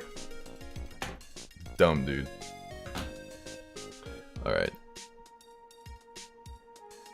Wow, this was put back into the hand? I'm gonna take another look at this, just so we can catch back up on what's going on. So, we are playing as Edgeworth right now. We just came across the murder scene. Alright, the crime scene. Alright. Alright, so it's actually a murder weapon. Skashi Chishito. Still blood on it. That's the victim's blood all over the blade. There are fingerprints on the hilt from our defendant. Right? Is there something in here? Does this... Well, do you see what's in here? Do you see that? Oh. Yeah, it looks like something's under the snow there. Yeah, right? But I can't investigate it. That's weird. There's like a print there. It's a lantern, supposedly light up at night. There's something elegant about the light of a fire, and he doesn't have... That's pretty funny. Okay. Poor Gumshoe can't pay his electricity bill. No, Sking, you don't seem like the type. Okay. I think that's all we're gonna get from here. Unless I can show Gumshoe something I learned. Maybe I can show him the nun. Let's see here. This is the witness who saw the crime take place out there in the temple courtyard. I'm pretty sure it's gonna be her testimony that'll be key to the case, sir. So you mean she's going to be a witness in this trial tomorrow? In the trial? Of course. None is as trustworthy as you can get. We got this one in the bag. Oh. I mean, I've always been on your side, Mr. Edgeworth, sir. So yeah, this is a pretty tight spot we've gotten ourselves into, huh? Now I understand why Wright is always breaking into a cold sweat. Oh, that's so cool. Because, like, Gumshoe's like, we got this in the bag, Edgeworth, let's go! Alright, let's, also blood from stabbing back. Body fell 10 feet after death. Okay. I'm gonna go check out the other things. Huh. Went to the inner temple for spiritual training and is now trapped there.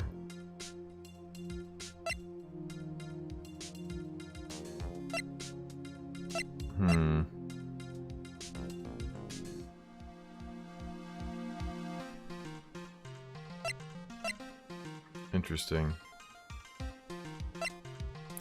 Okay, talk about Godo. I usually hear about promising young prosecutor candidates while they're still in school, but I've never seen or heard of this person. Gotta admit, he's puzzling alright. He disappeared one day, big mug of steaming coffee in his hand. He sounds like an interesting man. Yeah, the whole prosecutor's office is really into double espresso whatever that means, dude. Okay, and we don't know where Pearl is. What about the victim? There's a lot we don't know about this victim. We don't know her real name or background. We don't know anything, really. That's rather odd. She was trying to hide her identity. Why would she become an author? I'll bet it was just one of those things, you know? She probably never expected to get so popular. Picture book author of unknown age. That is kind of strange. Larry's teacher. Okay. Let's bring it back to... Man, can we really not... Okay, we know, we're over here. Alright. I don't see Larry anywhere. Maybe we scared the poor kid away. His heart was shut tight with a number of psycho locks. I guess I'll have to look for him now. What a thorn in my side. Here, let's go check out the bridge. That has to be where he is. Oh, or not. I see. I guess we're not doing that. Let's back to the courtyard. Dang, dude. We talking about the Smash Bros roster versus a billion lions ever here? Just... Oh my gosh. If we're gonna talk about that, look, I'm just gonna say one thing. If we're talking about the canon strengths, which I've actually seen displayed properly, then they would beat the billion lions. Maybe. Right? Maybe. If we're talking about Smash Bros strength, then no, they would lose easily. Alright. That's it. So. Let's go to... God, I don't know where to go. Alright, guys, where should I go right now? I'm kind of lost right now. Is there something I need to present to Gumshoe? I'm so excited for you to see this episode, my fave. Yeah, it's pretty cool so far. I mean, it sparked a conversation. So, kind of the deal. Let's go to... my cousin was apparently with the victim at the time of the crime, currently missing. Went to their temple for spiritual training and is now trapped there. Heading on the Hausakura Temple, discovered the murder. Bad back really bothers her. You need to examine in a few other places. I'm trying to find the main hall. Okay, I'm gonna go back to the main hall then, you're right. Alright. Oh, it's a warm cat box, but where are all the cats? Ooh, a cat box. It's called a hibachi. Oh wait, no, never mind. It's for heating the room. Oh, look at all these ancient straw frisbees. Those are a type of zabuton. Cushions called enza. Why are you giving me such a hard time? Oh, Mr. Edgeworth, why? Because learning something new might actually be a good thing for you, detective. Yeah. You learn something new, dude. Ooh, there's a little paper down here. There are more enza cushions in the corner of the room. What's that white piece of paper sticking out from under that stack? Beats me. Would you mind checking that out for me, Detective Gumshoe? Yes, sir. Here you are, Mr. Edgeworth.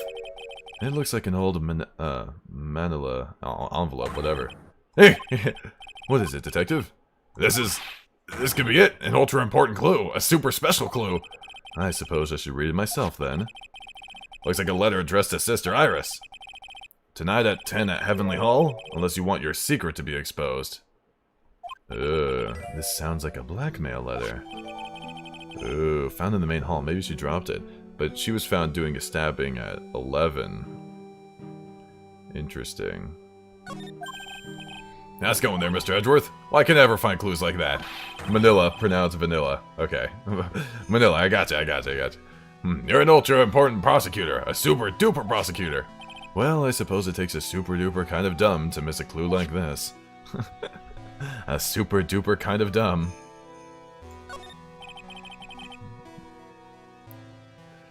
Alright.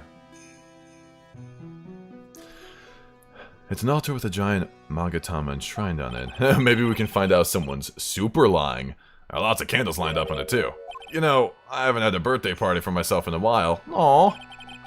Maybe you should blow out those candles over there to make up for that. Oh, Edgeworth, come on, man. That's me. Dude, go to his birthday party, man. Go to his birthday party. I'm sure he'd appreciate that. Mr. Edgeworth, would you mind singing happy birthday to me? Stop that. Cut that out. Please don't blow out the altar candles.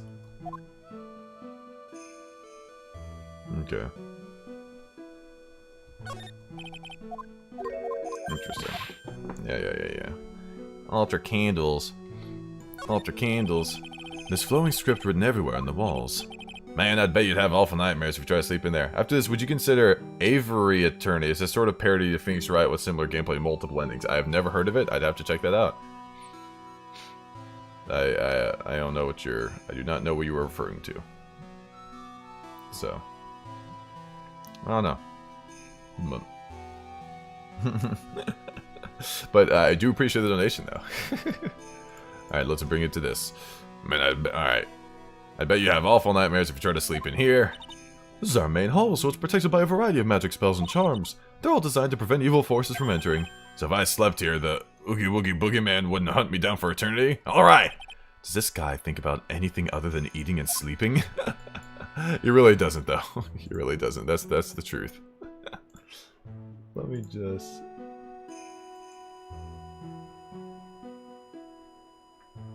Dang, dude. That whole lion debate was so stupid. I gotta do this for a friend real quick. There we go. Alright. Alright.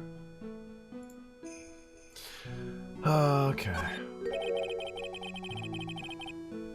Let's see. Alright. That's okay. That thing sure casts a strong presence over the whole room. This is this is the lesser Magatama. It's a precious heirloom containing a great many souls. Alright. Ah, this is lesser. What is the greater one like?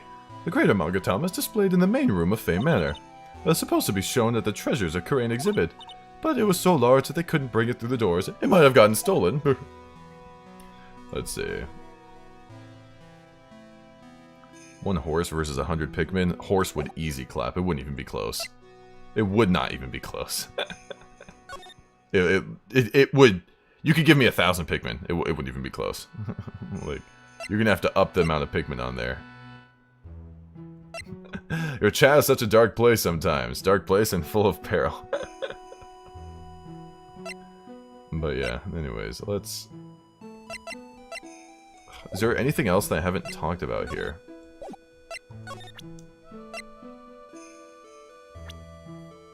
Well, Phoenix. This man, his face betrays a life of suffering and great weariness of the world. Sure.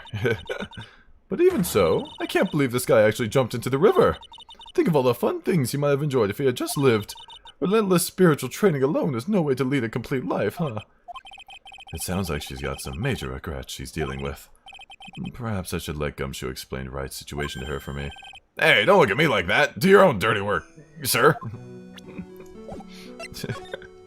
Oh, no one's gonna explain this situation? But what if they were ants that were... this big?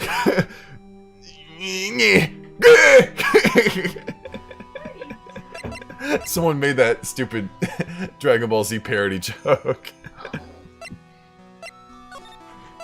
Alright. Okay, guys. Is Larry here? Dragon Ball pay. 1 billion lions versus Pain. Pain would die like just by himself, dude. Detention center. Here she is again. Mr. Edgeworth. I came back because I need to ask you a few more questions, if you don't mind. But I've already told you everything that Iris, please remember, I'm on your side. You can tell me anything. Yes, thank you. I just finished speaking with the head nun of Hausakura Temple. She testified very clearly as to what happened. She said she saw you stab Miss Elise Donham with a sword. And one other thing, she said that when Maya Fey began her training at the Inner Temple, you were there as well. What? When I spoke with you last, you claimed that you never went to the Inner Temple. And yet, Sister Bikini says she met with you at the Inner Temple that very night. But I didn't go there. I didn't go to the Inner Temple last night. Oh gosh, it looks like she's unwilling to tell me the whole truth. I wonder if I'll find the answers I'm looking for if I break those psycho locks. Hopefully we have enough. Oh, we got to hear an Edgeworth take that. Did you guys get that? Take that! Oh, let's go, dude. Oh. Dude. Since I have been handed this case, it is my duty to dig up all the answers. Understand? Yes, sir. The smallest flame can sometimes bathe a case in a whole new light. In my years in court, I've seen it happen over and over again. That's why I'm committed to searching until I have those answers. Now then, is it really true that you didn't go to the Inner Temple last night? Yes, I swear I already told you that. Yes, you said you didn't go because you were frightened. That's right. If that's the case, then the obvious question is, what were you so afraid of? Iris, I wonder, is this what frightened you so much that you couldn't even leave your own room? The blackmail letter? Take that! I love it, dude. I found this in the main hall. It is addressed to you. That's... Well, Iris? Oh, man.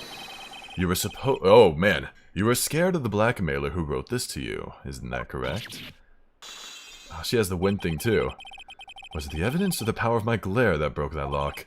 Oh, well, I don't suppose it matters either way. But, Mr. Edgeworth... Yes? I thought that letter was just someone playing a prank on me. A prank? Well, yes. After all, even if I did have a secret, there's no one to tell it to that would cause me any grief. I wonder about that. Sister Bikini is like a mother to me. I would never hide anything from her. No, you may not have anything to hide under normal circumstances. However, last night was different. Unfortunately, I don't know the exact nature of your secret yet. However, whatever it is, there is one person you didn't want your secret told to.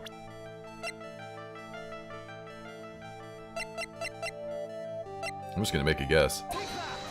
No. She peering at myself. Hold on. Deep sea of darkness in my heart. However, the only way I can get rid of it is to fully uncover the truth. Okay, I don't think I have it.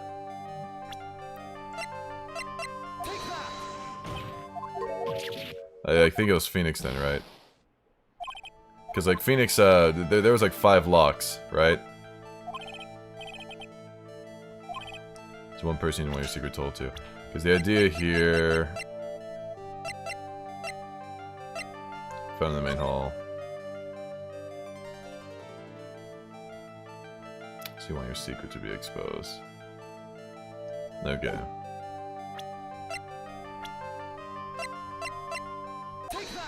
Take that! Phoenix Wright. Okay. You mean something to Wright, it seems. And I can tell he holds a special place in your heart as well.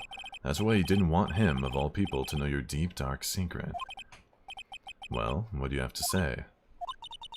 I should have expected as much, especially from a friend of his. Yeah. My idea was that she's been living there for a super long time, so she wouldn't want any secret to be revealed to the people that could potentially kick her out. After dinner, this letter was waiting for me in my room. As I said, I was frightened by it.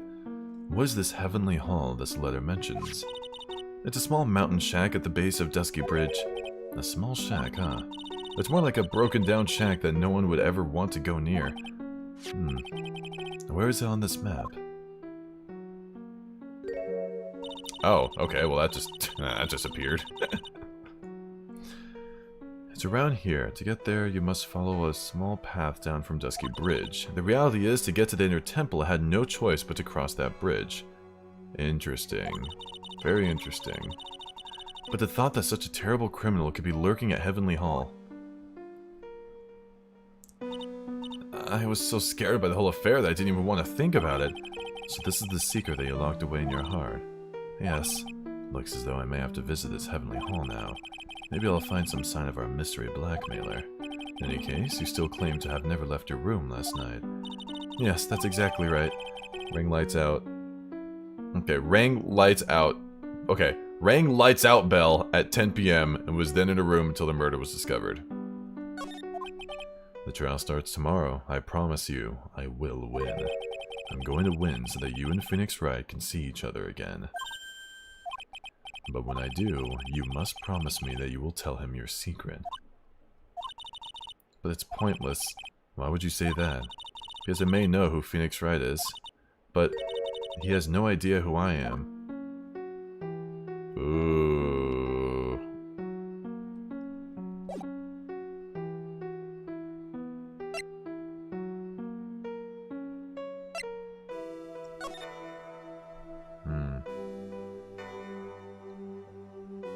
You should put on live chat, by the way. That's okay. You good? What does that mean? Huh. Guess we'll find out. Very strange. Very strange. Hold on, I wanna see this real quick. Letter was in the room. I was frightened by it. It's a small mountain shack. A small shack. It's more like a broken down shack that no one would ever want to go near. Whereas on the map, and it's right there. It's right here. To go there, you must follow a small path down from Dusky Bridge. Okay. No choice but to cross that bridge, but the thought that such a terrible criminal could be lurking, so she didn't want to go to Ender Temple. That's why. She didn't go to Ender Temple because there was someone that could have potentially hurt her there. Interesting. I think Perla's working with Gumshoe and the judge. I think you're right. I think you're correct.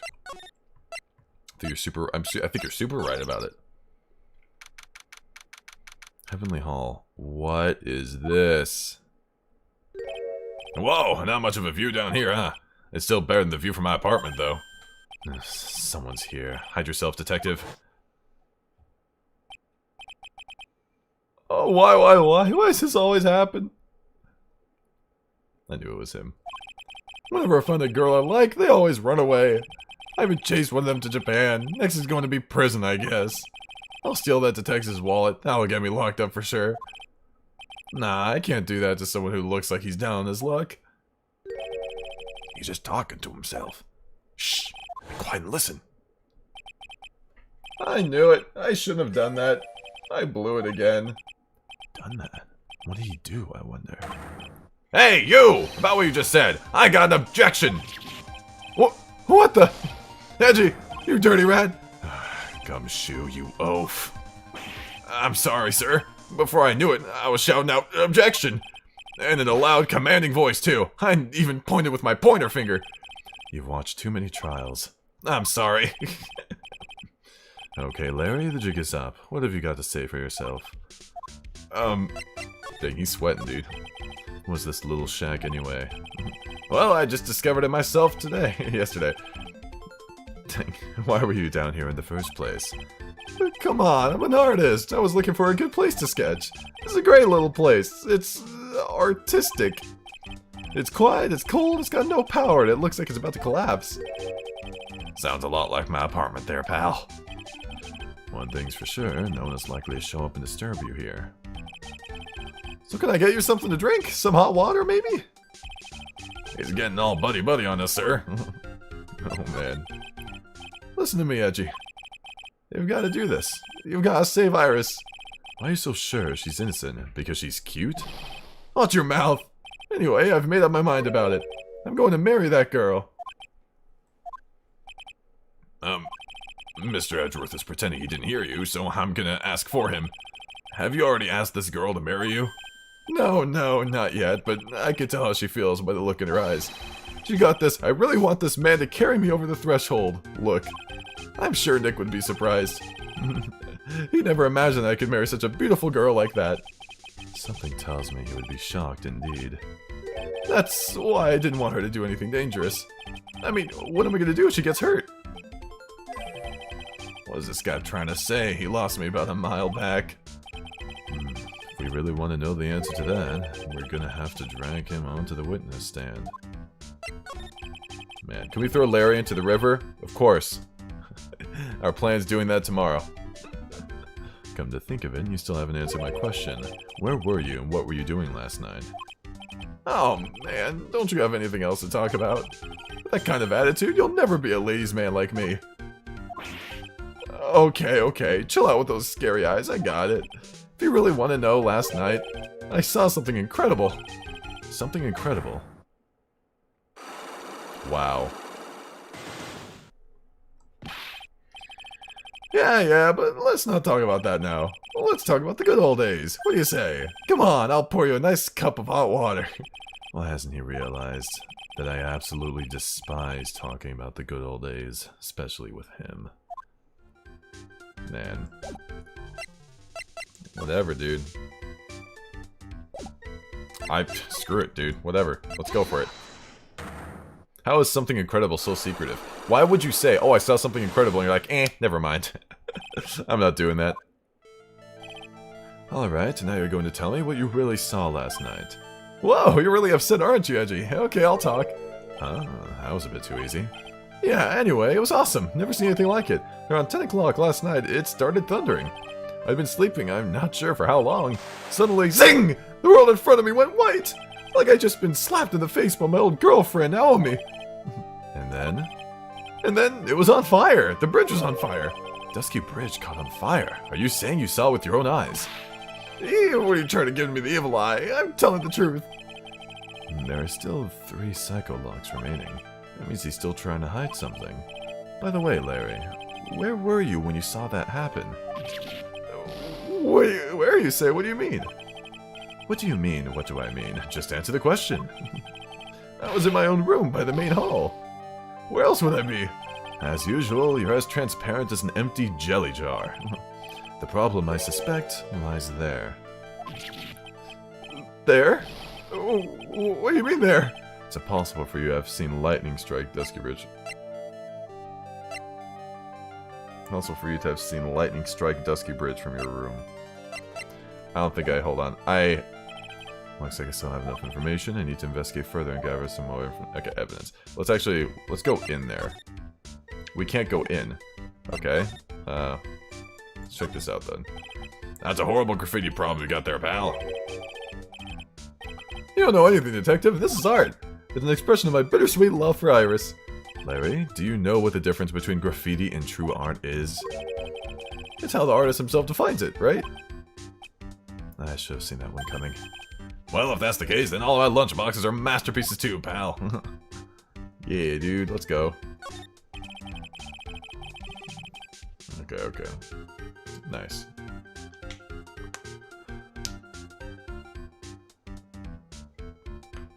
Alright. Oh, this is why Iris was scared. Because of him. Because of Larry. Oh, man. The straw room is totally covered with freshly fallen powdery snow. Wow, it makes a nice image, doesn't it? I always did like the rustic look. Alright. Thank you, Asher. Heavenly Hall, I suppose it's an appropriate name in some sense. You got that right. Look at the bridge up there. This place has to be heaven, because that thing is hell. You would do well to remember, Larry, that this is a sacred place to some people. Yeah. Absolutely, dude. What are you doing disrespecting? What's this festive-looking ornament? It reminds me of our class in grade school. We used to have a lot of fun decorating the classroom with origami, remember?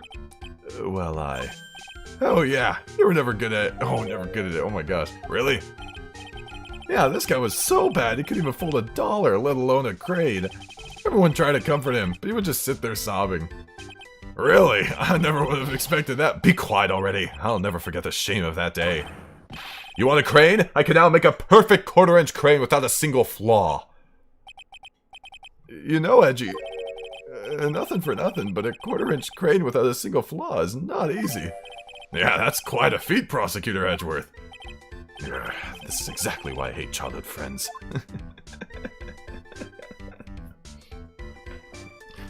Oh my gosh. Asher for focusing back on the game. Best story, dude. Let's go. Raging Rapids. This is Eagle River, sir. It runs pretty fast, so it doesn't ice over, even in the winter. If it iced over, Wright would have been in some serious trouble. You're right about that. He would have landed on the ice and slid downstream to who knows where. Not exactly what I meant, but alright. Dang. Oh, the bridge. Huh. It's a little far, but I have a pretty clear view of Dusky Bridge from here. I still can't believe it, really. What is it, Larry? Nothing. It's nothing. Sounds pretty suspicious to me. Something about that statement smells. You know what they say. If something smells, it's usually...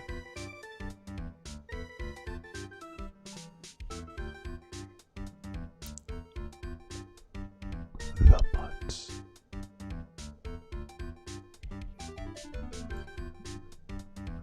What else to do here? Alright, whatever. That's not what it is, Puella. The butts. As someone that's very bad at crafts, I can relate to Edgeworth. Don't worry, Edgeworth got over his weakness, alright? Alright, now that you're telling me we really saw last night, let's go. It's a possibly seen lightning strike.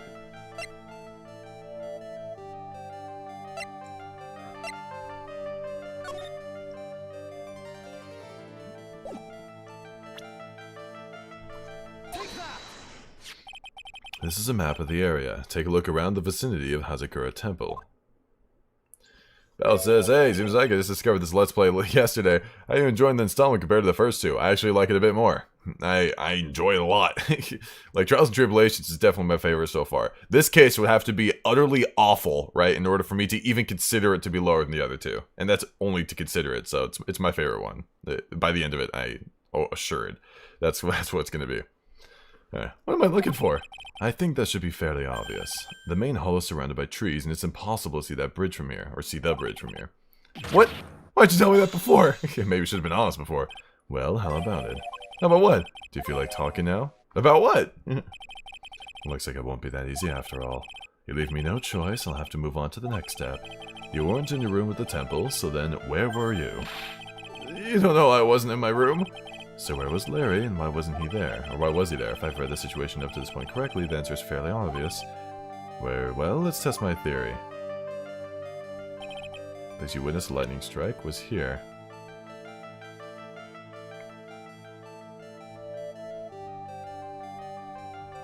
Maybe somewhere around here. I want to guess. Maybe he was like around here waiting for her.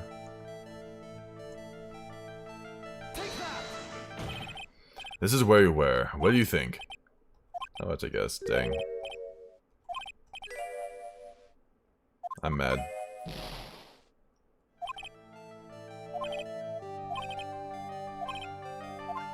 I need to think about this better. Do not guess, you must know. I thought the idea was that he was waiting for her, or whatever, because he's been waiting for the nun, or something, so he had to have seen lightning strike. Okay, hold on. Darn, I wanted to check something on my own. So...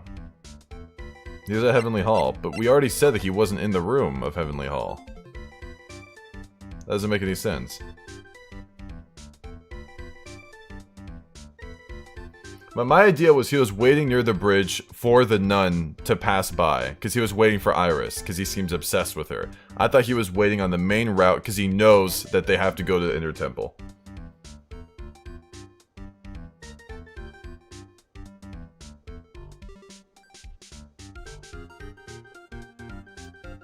Okay, no, we said he wasn't in the room of the main hall of Hausakura Temple. Oh my god, I'm so mad. So wait, what was the whole point of...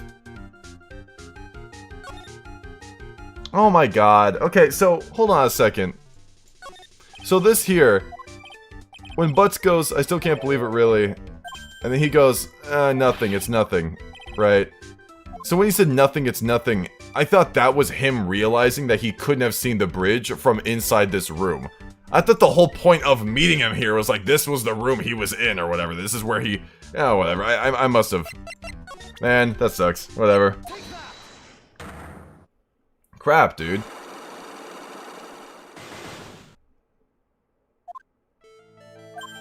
Whatever, man.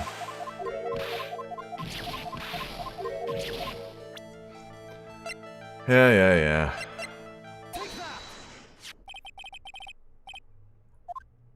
Sorry, but really, just the nun, no name, no title. Nope, just the nun.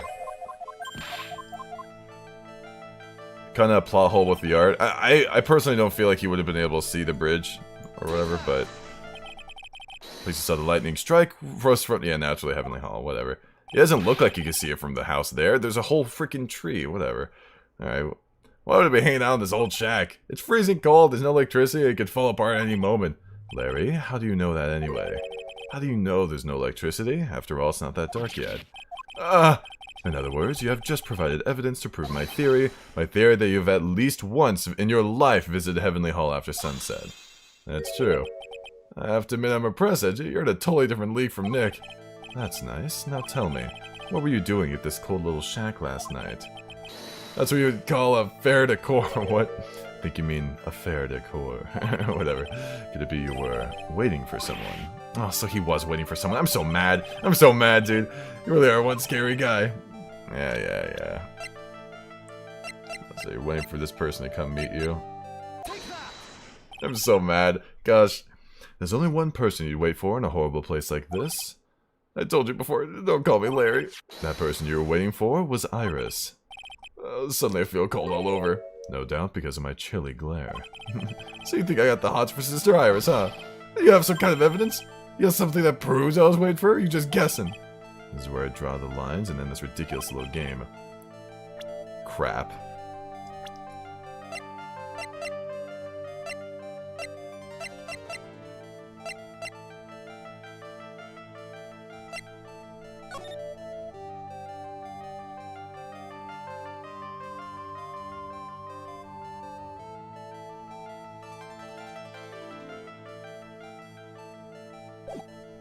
Oh my god, is it really the note to Iris?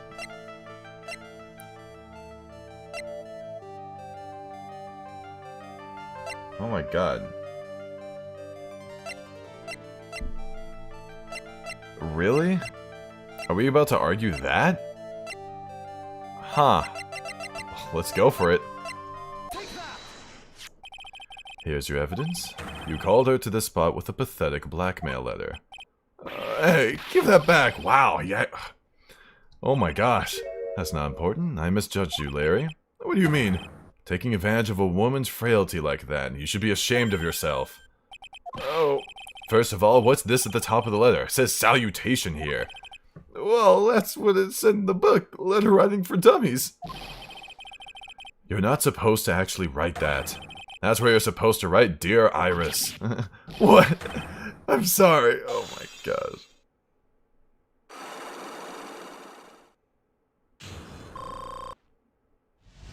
I can answer that later, Bardo. That's so mean, dude. Why would you do that?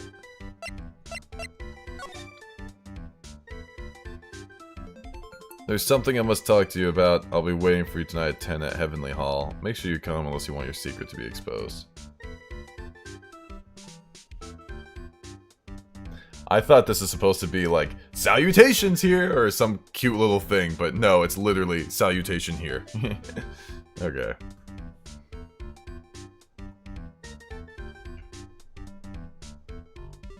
It sounds threatening, I mean...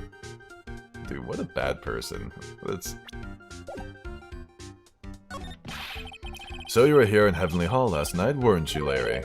And you saw the lightning hit Dusky Bridge, didn't you? Sorry, Edgy.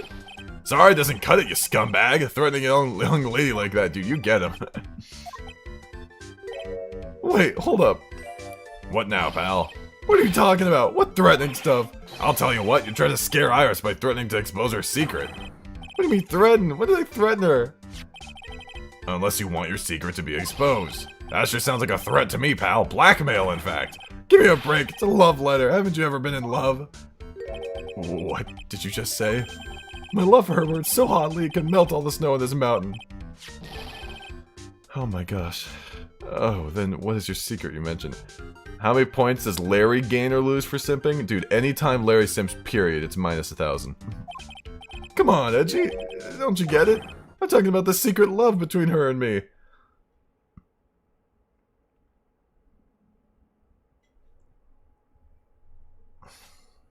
God. I can't believe I don't even have enough water to pour anything.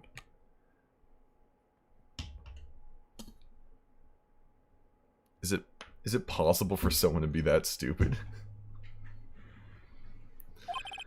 Obviously she wouldn't want old Lady Bikini to know about it, right? About our hot and sour bittersweet love affair. Alright, then why'd you send a love letter in a business-like manila envelope? Give me a break, it's not my fault I didn't have any other envelope. Why were you so quick to apologize? It's because Edgy gave me that scary look of his. What's wrong, Edgy? Why are you so quiet all of a sudden? That's it? That's what all those huge locks were about? I don't understand why you were so defensive. Well, I don't know either. I guess the thing is, you shouldn't expect too much from a guy like me. Hey, come on, don't let it get you down. Mr. Edgeworth, this guy's still hiding something, I know it. What do you mean, detective? Don't forget what this guy said just a minute ago. You really want to know? Last night, I saw something incredible. He's right. Larry. What? You look at me like a hungry dog that just found a bone.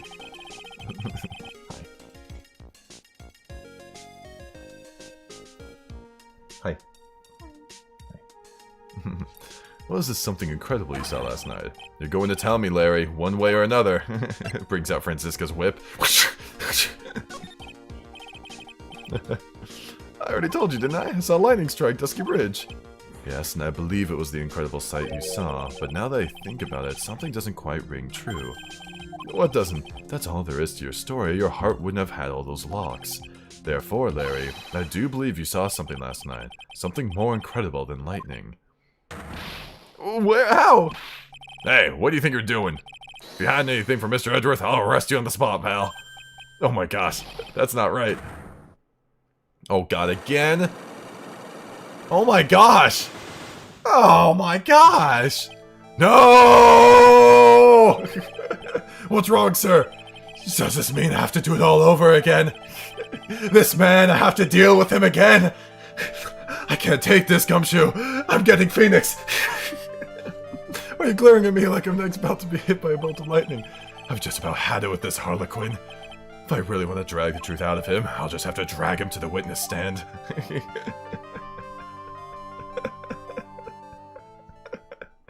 No! God! That's awesome. Oh boy, dude, it's trial time. Let's go. I'm so excited. Oh my, Mr. Loris feels that way about me? Apparently, he isn't aware of your real secret at all. This is no time to be embarrassed. I'm sorry. I'm just hardly accustomed to that sort of thing. Were we not? And in any case, whatever it was that he saw the night of the incident, mark my words, I'll drag it out of him. Man. Does that mean Mr. Loris is the witness today? No, I believe that none will be the first to take the stand. Sister Bikini. She claims to have seen the very instant in which you carried out the crime. I just want to ask you one last time. It really wasn't you who killed Miss Elise Donham, correct? Yeah, he just drags Phoenix out of the hospital. Your turn, Wright. Take this badge. Please. On his knees. Please. I can't deal with this. I'm quit. Wasn't me. Very well then. Mr. Edgeworth. Yes? Hey, you're a prosecutor, aren't you? Are you sure about this? If your true identity is revealed, don't worry, I've made the necessary arrangements. I see. Iris, it is a prosecutor's job to doubt people. But right now, I am a defense attorney. A defense attorney's job is to believe in people, and to believe until the bitter end. Prediction as to who the prosecutor is? It's definitely Godo. And there's no way Edgeworth is going to get an actual prosecutor here. That's what my friend told me once. Or maybe it'll be someone else, and then it'll become Godo.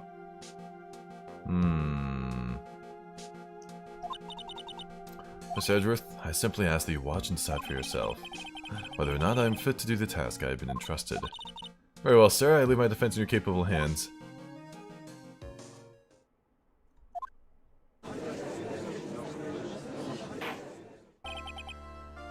Court is now in session for the trial of Sister Iris of Hausakura Temple, eh? Oh, this is so cursed. Oh, this is so cursed. Oh god. Oh god. This is. Oh, I can't take this. Look at this. This is so cursed. The defense is ready, Your Honor. No! It's blurst. He's even wearing the badge. Benches appear to be ready. Could it really be Franziska? I wonder if Franziska's actually going to do it for us. However, the same cannot be said for the prosecution in the case. Indeed. I'm not sure I like such a blatant waste of this court's time, eh? An empty prosecutor's chair can only mean that the prosecutor has no confidence in their ability to prove their case. It would seem this case is already over before I had a chance to begin. I'm ready. I announce my verdict at this time. This court finds the defendant. It's Franziska. I'm so mad. Oh, no. Oh, God. The prosecution stands ready. Oh, God. Godo might replace her. Oh, my God. And you are. Franziska von Karma, prosecuting prodigy. Von Karma. Okay, so she won't rat him out. Okay. So she's not going to take the L for him, but Yeah, she's not going to... That's what I was talking about earlier. Yeah, okay, that's what you're talking about earlier? Okay, you're right, right. He doesn't need someone that's just take the L. He just needs someone that's not gonna be like, you ain't supposed to be over there. Yeah. Because he kind of helped her out a bit. Perchance, you wouldn't be of any relation to the legendary prosecutor Manfred von Karma. Legends are a thing of the past. I am a von Karma, that is all. Upon a special request, I flew in today for the purpose of prosecuting this case. You did? Well, you must be quite a big shot, eh? By the way, Mr. Edgeworth. Yes, Your Honor. I'm almost certain that I've seen you somewhere before. Or am I just imagining things? You want me to give him a Canadian accent? I'm almost certain. Dude, I'm not. You look very much like a prosecutor I met once. I believe you're imagining things, Your Honor. Ms. Von Karma, do you have anything to say? Hey? There's no such weakling as this man among those of the prosecutor's office. There isn't? But I'm sure once before in this courtroom... I told you there is no such weakling. Was that a whip? I'm not sure I care for such a thing in my courtroom. Bailiff, remove that whippet! I have no objection to the whip. We finally have a judge that's like, oh my god, a whip, what are you doing? Hey, can we get the whip out of here, please? You don't? The prosecution can wield a whip or drink 17 cups of coffee, but there is still only one truth. That is what I stand here to prove today. This promises to be interesting, Miles Edgeworth. I had expected to face Phoenix Wright here today, but looking at you now, maybe this is what I have been waiting for all this time. Miles Edgeworth, I will not allow this chance to crush you slip through my fingers. I see you brought your flair for the historic. Sorry, I'm good. Now I'm doing. Now we add to the things I'm not sure about. People acting bizarrely in my court. Oh! Sage is set. Now continue with the proceedings, Your Honor. Canadian judge is logical. Screw Canadian judge, alright? I'm just here to say A with the judge voice, alright? Very well, Miss Von Karma, please give an outline of this case. With as little whippings as possible. Murder victim is the famed picture book author, Miss Elise Donham. Alright. Her body was found in the Hausakura Temple courtyard. She had been stabbed through the torso by a ceremonial sword from a golden statue. Sword in this picture is the weapon in question. Hey? Very well, the court accepts this photo of the crime scene. Alright. Oh my gosh. There's no mistake, this was the doing of Sister Iris. Wait, Edgeworth says a prosecutor can wield a whip or drink 17 cups of coffee, the latter of which is clearly a reference to Godo, but shouldn't he not know who Godo is? I think the idea is that Gumshoe must have told him at some point. Because Gumshoe knows who Godo is. After all, there is a witness to her crime. Very well, please bring this witness to the stand. Eh? And so it begins, my first and last trial as a defense attorney. She really that short? Witness, state your name and occupation, please. Hold on here. I'm not sure about being not sure if I care for this at all. Witness, please stand up nice and straight. Posture check. If I recall correctly, there are a few milk crates in the defendant's lobby for our back pain plagued witness. Bailiff, fetch a crate for this poor lady. Eh? That's awesome. Once again, your name and occupation, please. Little me? Well, I'm the head nun of Hausakura Temple on Eagle Mountain. My name is Bikini. You got it? Bikini. Nice to meet everyone. We don't appear to be wearing a bikini right now. Hey, I feel ripped off. Courtroom is the garden of holy judgment. Those with lechery in their hearts should leave this sanctuary at once. You want me to leave? Oh my gosh. You heard her, guys. You heard Francisca. If you're having those thoughts, you must leave at once. That's just how it works, man. I'm sorry. So, hold on one sec.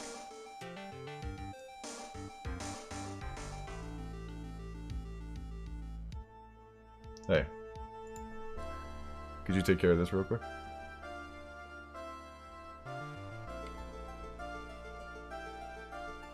You know, add the stuff. Wait, who is that? Oh, you know who it is. Add the stuff. I believe in you. Are you confused? Okay, never mind. I'll just do it. Give us a sec, guys. Yeah.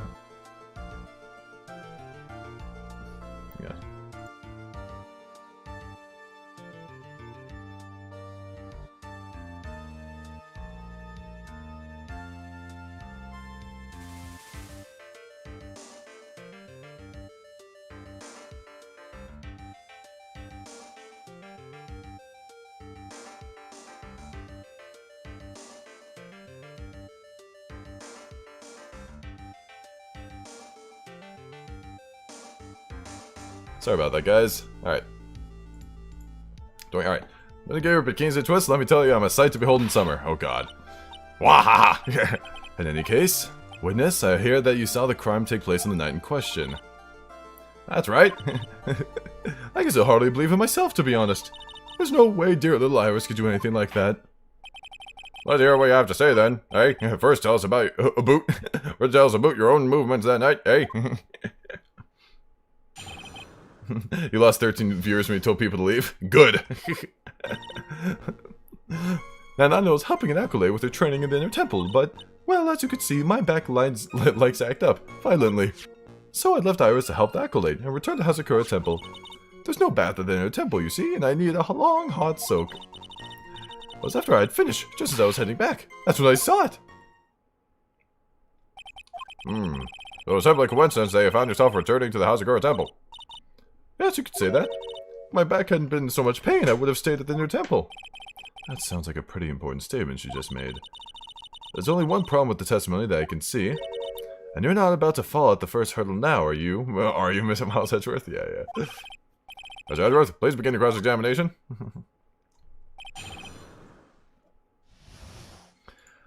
Oh boy. I was helping Acolyte. Hold it! Oh my gosh. What is this inner temple? Well, see, conversing with the spirits is what we, train people to do. We the ones asking questions, madam? In order to do that, a place strong in spiritual power is required. There's a small temple across Dusky Bridge called the Inner Temple. Acolytes must spend an entire night there to undergo intense training. And how exactly do you help with this process? It's all quite exacting. It can't be performed without a nun supervising. Like a tutor watching to make sure a spoiled child studies. A tutor with a whip, in your case. If that is the case, then why did you return to Hausakura Temple where the murder took place? Well, as you can see, my back likes to act up. Okay. Your back likes to act up. Okay. Violently. That's right. It's no laughing matter, especially in winter. I can't hold anything heavier than a knife and fork during the cold months. Just being alive is like strict training. Oh my gosh. Oh my gosh, dude. On the night of the murder, was this fabulous back of yours hurting again? That's right, raging like a bull in a pig pen. I almost fainted once or twice. I just knew that... Excuse me. My gosh. And no police testifying. So the fire is to help the acolyte and return to Hausakura Temple. Interesting. You left Iris to help. With what? What do you think? The acolyte's training, of course. It was just past 10 p.m., so we were starting to enter into the training exercises proper. Wasn't your place to remain with the disciple? Well, the job is simply to watch over the acolytes so that they don't pass away. Oh! Just to confirm this point again, that night, you met Iris in the inner temple. Yes, sure, she's a gentle, honest girl. She's never once failed to follow my directions.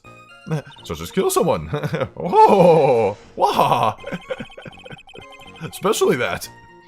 So return to the Hausakura Temple in order to take a bath. My back is to blame for everything. It's a do or be done in kind of world, after all. How long were you in the bath for, if you don't mind me asking?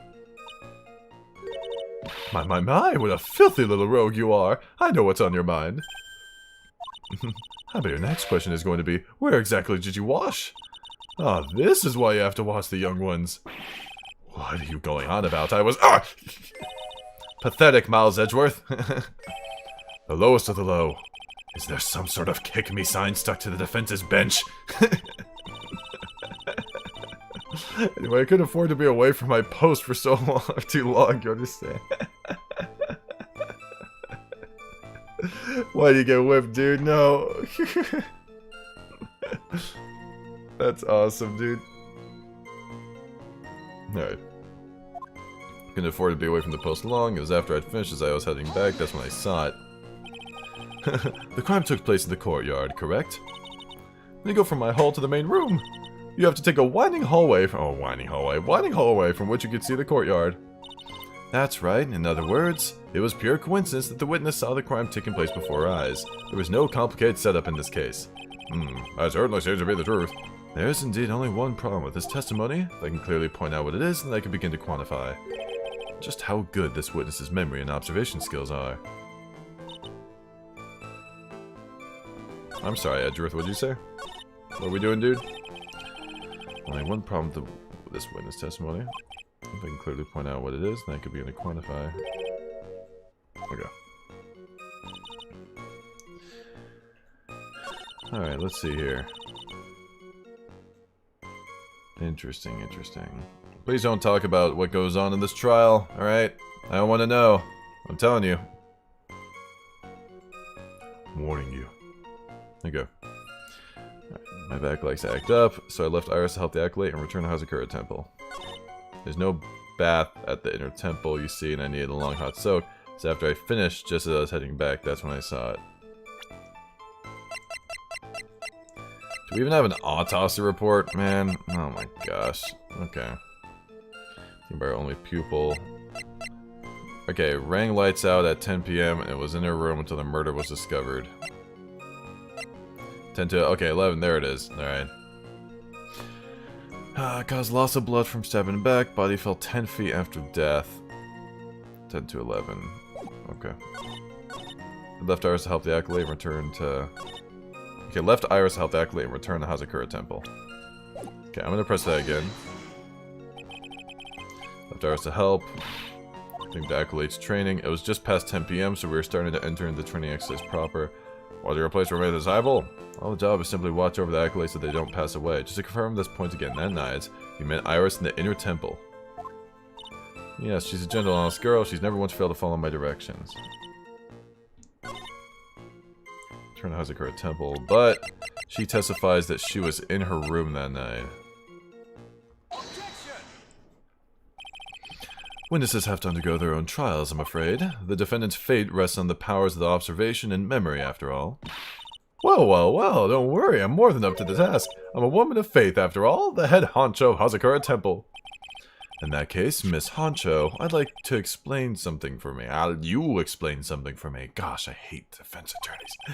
The discrepancy between your testimony and that of the defendant, Iris. She claims that after ringing the lights out bell, she went back and stayed in her room. Which means she did not go to the inner temple at all. No, she said that. A defendant or a witness? Who is more likely to lie, do you suppose? The defendant is simply lying to cover her back. But that is completely illogical. The murder was committed in the courtyard of Hausakura Temple. Claiming that she went to the inner temple would make for a much better alibi. Interesting. It really would, though. It really would. That is true, right? Like, why would you cover yourself by saying, oh, you know, I wasn't at... okay, I think, yeah, the whole point here is, like, why would our defendant not want this witness to say that she was at the inner temple? That kind of covers for her, doesn't it? And we're defending her, so why would we want to take away her very solid alibi of being at the inner temple, you know? Like, we're just trying to find the truth here. Doesn't make sense, so... but that is odd. Whatever the reason, I can't believe that she would lie. She does indeed have honest eyes. All people lie. That is my belief. Why am I the only one being whipped in here? Because Phoenix isn't around. Anyway, neither the witness nor the defendant had any reason to lie. Which means, we must call your memory into question. Dear, dear, dear. You're older than me, and yet you want to play that game, do you? Well, this isn't exactly what My memory is perfect, crystal clear, especially in winter. Alright. Then I guess it's too early to end this cross-examination. Hey? Mr. Edgeworth, if you are going to question the memory of this witness, you will need to show me a more decisive piece of evidence. Understood, Your Honor. If I was... I was naive to think that alone would do the trick. And please add your comments about... Okay, about... please add your comments about Iris to the testimony. And let's return to the cross-examination.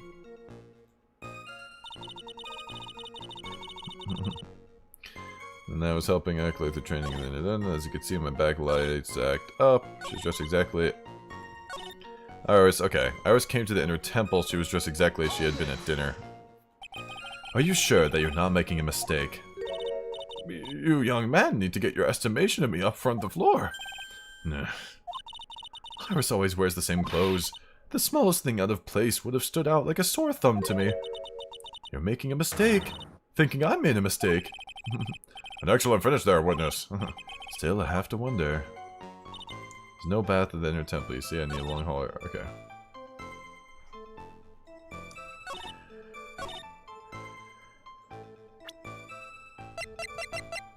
People for lights that came out.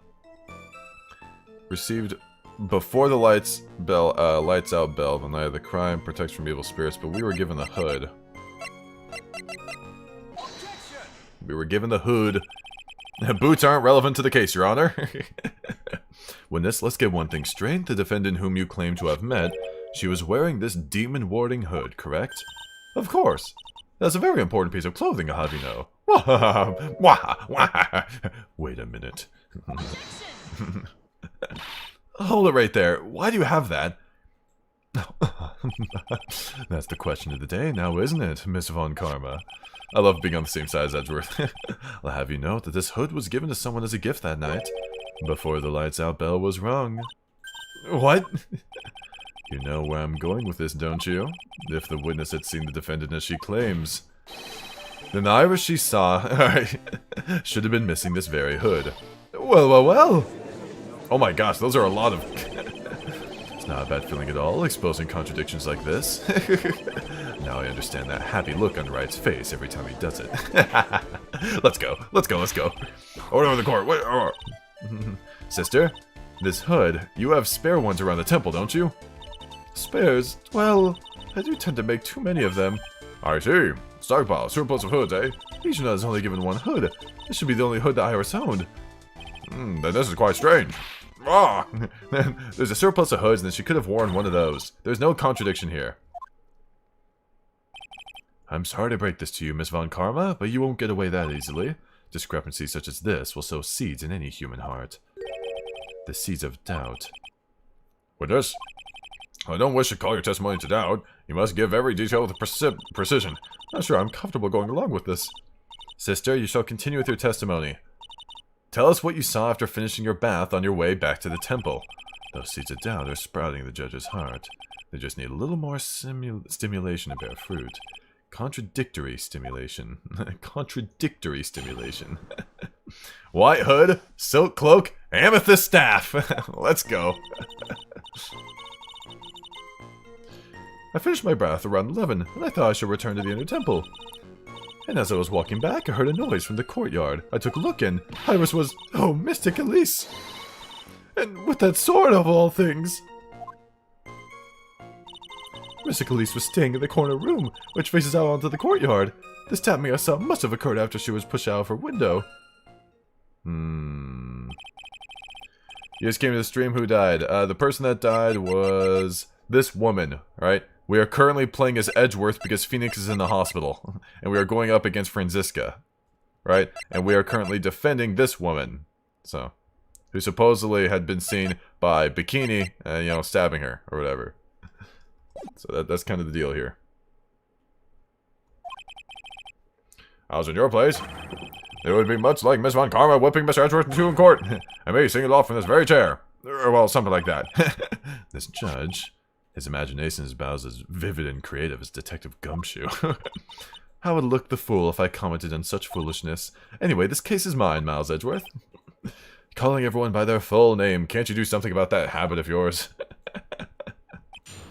After my bath. Yeah, contradictory stimulation does sound odd, doesn't it? Alright. Finished my bath around 11, and I thought I should return to the inner temple. Okay. How far is it from your room to the inner temple? Let me think a moment. Okay. About 20 minutes on these stumps of mine. It's about 15 minutes to Dusky Temple from Hausakura Temple. The inner temple is just beyond the bridge. Still, you never made it back there that night, did you? That's right. I was heading along the walkway toward the main hall. Okay, hold on a sec. Alright, finished my bath around 11, and I thought I should return to the inner temple. Okay.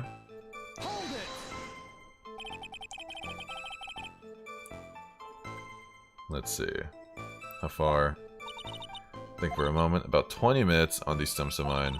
So 15 minutes to Dusky Bridge from Hausakura Temple. And the temple is just beyond the bridge. Okay. Never made it back that night. Okay, that's right. I was heading along the walkway toward the main hall. Interesting.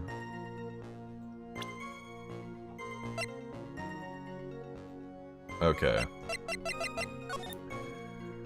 Temple. Oh, okay. Okay, I'm sorry. I'm gonna do that one more time, just so I can see. What time was it again? About 11. Okay, wait. Did she say 11? I think she said 11, actually.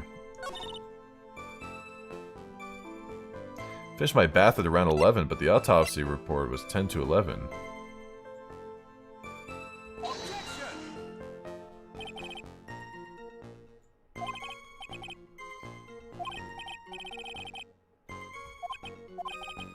Don't probably play mangas with me. I'm confused. I guess the idea is that just at the very end of it, I simp for young judge. That's my freebie. That's my freebie, alright? Simp for young judge. It's not young judge, it's his brother, or whatever it is. Alright? Thank you, though. Heard a noise from the courtyard. I took a look in. You say you heard a noise. Thump, just like that. Alright. That could only be the sound of the victim falling. It's very quiet in the temple, you know? Right. You can even hear the snow falling from the branches. Alright. Thump, just like that. But then couldn't this noise you hear have been snow falling to the ground? I never thought of that. Oh. Next one to laugh gets a whipping. Well, whatever the source of the sound, I look over at the courtroom. Yeah, I looked over the courtroom. Yeah. Iris was so mystic, at least, and that's sort of all things. Alright, I'm not gonna make another mistake with Edgeworth here, alright? No more mistakes. No more mistakes. We're good. Alright? We need to adjust. Solid. Alright? Flawless. Let's do it. This is the second time that the witness has testified to seeing the defendant, but some doubt remains in these claims. Hey, just what does that mean? Just because you're a good-looking man doesn't give you the right to. The murderer who stabbed the victim with the sword, Sister Bikini, try to recall exactly who it is you saw, who it was, as clearly as you can. Well, you're a handsome young man, so I'll forgive you. Oh, now that you mention it, there was something awfully strange about her. Something had been bugging me all this time. Edgeworth is a perfectionist. Making mistakes as him is out of character. He makes mistakes all the time. What are you talking about? All the time. And that's how he loses some of the cases, dude. I don't know what you're talking. I think it's a little weird thing to say. Please, don't keep us in suspense. Look, I have to make one mistake, alright? As Edgeworth. That's in character. Now no more mistakes, alright? Yeah, you can see the attorney's badge in Edgeworth's suit. It's pretty cool. It's nice, nice. Or Hood. Never gets penalties. Well, that's because that's a game thing, alright? He still loses, and that's, I'd say that's even bigger. Alright. Or Hood. That's right. It's coming back to me. Iris. She wasn't wearing her hood. I thought something was out of place, but it all makes sense now, doesn't it? After all, she'd given that hood away to someone, right? You've dug your own grave, Miles Edgeworth. No. We are including Game 1 Edgeworth. After that, he never makes mistakes. Now that's stupid. He's still the same person. What do you say, Miss Edgeworth? Is this testimony important? Of course it's important. This may initially appear to put me at a disadvantage, but I can't see any other leads at the moment. Your Honor, I would like these new statements to be added to the testimony. Miles Edgeworth, if you want to hang yourself, you need only to ask. I'll gladly lend you my whip. Oh my gosh. Alright, that's the immature testimony, no problem.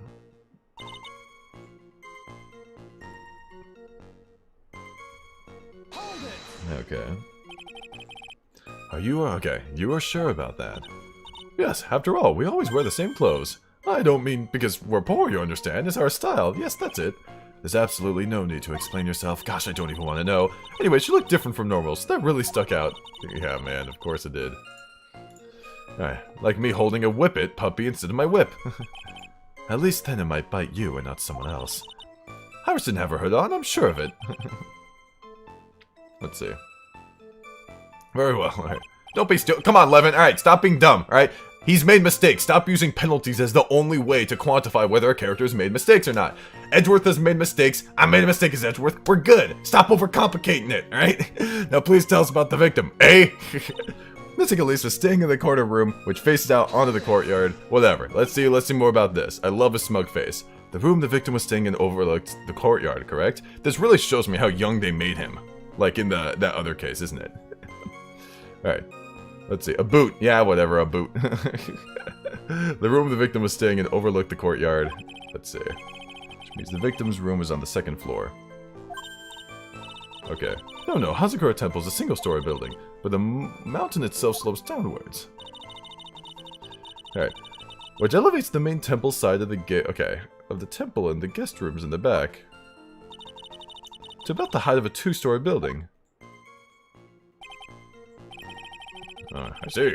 And the victim was staying in one of these elevated rooms, eh? Yes, I should know. I'm the one who carried her things to her room, after all. So, I must have heard after she pushed her out of the window. What makes you so sure of all this? It's just like I told you earlier. I heard a noise from the courtyard, okay? Thump! Just like that. You're one smart sister, I'll give you that. The autopsy report states that the victim's body was covered in bruises, indicating a fall from around 10 feet in height. It appears that the witness was not mistaken then. Yep, I'm more than just a pretty face, especially in winter. I'm a woman of faith, after all, the head honcho of Hausakura Temple. There's only one... Okay, there's only two of them working there. Alright. What's wrong, Miles Edgeworth? No snappy comeback remark? It doesn't feel like she's lying. It's very powerful testimony, too. She claims to have seen the instant in which the defendant stabbed the victim. There are only two things I could believe in right now, my client Iris and my own abilities as a defense attorney. Yeah. But... Oh, body fell 10 feet after death. Okay, well, easy. GG.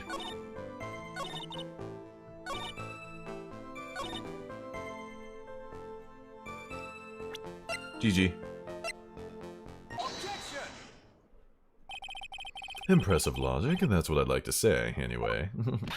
Oh, please do. My brain is something else, especially in winter. However, I think you are overlooking one thing. Miss Von Karma, would you be so kind as to take another look at the autopsy report, you idiot? The autopsy report? The victim did fall from a height of 10 feet, yeah, of course, duh. However, this fall was after she was killed.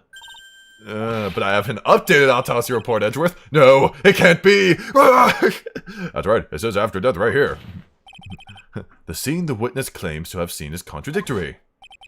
If the defense stabbed and killed the victim there in the courtyard, how did the victim then go on to take a 10-foot fall? Ugh. However, Edgeworth, no, this autopsy report, no, is outdated! No! No, please. The victim was killed and then fell. If that was the case, then the victim must have been killed in her room, don't you agree? That's the logical conclusion. Yes, that's right. The victim must have been stabbed by the defendant in her own room. And then she was thrown out of her window down below in the courtyard. And then what? Maybe our client was just pulling the sword out, like trying to help. By the way, if someone gets stabbed and there's like a foreign object in them, you don't pull it out, alright? It might sound like people have accidentally gotten killed that way. Because they'll see a loved one with like a knife stabbed inside of them, and they'll pull the knife out, right? Because they're like, oh my god, it's causing them pain. But you pull that thing out, they are going to bleed out, you know? At that point, the knife did cause the damage, but that's the only thing keeping them alive, keeping everything in check. Like, it's sealing the wound, basically, right? They will die of blood loss. Just letting everyone here know that. If there's anything I'm confident in, it's that. It kind of acts like a stopper. Like, of course, there's still going to be an incredible pain, but do not pull any foreign objects out of someone, right? A doctor needs to do that properly. So, that's kind of the idea. It's like if you poke a pencil into a plastic bag of water, it only starts leaking once you take the pencil out. I think that's a good way of thinking about it. Unless, of course, they're either already dead or if there is poison involved. I don't know what you mean by poison, but... Zyke, that sounds like you've stabbed someone before.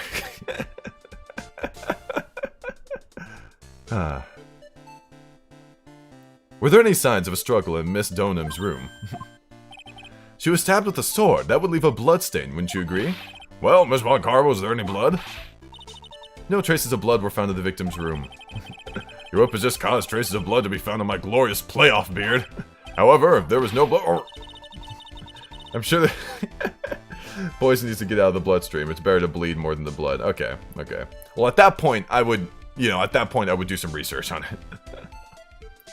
Zyke talking about pulling knives out of loved ones. What number girlfriend? Oh my god. Jesus Christ. I should ban myself for that statement. No, stop. I'm sure there's no need for me to go over this, as I'm sure Your Honor is well aware of when a stab wound produces the most blood. When it produces the most blood. Very little blood is actually lost at the moment of a blade's insertion. If you want to talk about when the most blood would be lost from a body, that would be when the blade is removed. Indeed, with the weapon still in place, it acts like a lid on the wound. Hey guys, look, we're talking about it. I'm so happy. I don't need a defense lawyer. I'm fine. I didn't do anything.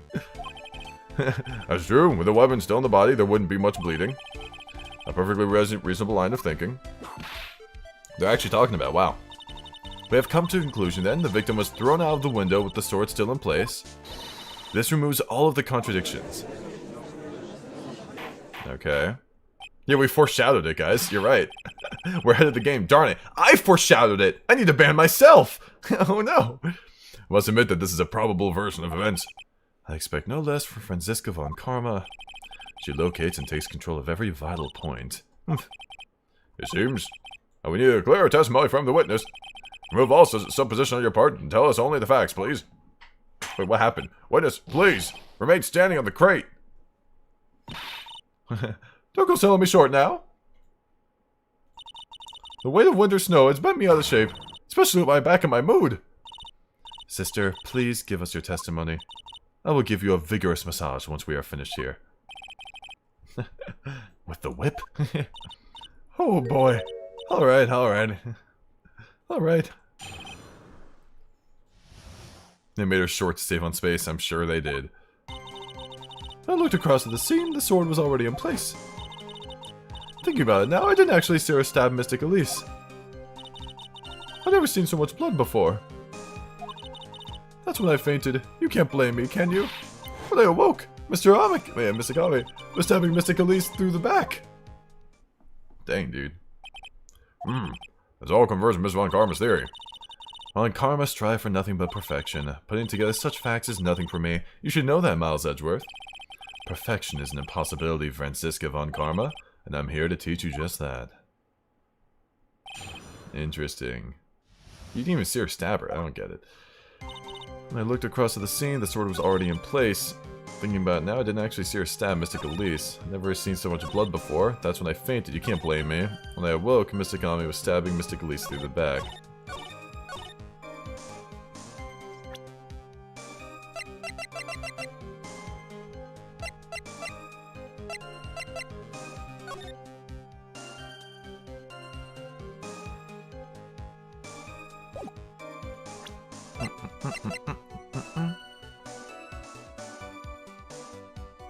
Huh.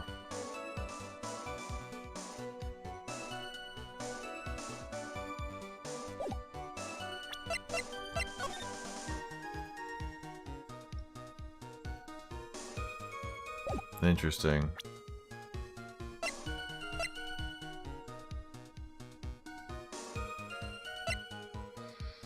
Okay, whatever. Let's start pressing. Who is worse, Lotta or Old Bag? Lotta. I like Old Bag. Old Bag's funny. not my favorite, but she can be funny. At the time, was the victim bleeding? Well, I was very shocked to be seeing all this, of course. So I'm not entirely sure, but I don't think I saw any blood, not then. I'm sure that you didn't. The weapon was acting as a plug in the wound. In any case, let's be clear on one very important point. Did you actually see the instant in which the victim was stabbed? Think about it now, I didn't actually see her stab Mystic Elise. Think carefully, this is very important. It's Iris we're talking about here. I'm thinking for all I'm worth. No, when I looked over, the sword was already in Mystic Elise's body. Might not be conclusive, but this testimony supports her theory. The victim was stabbed in a room, then dropped into the courtyard. And used the stepladder! This proves it rather well, Miles Edgeworth. Yeah. Seen so much blood before. Interesting. I do like Bikini as a witness, probably the most realistic as an actual witness. Tells the truth as best as she recalls it. No deliberate deceptions, but memory can be faulty. Yeah, of course. So you're saying that you saw the victim's blood. That's right! Some of it had splattered onto Iris, too. Ooh. When the defendant was arrested, she was meditating in her room, and her blood-feckled clothes was neatly folded in the corner. What? Her clothes were wait, blood-feckled as well. Blood-flecked. That seems quite conclusive to me. What should I do? Press this point further? Going back to your previous statement, you said that you saw little bleeding when the victim was stabbed, but now you say you saw the victim bleeding. Well, I say that I saw what I saw. What'd you see? Maybe I didn't see the poor woman getting stabbed, but I saw the girl pull the sword out of her. Oh, that's kind of important. Pulling the sword out? Well, it wasn't exactly pulling, it was more like it came out. Okay. Witness, you will add the statement to your testimony. Oh, was that important? More important than you can imagine. It's literally... Instant in which the blade plunged into the hilt was smoothly drawn out. Excuse me? Smoothly, you say? You're saying you saw the sword smoothly slide out? Whoa, God, that was a lot of S's. Try saying this. Hey, try saying this. This sentence here. You're saying you saw the sword smoothly slide out? Yeah, you're saying you saw the sword smoothly slide out? Oh my gosh. That's right. The whole thing happened right next to the gold statue of Mystic Ami. Mystic Elise was on the ground and Iris was stooped over her. The sword was buried up to the hilt. When Iris stood up, the sword in her hand just slid out of Mystic Elise's body. Slid out from the gaping wound. Goes without saying, now if the sword was removed there, would be bleeding. Nothing out of place here. Is that really the case? Can't help but feel that something about this testimony is very out of place. Something which couldn't possibly have happened, appears to have happened.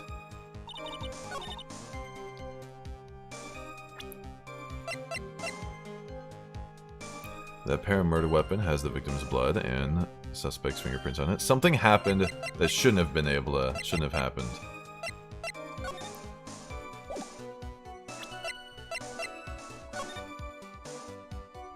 How could it have smoothly came out? That has to be impossible. I think that's my argument by the way. I think it can't be pulled out smoothly because look at this thing. It's impossible. Right? I've made arguments like this before, but the game doesn't accept me. Huh, I've seen so much blood before. Was the bleeding caused by the killer removing the sword? No stick in it, I remember it clear as day. Don't you think that's a bit odd? What do you mean, Miles Edgeworth? Alright, why would the killer pull out the sword? What? If all she wanted to do was place the weapon in the hand of the gold statue, there was no reason to remove it from the body. All that would have accomplished is causing the victim to bleed unnecessarily. Your thoughts, Miss Von Karma? That's... Indeed, it is strange now that you mention it. I'm going to need to find an answer to this mystery too. Anyway, the witness saw something terrible. So what'd you do after that? That's when I fainted, you can't blame me. When I awoke... Okay, I'm gonna press everything. Look, I'm trying to get on a no penalty run here. Alright, the first penalty doesn't count. Alright, look, that was just Edgeworth trying to get used to the defense attorney thing. Alright, no penalty run. On what the killer did next, you saw none of it, correct? Well, I was unconscious.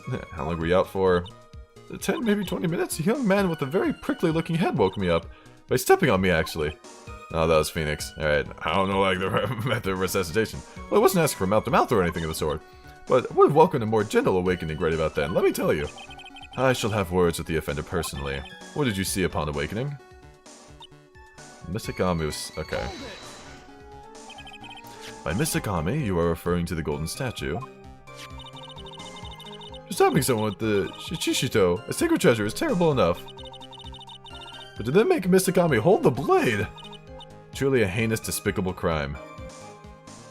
Yeah, first penalty was just Edgy wanting to know what a penalty feels like for one time. That's it, you know? It was just a joke. It was a faulty penalty. Because he despises someone, anyone can do it. Nice, nice, nice. However, there is something that cannot be done so easily. Whatever it is, I'm sure it's down... and well, what's the problem? Exactly why would the killer set up this gruesome scene? Can anyone explain the reasoning behind that? I don't think I can. There isn't always a logical reason behind why someone acts. That's true, so true. In early spring, I find myself... There isn't always, that phrase might come in handy someday.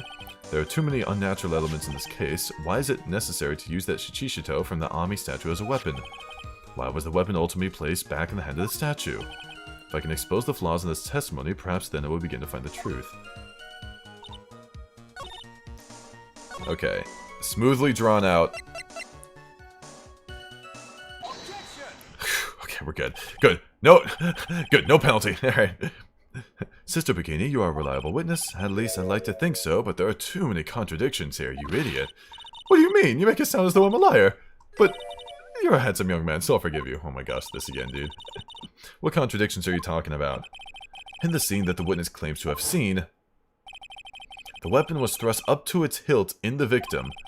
Furthermore, the killer withdrew the weapon smoothly from the body. However, both of these are complete impossibilities. Complete. What do you mean? Please explain your... Oh! Explain yourself. Alright. To start with, do you think it would be possible to stab someone to the hilt with this? No matter how I look at the defendant, she doesn't appear strong enough for that. Doesn't appear? What meaningless drivel? I, too, may appear to be weak and frail, but I can crush men under my heel and make them weep, should I so choose. The objection stands. I wept a little back there, I must admit. That isn't the only issue here. If this sword was truly stabbed into the body up to the hilt, well, just look at all the branches on it. It certainly wouldn't come out smoothly. We also have the problem of the amount of bleeding. It's true that when a blade left in the body acts as a plug of sorts. However, when the weapon is shaped like this, it's an entirely different story. The weapon will be too large for the blade to completely stop the bleeding. That's nothing more than conjecture. In reality, the victim was stabbed with a Shichishito. Even a weapon of this nature may still sometimes slide out smoothly and may still sometimes stop the blood loss. Oh, you're stupid. I'm not finished. There's still one more conclusive contradiction. You still got more? This one is simple. If this sword really was thrust in all the way to the hilt, then there would be blood up there. Why is there only blood on the tip of it?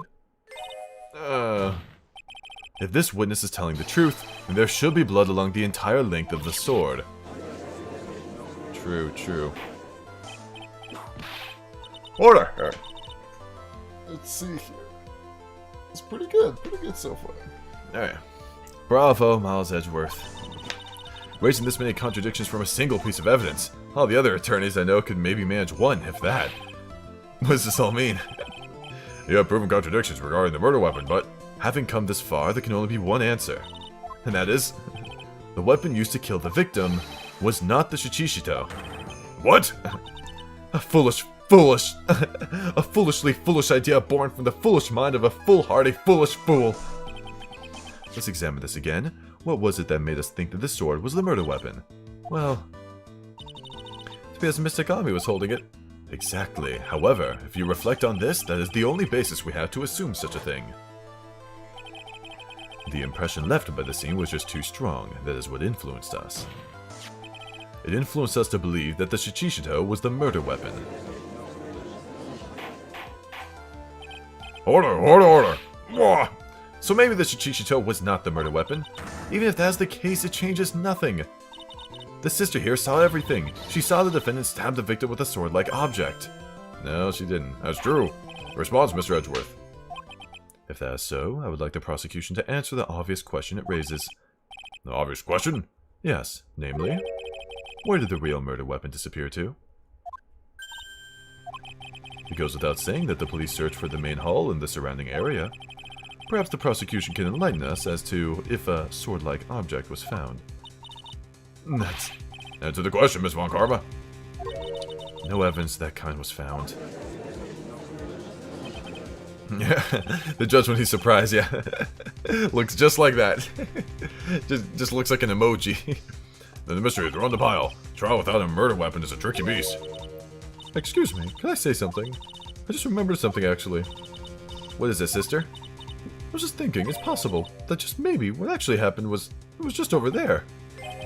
What exactly are you going on about here? The murder weapon, I mean, maybe. I think I might know where the sword was disposed of.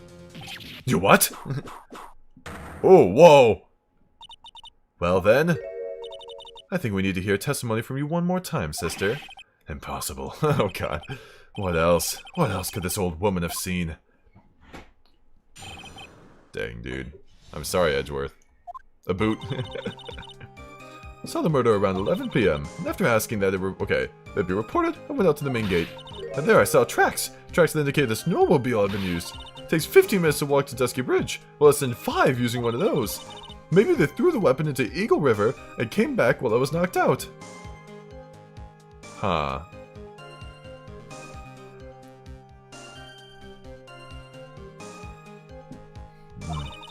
Harris could have done that. She could drive a snowmobile. Yeah. A boot to the head. Interesting. Witness, please tell us everything you know about next time. Hey. I'm not in the best of shape. Both my back and my age, you know. Quiet. There were indeed snowmobile tracks in front of the main gate. Here's a photograph.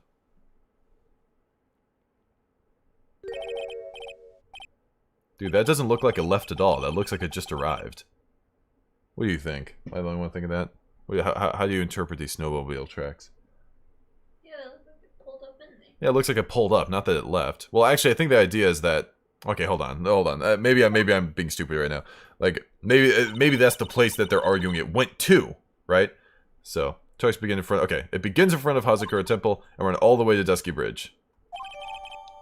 Taken that night. Okay, it was taken that night. That solves your pesky little problem, yes? The Eagle River's current is quite swift, meaning that it doesn't freeze over in the winter, making it the perfect place to dispose of the murder weapon. Did she really go to the river to dispose of the murder weapon? Mr. Edgeworth, your cross-examination. Okay.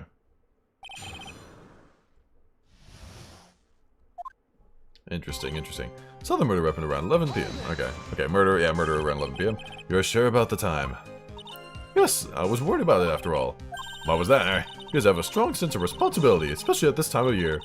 That Collet was being doused in freezing water at the time. Couldn't very well take it easy in the bath of that night. All night, yeah. So at 11, I decided to leave Hausakura Temple. Her estimation of the time seems reliable, at least. Please continue, sister.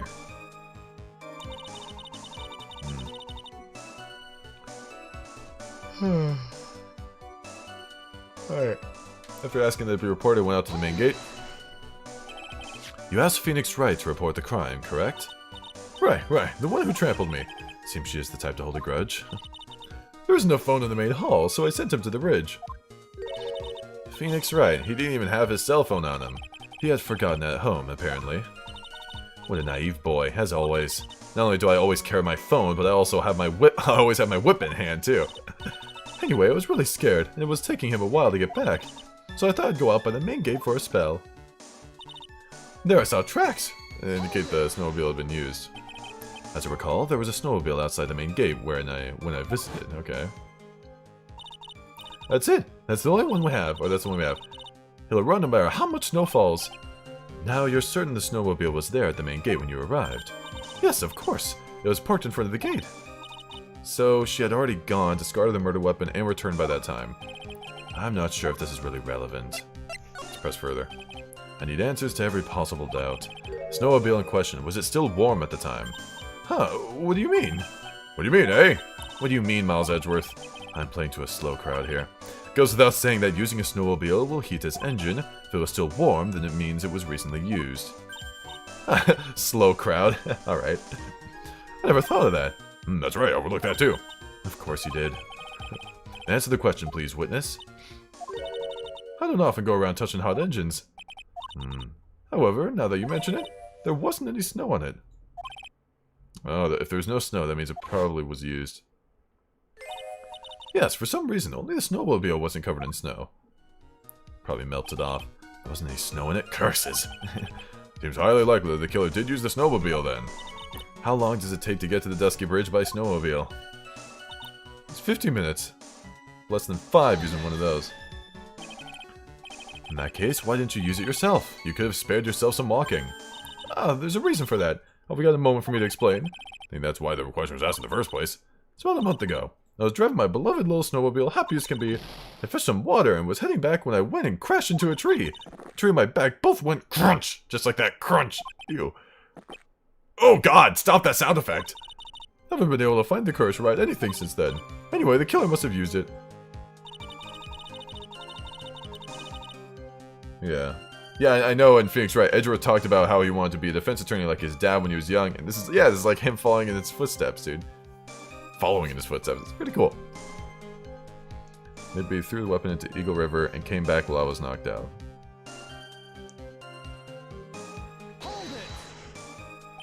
Refresh our memory. How long were you knocked out for? Like I said, somewhere between 10 to 20 minutes. It's possible to get to the bridge and back in 10 minutes using the snowmobile. I have to conclude. You can see that this is more than enough time. Is that all you wish to concede? Yes. Iris could have done that. She can drive a snowmobile after all. Okay. While it would have been possible time-wise, one element remains out of place here. Oh, and what would this mystery element be, eh? The killer's reasoning, Your Honor. Why did the killer do all this? Why go to the Eagle River to dispose of the murder weapon when there are other methods? Too many unanswered questions. Your response, Ms. Von Karma. Turning to me for help over the slightest thing. Why don't you think for yourself once in a while, Your Honor? What? She's as over the top as always. Anyway, whatever the reason, the fact remains that the defendant could have done this. The murder weapon was disposed of in the river. Another point to me, Miles Edgeworth. Now the mystery to feed the fire. Was there any reason to go and throw away the murder weapon? Luckily, there is surely a problem with this testimony. And all I have to do is start poking holes in this flawed account. Okay, hold on, is that all he has to say? Is there any reason to go and throw away the murder weapon? Luckily, there's surely a problem with this testimony. And all I have to do is start poking holes in this flawed account. Saw the murder happen around 11 PM. We will not argue against that. After asking that it be reported, I went out to the main gate.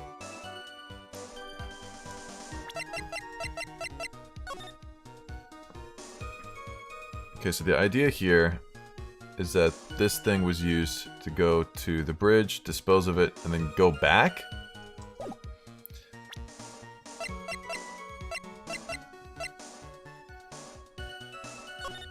Okay, so here's my logic. The photo says tracks photo, taken that night from main gate to Dusky Bridge.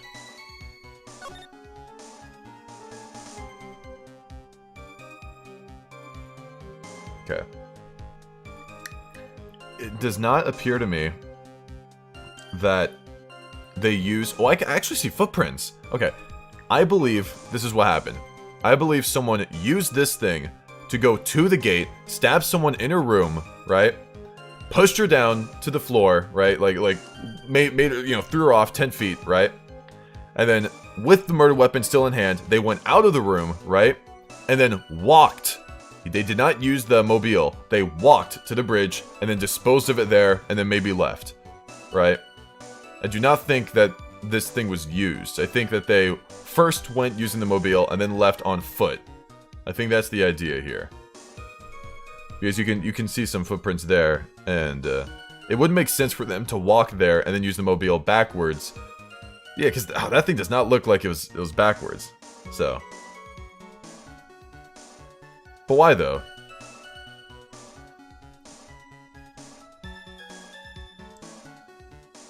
The whole idea here is to make it seem as though someone didn't leave, right?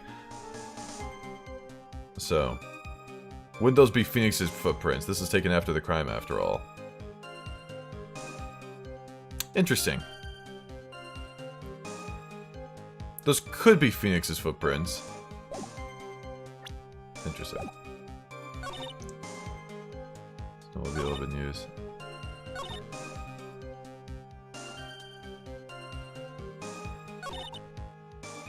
Yeah, no, that's correct. That's actually correct. They were used by... That was Phoenix's footprint. So that means that this thing was used to go one way.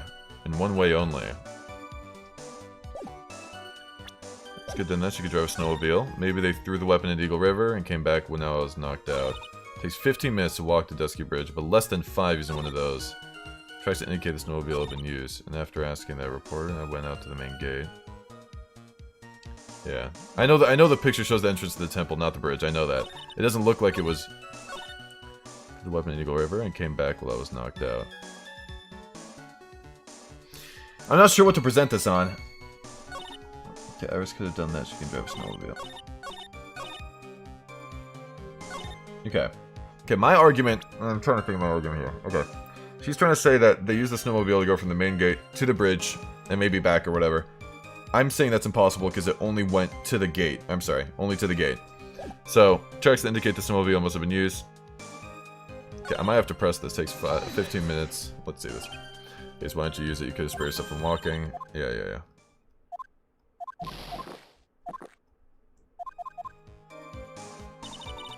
Maybe through the bridge. Okay, maybe they threw the and came back while I was knocked out.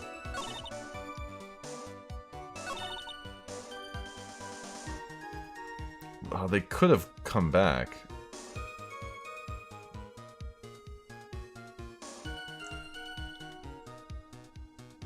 I'm not sure about that.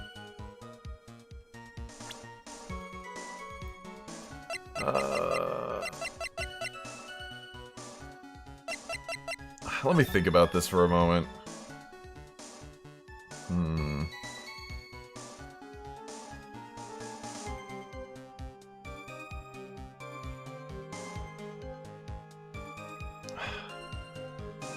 If you could get a mass murder on a murder they didn't do, but not on the ones they actually did do, would you take it? Why are you asking me that? Hold on. What are you talking about, dude?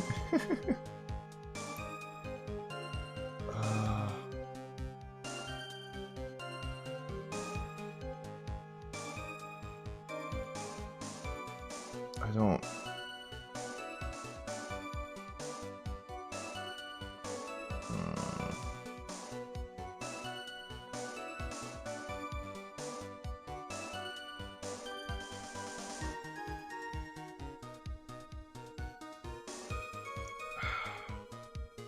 I don't know.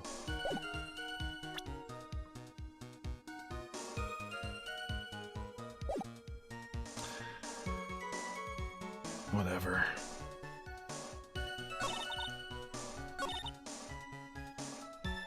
Fine, whatever. I'm just gonna say screw it. I don't care if it's wrong. I made this photograph prove something. No penalties. No penalties, alright? Gotta make sure we're right. Move this photograph proves something. Admit, whatever. It proves that the snowmobile was used on the night of the murder. You finally accepted the inevitable, it seems, Miles Edgeworth. Okay. Look at this photograph. Every time I look... Makes me cry, actually. If what the witness says is true, then why is there only one set of tracks? Okay. Kind of a different point I was making. Oh god. I actually didn't have any trouble with this part, so it's interesting what others are saying. I didn't have trouble either. Look, if I was playing normally right now, I would have 100% just presented it pretty quick, right? But right now, I'm trying to get no penalties. That's my goal.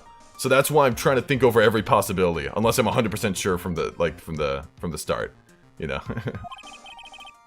Because the moment I saw the tracks, I mean, you could rewind. The moment I saw the tracks, I'm like, wait, it's going to the gate. So, Iris left Hausakura Temple, threw the weapon into the river, and then returned.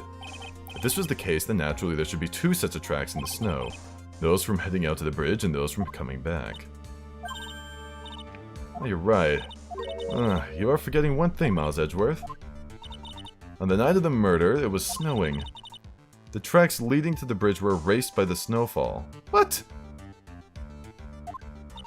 This removes your precious contradiction now, doesn't it? I see. While she was at the river, the snow stopped. It was just to return tracks in the snow. Interesting. What do you have to say now? Is there a flaw in her theory? This idea that the snowfall covered some tracks. Oh! Let's take this, actually. Snow with occasional lightning strikes. Snow was from 7 to 10:50. Lightning was from 10 to 11. Lightning struck Dusky Bridge at 10:45. Around 30 minutes passed between the fire starting and going out. Interesting. Oh wow, we're gonna have to reference this a lot. Oh my gosh. Okay, so the snow was from 7 to 10:50. And if this murder happened at 11, then we should have seen... Yeah, okay. There wouldn't have been snow to cover it up. The tracks of the river were covered by snow. What a nice theory. However, Miss Von Karma, that isn't possible. Would you care to explain why there's a rude index finger currently pointed in my general direction? Pointed in my general direction. Awesome, awesome. No need. The evidence will do all the talking for me. On the night of the murder, the killer went to and returned from Dusky Bridge. In order to dispose the murder weapon, the outgoing tracks were erased by snow. Or so claims Miss Von Karma. Ms. Edgeworth, present your evidence to the contrary. Heck yeah, dude. Weather report, weather data. Take that! Alright. Witness, please tell us again what time it was when you witnessed the crime. Like I said, it was around 11. Of course, this means that the weapon was thrown away after that time, correct? On that note, please take a look at this data. It is the weather report for Eagle Mountain on the night of the murder. The weather report? Snow started to fall at 7 p.m., but it stopped at around 10:50. Therefore, when the sister witnessed the crime at 11 p.m., the snow had already stopped falling. It is impossible for any tracks made after that time to have been covered up. Ooh. It's so satisfying to see Edgy constantly school Franziska. Order, order! Very well then. Looks like Miss Von Karma's claim has been snowed in. Whoa! It's too soon to be closing this trial due to snow. Miles Edgeworth, how pathetic of you to rely on the weather of all things. Oh my gosh, the weather? Isn't that what you just did? Answer me this then. When is a weather report ever correct? Oh my god. No, you're all wrong. This isn't a forecast, this is actual data. Forecast data, all weather reports has some inaccuracies. May have still been snowing in the vicinity well past 11 p.m. It's true, we cannot be totally sure. What? How'd you pull that off? Yeah, it stopped snowing at Hausakura Temple when the murder took place. You need to provide conclusive evidence of this. I've come this far, there's no turning back now. Very well, I too cannot allow any doubt to remain concerning this testimony. You can't back down, can you? Such a perfectionist. Yeah, you're a perfectionist too. Very well then, Mr. Edgeworth. Where's your evidence that has already stopped snowing when the victim was killed? Okay, so I need to show something that came out at 11 o'clock, right? Updates the weather report. What was something that should have been at 11 o'clock? Should have had snow on it.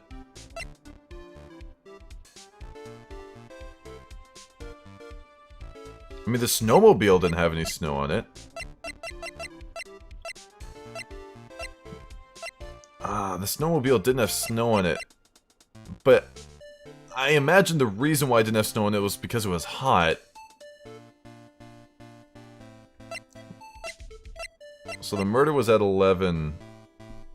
Maybe I can show the body, right? I think that'd be good. Okay, maybe I can show the body and see how much snow. Oh, her body has no snow on it whatsoever. Where she was murdered. There should have been snow on her body if the murder happened. Okay. I'm confident in that. Ultimately, all comes down to one point, that being whether or not it was snowing in that courtyard when the victim was stabbed. That's right, but proving that is incredibly easy. Stupid. If we want to know whether it was snowing or not, this photo will tell us everything. Of course, I'm referring to the photo of the crime scene. No penalty run. No penalties. First one doesn't count, remember. And well, I shouldn't even say first one. It didn't even exist. As you can see, everything is covered with snow. Just one exception. Look, Edgeworth purposely got the first penalty just to see how it feels. Now he's getting none, like always. The victim is... Okay, the victim herself, Miss Elise Donim. Alright. Why is there no snow on top of her? The answer is simple. It stopped snowing when she was killed, that's why. In other words, if the killer really did go to the Eagle River to dispose of the murder weapon... Thank you, Zadie, I appreciate it. That's a pretty funny picture. What the heck? Thank you. That's exactly how Edgeworth feels right now. I appreciate it. Then in this photograph, there should be 2 sets of tracks. Stupid. God. This is so easy.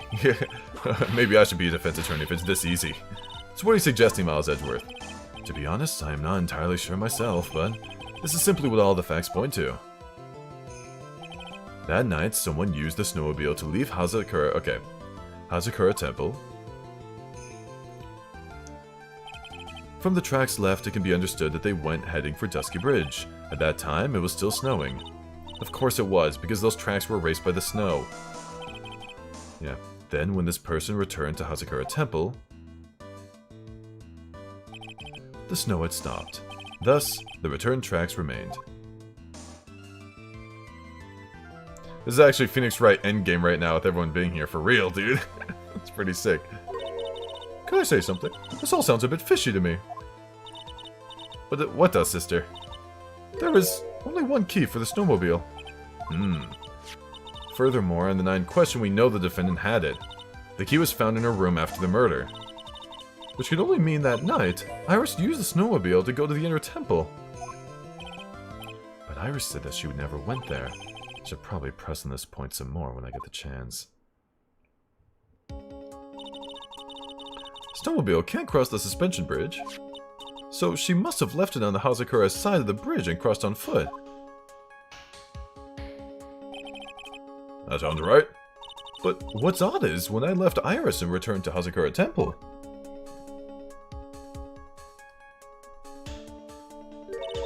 I didn't see anything near Dusky Bridge. You must have just failed to see it, sister. Maybe, but when I made it back to Hausakura Temple, it was there, by the main gate. The snowmobile, I mean, with snow on it? It was covered in snow. Ooh. But that is impossible. What the heck? Yeah, the witness thinking? Order on the court. What does this mean? So then what was the snowmobile used for? It wasn't taken by the defendant when she went to the inner temple. Okay, it wasn't taken by the defendant when she went to the inner temple. Hold on. If it had been, then the witness couldn't possibly have seen it by the gate. Furthermore, it wasn't used by the killer to dispose of the murder weapon. If that was the case, then there should be 2 sets of tracks in this photo. Crap.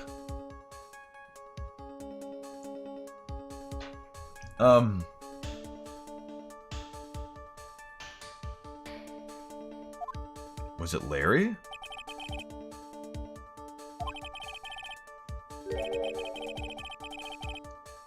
After it stopped snowing, someone used the snowmobile to return to Hausakura Temple. I never thought a simple snowmobile could cause so much trouble. I think we've learned all we can from this witness. Yes, I've got nothing more to add. Told you everything I know. But then that still leaves us with the same problem. If only there was someone, a witness who could testify to having seen the snowmobile. A witness, huh? Was there no one out walking perhaps near Dusky Bridge on that night? I don't think that's likely. It was cold enough to freeze your ears off. Only an idiot would go out wandering in that. Unless they had something really important to do. That's a shame. Hold on, something is coming to me. An idiot may well have gone wandering out on that subarctic night. Your Honor, actually, there just might be one individual who may be of help to us. I knew it. I knew Larry would be involved in this. God! He knows someone who might have seen the snowmobile on the night of the murder. I don't know for sure if he saw it or not, but there are 2 things about him that do come to mind. Which are? First, that he saw something incredible on the night of the murder. And the second being, this individual that I am thinking of when wandering outside in that cold night. In other words, he is our kind of idiot. There is no other idiot. Mr. Edgeworth, who is this idiot you're talking about? It is Phoenix Wright. It is Larry Butts. This guy must be a product of John... Oh, God, obnoxious French whatever. He must have been freezing his butts off, if you know what I mean. This is Larry Butts, a disciple of the victim, Elise Donham. Her student, interesting. And what was he wandering about? And why was he wandering about outside on the night of the murder? That's... I could tell them all about his desires. Oh, his designs. Wait, his designs for Iris? To make Costas' credibility as a witness before I even call him. Yeah, whatever. He is, after all, an artist. He's an artist. He was, perhaps, searching for something in the snowy scenery that would move him. Although I cannot guarantee that this is the reason. And so, this unfortunate, unreliable-looking man, what exactly was it that he saw?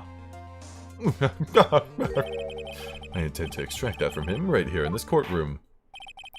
Summon this youth as a witness immediately. Summon this youth as a witness immediately. Gosh, I have no choice, do I? I believe he is in the gallery for this trial. It will not take long to summon him. Very well. Larry, alright.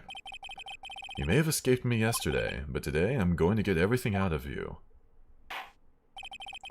The court will now adjourn for a 20-minute break. Ms. Von Karma, please see to the preparing next witness. Understood, Your Honor. Yeah. Well then, court is now in recess. Woo!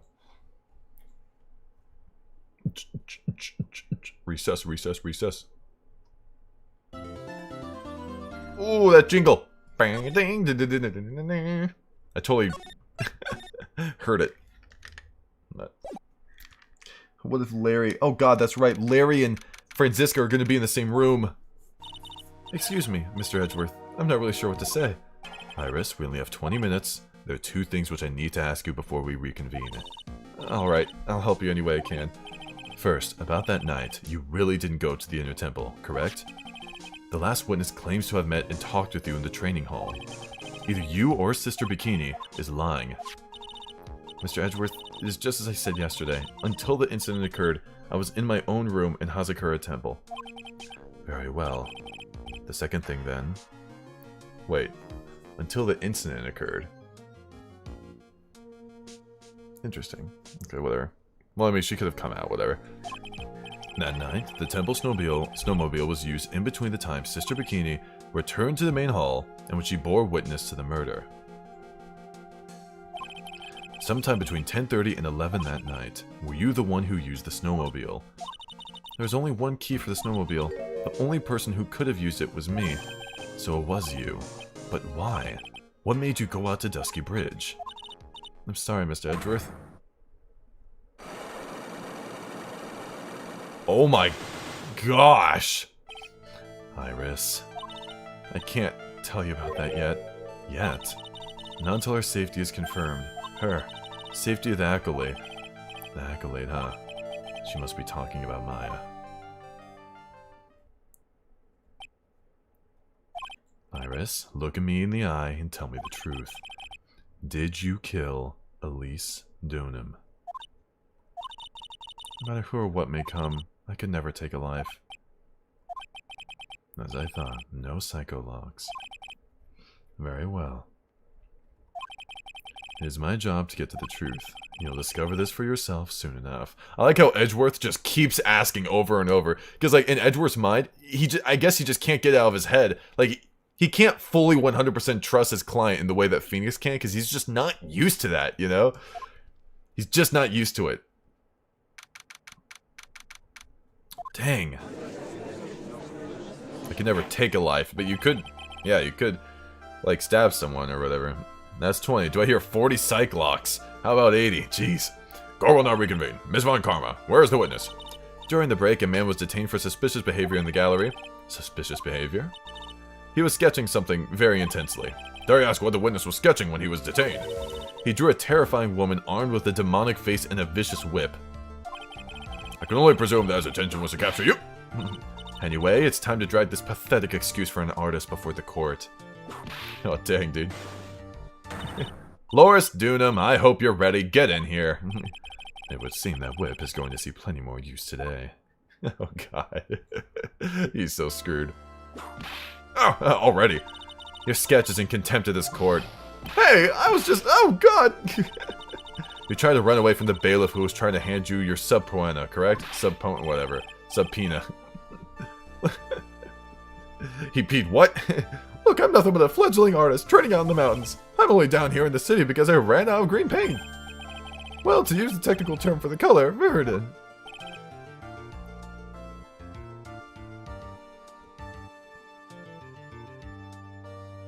Huh. I think our defendant's the one who set the bridge on fire. She said that she couldn't tell us the truth unless she knew Maya was okay, and Maya was the only one that was kind of being divided by the bridge, right? And the bridge got divided because of the fire. So she went down there to the bridge. She can't cross the snowmobile with the bridge, right? I'm sorry. She can't cross the bridge with the snowmobile. Huh. Maybe she set it on fire for some reason, but she's not telling us. Interesting. This isn't an art store, now is it? I know, I graduated junior high, okay? Look, art is all about working in the fields, isn't it? Working in the fields, eh?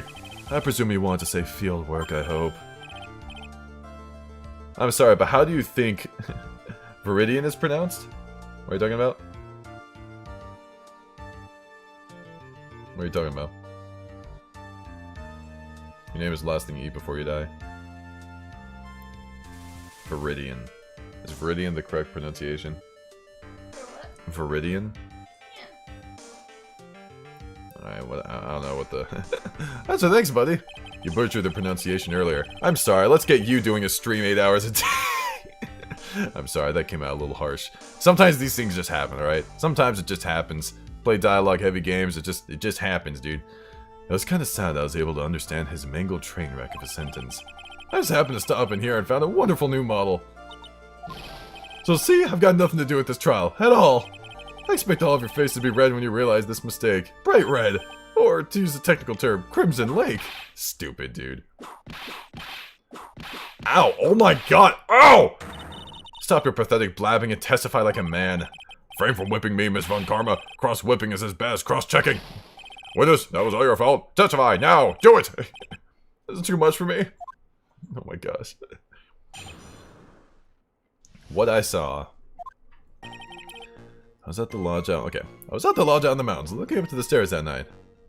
Okay. Look up at the stars. Walked to the bridge a number of times. I didn't see a snowmobile. I didn't see anyone at the bridge that night either. That girl I was waiting for didn't show up. My teacher died on me. I'm all alone now. Aren't I, Edgy? Oh my gosh. Witness, please refrain from talking directly to the lawyers during your testimony. I'm just a nobody. Nothing but a small, worthless man, aren't I? Yeah, you are. Why wasn't I asked for my name and occupation or anything else? You're not worth it. Mr. Edgeworth, this man seems to have quite a severe inferiority complex. He's recently been the cause of numerous incidents. I think he's finally realized for himself just how much of a nuisance he's been to other people. Yeah, that's right. I'm behind everything. Every case. Watch out, okay? Just touching me won't make you eternally unhappy. He's gonna... just touching me. I killed him. I did it.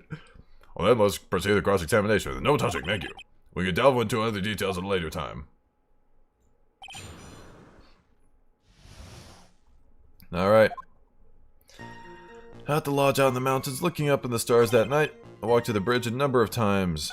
I didn't see a snowmobile. I didn't see anyone at the bridge that night either.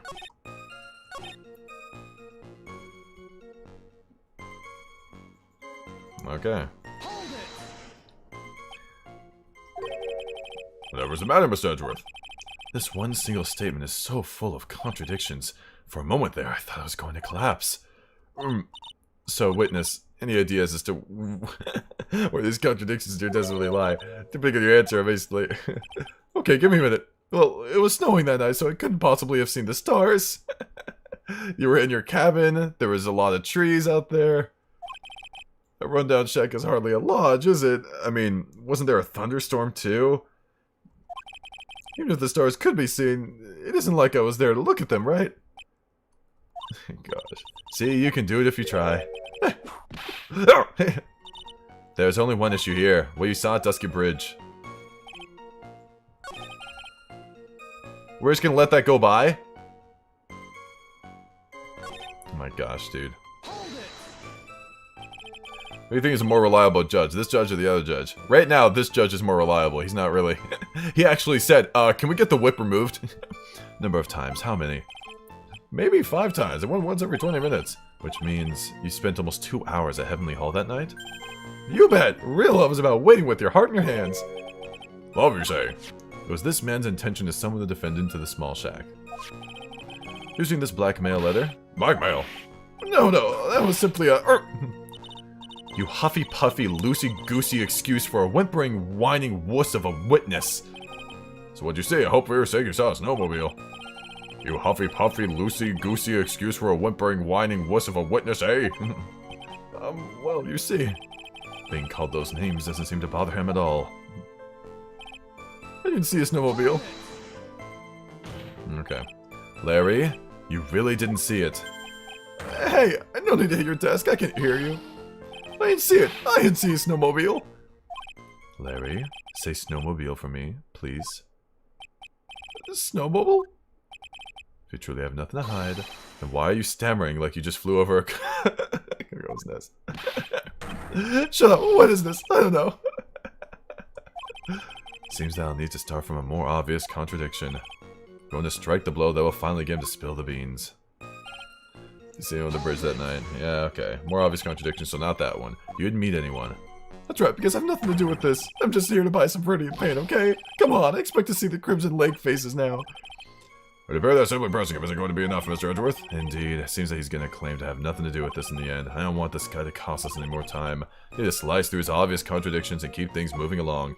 Okay, so the obvious one. This is okay for me to contradict. Alright, looking up at the stars. This is okay for me to contradict, then. Okay. But, like, he's already saying what they are. Snow in the night, so I can possibly have seen the stars. The rundown shack is hardly a lodge. Isn't like I was there to look at them, right? I'm confused. The contradiction's already here. It seems like... Okay, so... But she says what matters is what you saw at Dusky Bridge. Alright. I walked to the bridge a number of times. Okay. Yeah, they don't prove crap. Number of times? How many? We have to prove that he did or didn't see the snowmobile. Whatever.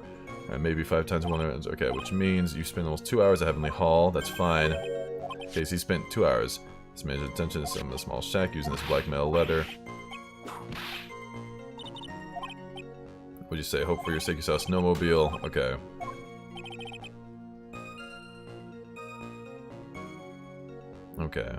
Okay.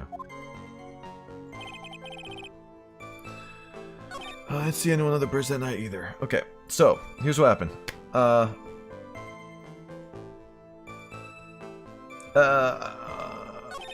Didn't see a snowmobile. What's the point here? I walked to the bridge. What happened that night? Okay, so... When did we see Larry? We saw him... Well, actually, no, he saw us fall. He did see us fall. As Phoenix. We went to the bridge as Phoenix after the murder. Or whatever. Was that during nighttime? See him on the bridge that night. Was that during nighttime? Was it... Okay, guys, was that bridge thing... Was that bridge thing nighttime?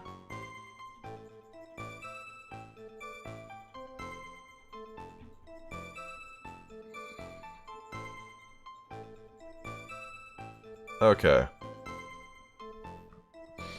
So we saw Phoenix this night. I didn't see him that night either. I didn't see snowmobile. I walked to the bridge a number of times. I didn't see snowmobile. So I can contradict with Phoenix, I believe. I think I can. I'm gonna go to the bathroom, dude. I'm not sure if I can. I'm not sure if that's right. Hold on. Here, make sure to look over just in case. Oh god. I don't know if this is the right one.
Alright.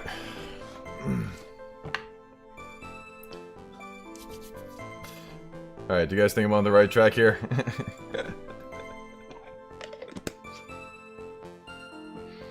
I didn't see him on the bridge that night either, but he saw Phoenix.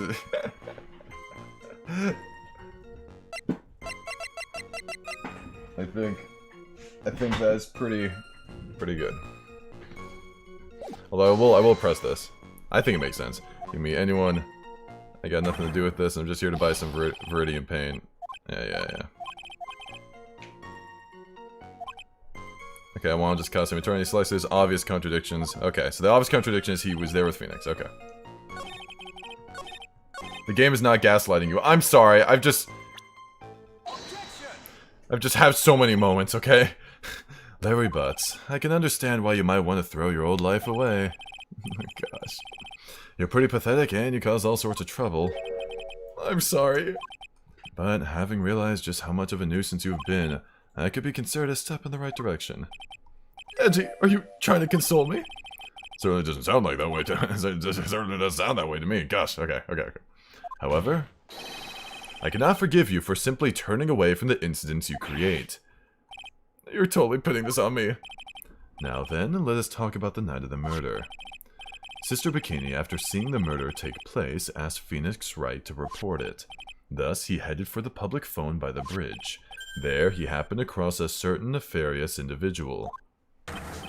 You, Larry Butts. That's right, me in the flesh. Listen carefully, witness. It doesn't matter if you change your name. As long as you remain pretty pathetic, you will continue to cause these incidents. That reality will not change. But what do you want me to do then? Larry, what you need to change is your inner self. But for now, what you saw that night, testifying truthfully about this one issue, is all I need from you. Edgy, I think I've finally woken up. Well, I guess I could still be sleeping. But anyway, I'll do it. I'll testify. Well, I'm not sure this will go especially well. Alright. All's good, and then witness, what did you see on the night of the murder? Oh boy.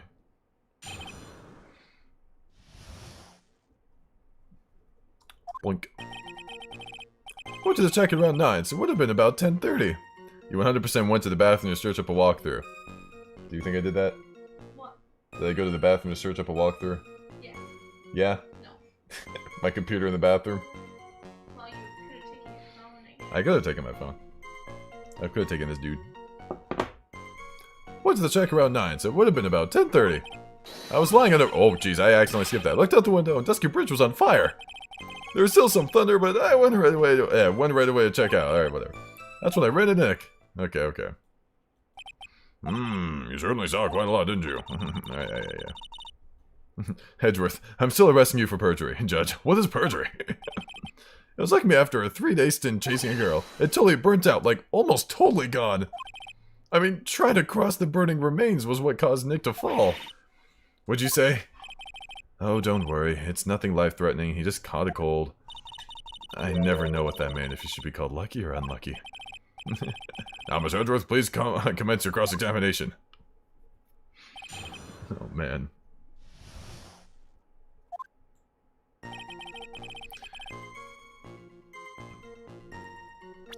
Okay, let's look at the weather report here. Lightning, okay, from 10 to approximately 11.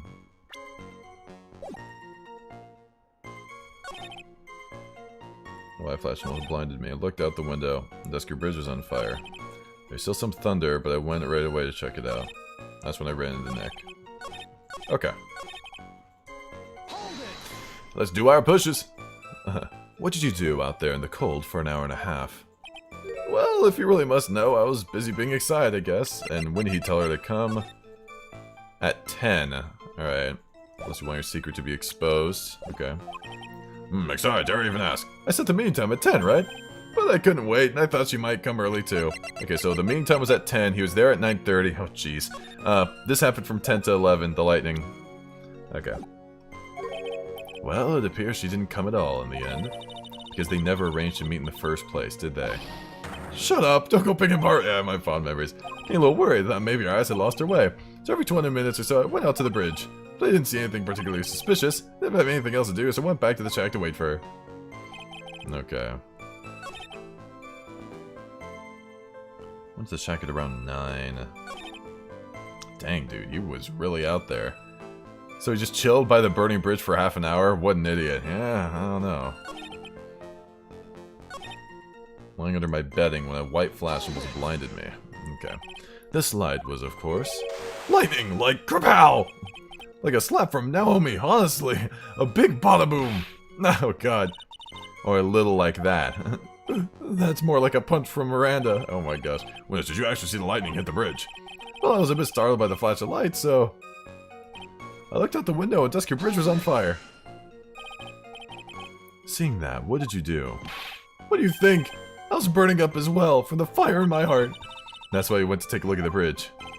Well, to be honest, it was freezing cold, so at first I thought, forget it, I'm not leaving my covers. It had pretty much stopped snowing, so, I don't know, I changed my mind. I'm not sure I care for the forget it attitude you had at first. Okay. It stopped snowing? Okay. Toa says, I'll have to leave here. Have the stream pause while I type this since I am officially past this point. I'm in the game myself. Best of luck. Best of luck to you too. Interesting.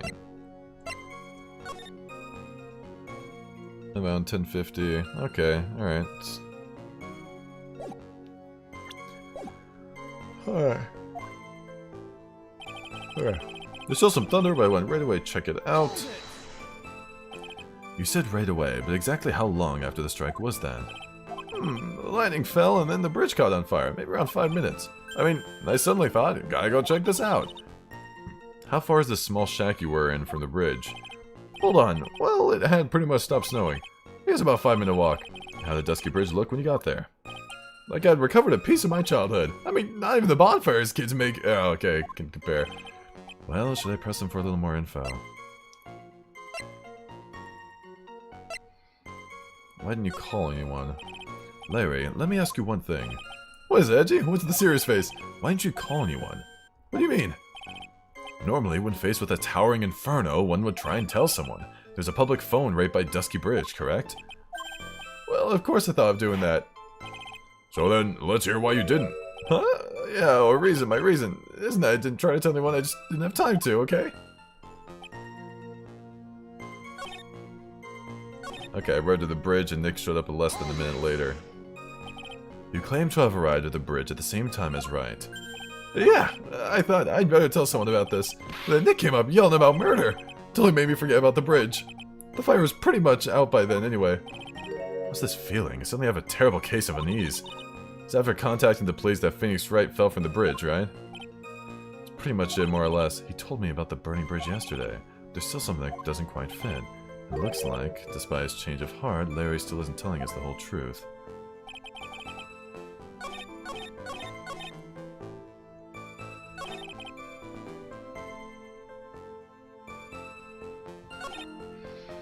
Okay.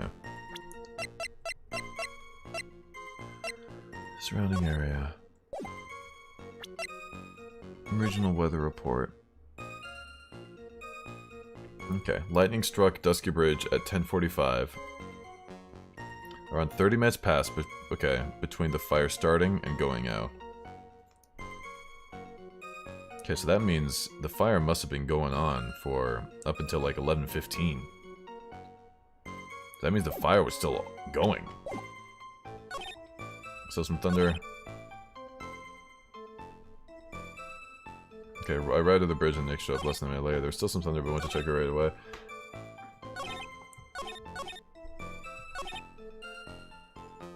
Would have been about 10:30. Okay, I'm just gonna check this one more time. What'd you do out there? Cold, an hour and a half. Okay, well, it appears she didn't come in the end. Thought maybe she lost her way. Didn't see anything particularly suspicious. Didn't have anything else to do, so went back to the shack. Okay. Bitch showed up less than an hour later. Okay, told me about the burning bridge. Yeah, hold on. Okay, so the idea here is that he said that the bridge was basically out, but that wasn't the case, right? It was still on fire, wasn't it? Claimed to have arrived at the bridge at the same time. Nick came in. Okay. fire's pretty much out by then anyway. Okay, the fire wasn't out by then. I have a feeling that... Oh, whoopsie, I didn't mean to do that. Well, the fire was already out by then, so we're gonna show him the weather report to prove that the fire wasn't out. There's no other statement that he has there, so that's kind of my goal right now. There's no other way. There's still some thunder, but went right away to check it out.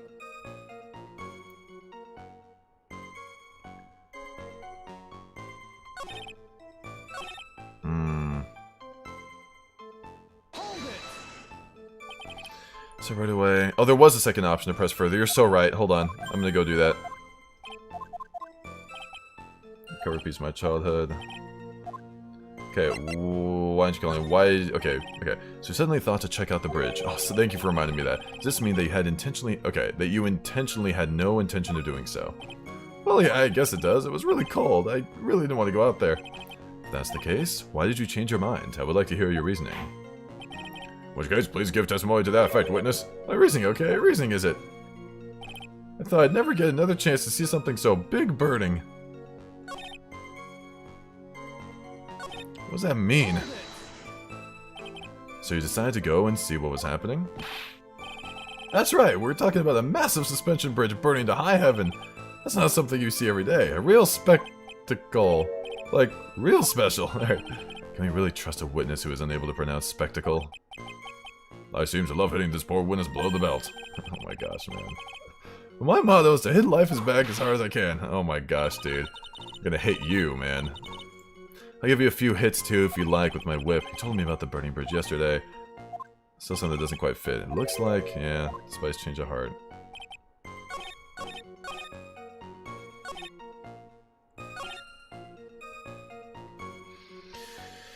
I don't like this. I don't like this, man. I found a contradiction. The contradiction is when he met Nick, he said the bridge was already out. But that's after I pressed him on that. Is that something I can contradict? Yeah, and this is a question I have about the series overall. If I learn something in a testimony, right, from someone's testimony point, after I press them on it, is that contained in the statement now? Is that how it works?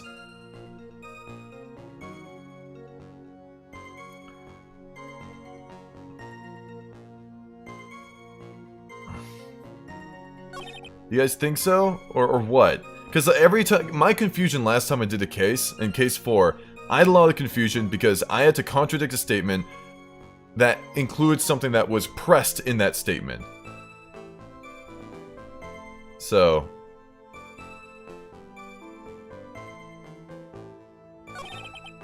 it's just whatever.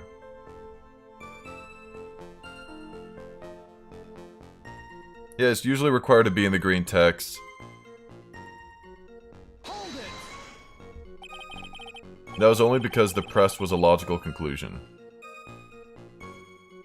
So, what would you say in this case? Because I have the contradiction. I know the contradiction. So, what would you say is, like, the course of action in that case? Because, like, this is obviously the contradiction I have to do. Whatever.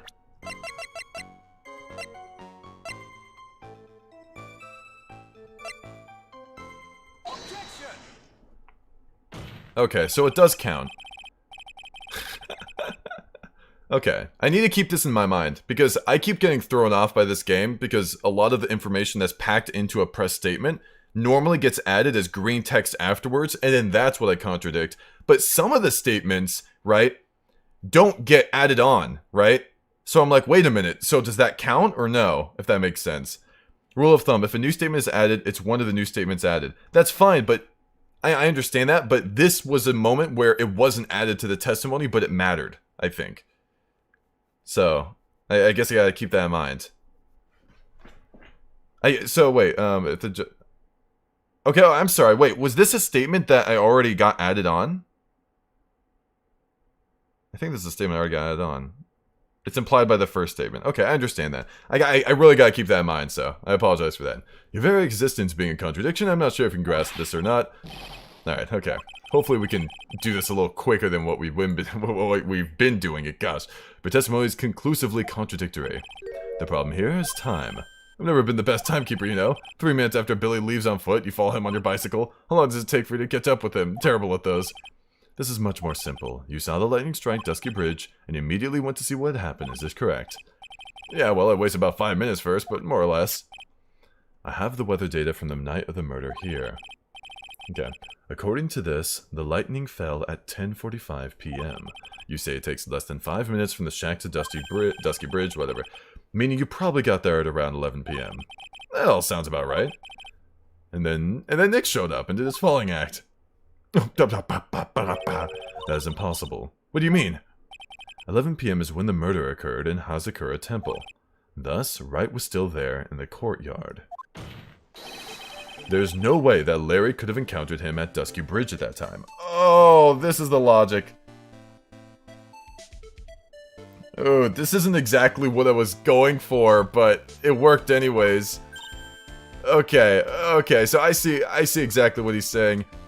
I was saying, like, I was saying that the contradiction that Larry had was that the bridge was out, or whatever, right? But it couldn't have been out at that time. Edgeworth is saying, like, okay. Excuse me, I have an objection. You do. Edgy, how many times do I have to say this? I'm not Larry. You always contradict the green text. Okay, I gotta keep that in mind. I gotta think outside the box a bit more. It's not been proven that the murder occurred at 11 p.m. The sister only said around 11, in which case, it could have been earlier than that. Watch your footing there, Miss Francisca von Karma. The slope ahead is slippery. For there is still no way that Wright could have been at Dusky Bridge at 11 p.m. And why not? It is clearly written here in the weather data report. It took around 30 minutes for the bridge to burn out. Therefore, the bridge must have been burning up until at least 11:15. Which means, what exactly? Wright did not see the bridge while it was being consumed by the flames that night. In fact, he did not arrive until the scene after the flames had died down. Okay.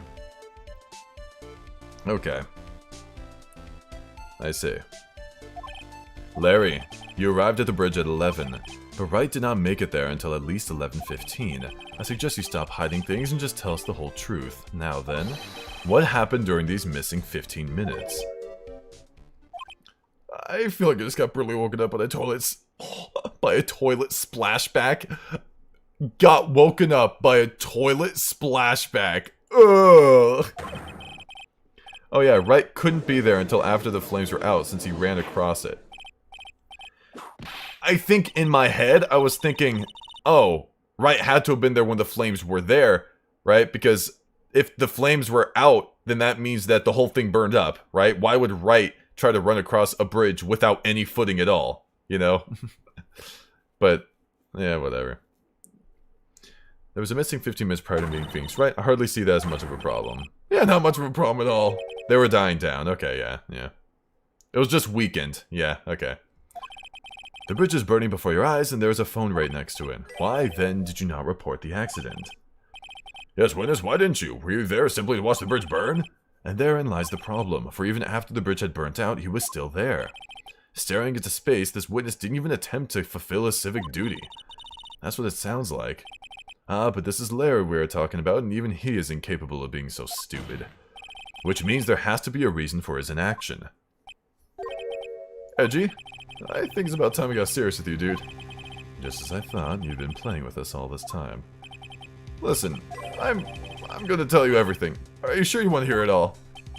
Yes. Oh god, he's gonna tell us that our defendant was there. I may really say it this... Yeah, oh my gosh, dude. Oh god, our defendant was there. She put the bridge on fire. Oh god, I just know it. Let's have the witness finally give us the whole truth. Now, for this 15-minute gap, what were you doing?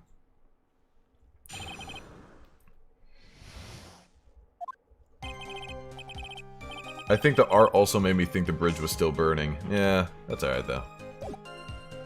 Okay. I'm a dotem! I'm an artist! What do you think I was doing? Seriously, in front of a building, I was whipped up into a frenzy of art. The fire was caused by a lightning strike? Who knows, dude? With games like these?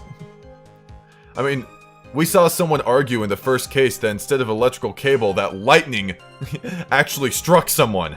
You know? You never know. Shock and awe that I was feeling, I transferred it all directly onto the page.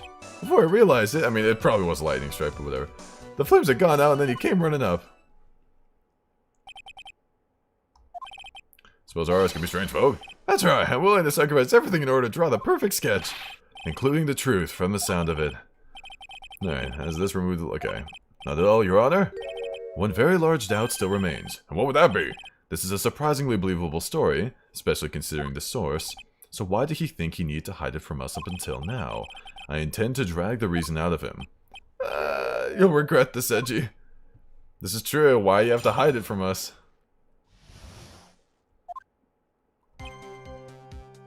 Alright, so what do you think I was doing? Yeah, doing him. Tell us, Larry. My name is Loris, get it right. Mistakes like that are what keep you from being popular with the ladies like I am. But who exactly are you? I'm Loris Dunham, apprentice extraordinaire. That's what he calls himself in any case. And you are an artist? Of course I'm an artist, the real thing. Yet again, that's what he calls himself. Names mean nothing. There's only one issue I care to discuss. What were you doing? That's a very big issue indeed. So it says Wright didn't make it through. That's the reason Edgeworth took Wright's place. And Edgeworth... How is... Yeah. It's pretty cool. Sketching. The burning building? The burning bridge, alright. The burning bridge and everything that came with it. What? Came with it? Want to hear this from my lips, do you, Edgy? You'll regret this. That sketch of mine is... Enough. Just take that ridiculous sketch of yours out. Okay, out already. Oh, God. What are you talking about? I don't know what you mean. That doesn't indeed appear to be the fastest solution. I'll leave it to you, Mr. Edgeworth. What should I do? I've got a terrible feeling that the instant the sketch is revealed, the entire world may be changed by what's depicted there. Oh, we have to. Larry, I wonder if you could show us your sketch, please. Well. Even I couldn't have imagined it turn out like this. Imagine what? That Loris de Moon's debut would take place here, today like this. Oh my gosh, just do it. Show it, now, God. Okay, but steel yourselves. This is the world of Loris Dunham.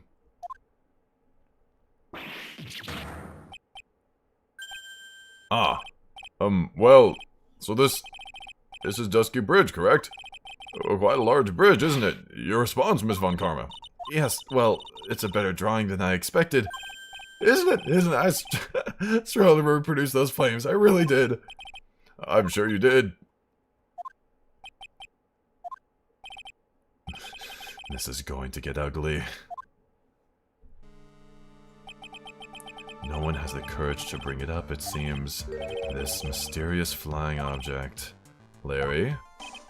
What? Jagan says, this one piece has added 10 degrees of confusion to this case. That it has. Thank you, Jagan. The burning bridge is fine.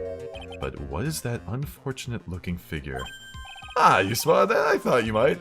However much I might want to ignore it, I can't. It's Iris, of course. Iris. I wish she'd take better care of herself. We have to plan for her future, you know. What would happen to her if she had injured herself flying like that? Larry, please answer this next question honestly. Okay. Are you really claiming to have seen this? Are you claiming to have seen the silhouette of the defendant flying over a bridge that was engulfed in flames? Yep, that's what I saw. That's why I drew it. I'm an artist, a real artist. Are you high? Oh my God. Are you high? The girl, she's really high up in this picture. What? What was that for? This is all a bad dream. I was hitting you on that cheek to test that theory. Please whip your own cheek from now on if you wish to test your wild theories. Anyway, no court of law will ever acknowledge that people can fly. I mean, we have before. yeah, exactly. Actually, there is some precedent for this. She was flying pretty high, my sweet Iris. She was about 30 feet above the bridge. What? This is some kind of mistake. Mr. Edgeworth, please bring the witness back down to earth. What? Me? This witness is your friend, is he not? Accessory to foolishness, Miles Edgeworth. Let's get back to the cross-examination, by force if necessary. Mr. Edgeworth, I expect you to expose the obvious contradiction here. Yes, Your Honor. Looks like I've got another reason to remember this moron. Well, what do you think of my debut piece? Get that thing away from me! Get that thing away!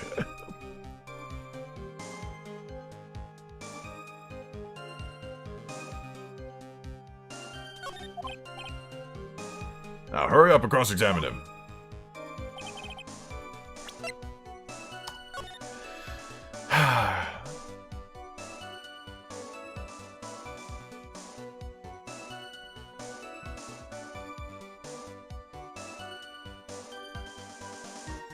Hmm.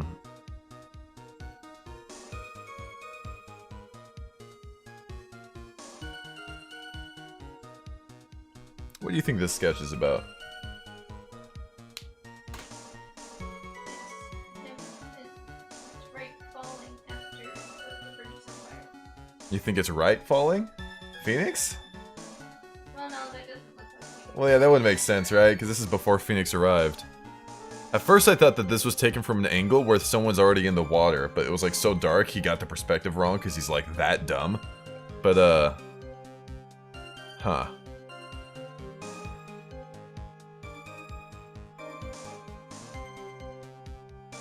Like, I don't get this, dude. This is so stupid. What a dumb, stupid thing. I'm gonna compare this photo to the actual bridge. I think that's the #1 thing we should do right now. So we will do that. Where's the bridge?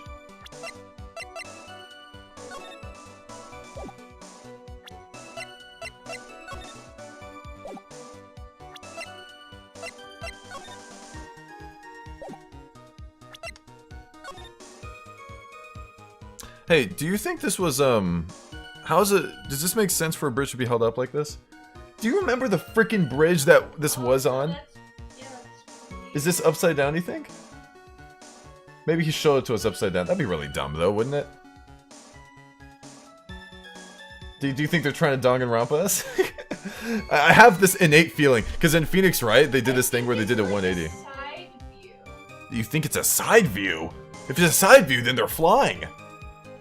She got knocked off or something. I don't know. Or she jumped off and the bridge is on fire. I don't know. You wonder if this is Maya? She like jumped off or something? Cause I don't know. Because the bridge is on fire. Here, maybe I'm gonna look at this upside down actually. I'm gonna see if that makes sense upside down. I mean, that makes sense to me. Kinda. God, I forgot how the bridge looked. Where's my map of the bridge? I'm pretty sure the bridge was like. The bridge is vertical? How do you remember the bridge?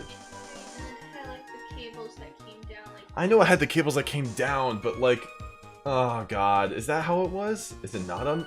And then No, like it's it had like the cables that went across and then those were flames. I know, but this is like the middle of the bridge or something, so it's possible that maybe the angle that Larry saw it at. That'd be so stupid, though. That'd be so stupid. Like, what? Why wouldn't he say something like that, though? Ah. The main problem here is like the silhouette that's on fire, right? Yeah. Well, I mean, if the bridge was on fire, she caught on fire. I would jump off too, into the water. No, if it were upside down, that'd still be flying. If we're upside down, that'd be falling, right? It wouldn't. Because the fact that it's above the bridge, if it's upside down now, then that means that they're falling. So that means someone got engulfed in the flames, right, while they were on the bridge and then fell, right? That's what that would imply, or something like that. Interesting. Well, Larry really thinks someone falling would actually be flying 30. Oh, but that's how he sketched it. Look how he sketched it. That doesn't feel like he would do it. We'll see. Because, like, remember, if you're on fire or whatever, there's water below you, maybe their goal was like, okay, well, crap, I'm screwed. I'm gonna jump into the water. Actually, I'm really confused about this picture. Why are the flames going these ways? Why is the flames going up and down? I don't know, That's not man. how He's a fire bad works. sketch, dude. Whatever. I think it's possible someone was on the bridge, was on fire, and then jumped down to the water. I think that's possible. But I don't know enough. I don't know enough. So. Sketching in front of the bridge, I was whipped up into crazy. Okay. But the reason you were so excited, B. What do you think? My girlfriend was flying through the sky. Almost 30 feet above the bridge. Felt like I might start flying myself. If only he'd be so kind as to fly out. Oh, there's no way he would mess that up, though. Because that would have to be what he's looking at, right? Ah, God, I totally forgot that. It's not like a picture that was taken that we're trying to interpret. This is what someone saw and then replicated, right? That's what we have to keep in mind. It's not like this was a picture that was taken, right, that no one else had seen before, right, and then we had to interpret it. This is someone that saw something, right, and then replicated it. And that's what he came up with. If only you'd be so kind as to fly out of all of our lives. I completely lost myself when I was drawing this scene. Oh my gosh. The white hood fluttering? Just where did you see the sight from? Hey, no need to shout. I was lying in bed in that rundown shack. The crack of the lightning bolt made me realize that the bridge was burning. I just watched it for a while from there, thinking how nicely it was burning. And after about 5 minutes, I saw it. The defendant flying. That's right. That's when I decided to go to the bridge. Wait, you decided to go... I see, that all makes sense. Aside from the sketch itself. Yes, the sketch doesn't make any sense. I just need to convince the artist that his work is ludicrous. The white hood doesn't make any sense. I'm gonna contradict the white hood after I press all these. But hold on! He said he was upside down, right? Didn't he? Like he hold on. Actually, let me look. That would make sense, because if he was kind of like looking at that and he's like, hey, but I thought he was saying that he was standing up and he was kind of like, and then drew it or whatever. I thought that was what he said before. I totally freaking forgot. So he saw it while he was laying down or whatever. But he didn't say that he was upside down. Oh, okay, well, we'll see, I think the idea here is that he saw someone fall from the bridge while he was upside down, and then decided to draw that out. I think that's what we're going with, right? I think that makes the most sense here. So, he transferred everything. Okay. Like, it showed us that he was upside down, but like he didn't mention that. So how do I prove that? You know, like I have to try to do it, but I don't think that's what we're going with right now. I think I have to start with the white cloth or whatever. So transferred everything directly onto the page, and that's the sketch here. Yep, sensational, isn't it? Or should that be scandalous? All right, well, whoops, that was the wrong voice. Put my mind at ease anyway. It did. That's right. The reason she didn't come to me even though I waited for her is because she was trapped on the other side of the bridge. Could it be that Iris undertook that dangerous, desperate flight in order to reach me? That's gotta be it. Alright, go me! Oh my gosh. Oh my gosh. Continue, please. Before I realized, I don't think he drew it while he was upside down. I think he saw it and then got up and then drew it, right? And the thing that he remembers, right, was from when he was upside down. I think that's what happened. Realized that the flames had gone out and then he came running up. You forgot the passage of time to that extent, did you? Well, once I get caught up in something, I tend to forget everything else. That's true, he's always been that way. I guess he's not lying about that, at least. Phoenix Wright appeared on the scene after 11:15. If he was drawing until then, that dispels all doubts. Aside from no doubts of the testimony of humanity, whatever. There's a big clue waiting for me in this cross-examination. This testimony does nothing less than mock the court. But I am sure that there's a vital kernel of truth hidden in it somewhere.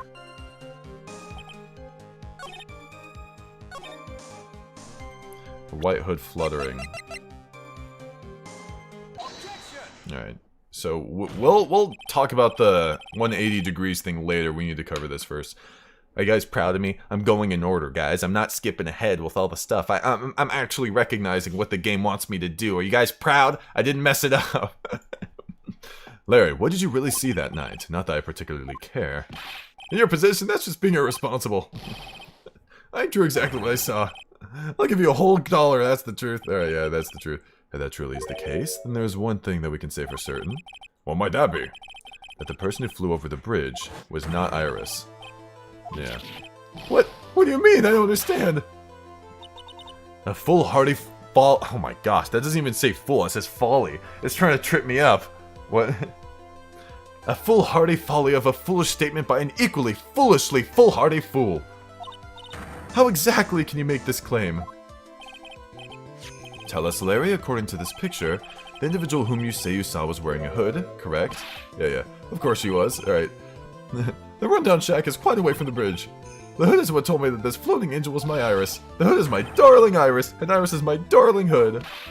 Well, seems there are bigger fools in this world than the one at the defense's bench. Larry, there's something you need to be made aware of. On that night of the murder, Iris wasn't wearing her hood. She had given it to Wright as a gift. Are you going to change your story now? Perhaps suggest it was Wright who took the flight? Man, a flying spiritual girlfriend. Larry is a real work of art. What are you talking about? I think you understand what I mean just fine. Why did Nick have Iris's hood? What? Edgy, what's going on with Iris and Nick? Why, you Nick? You dog! Who gives a crap, dude? I do believe that this man be tripping. What? This unbelievably mysterious sketch is destined to disappear, discredited, and discarded straight into the garbage. No, we need to actually. What is it now, witness? It feels like I've been waiting 25 years for this very day to come. Oh my gosh. Edgy, today's the day I get to completely stupefy you. I think that's probably happened before. Oh my gosh, dude.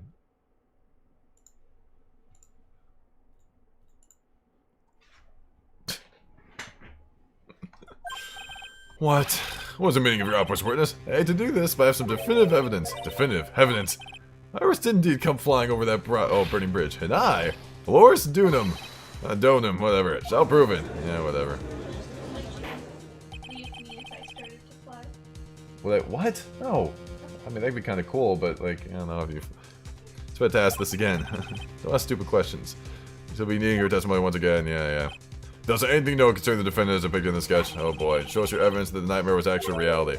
Okay, hope you're ready, Edgy, because I'm going to feed you a whopping serving of pain. You've been serving us a whopping serving of pain this whole time, trust me.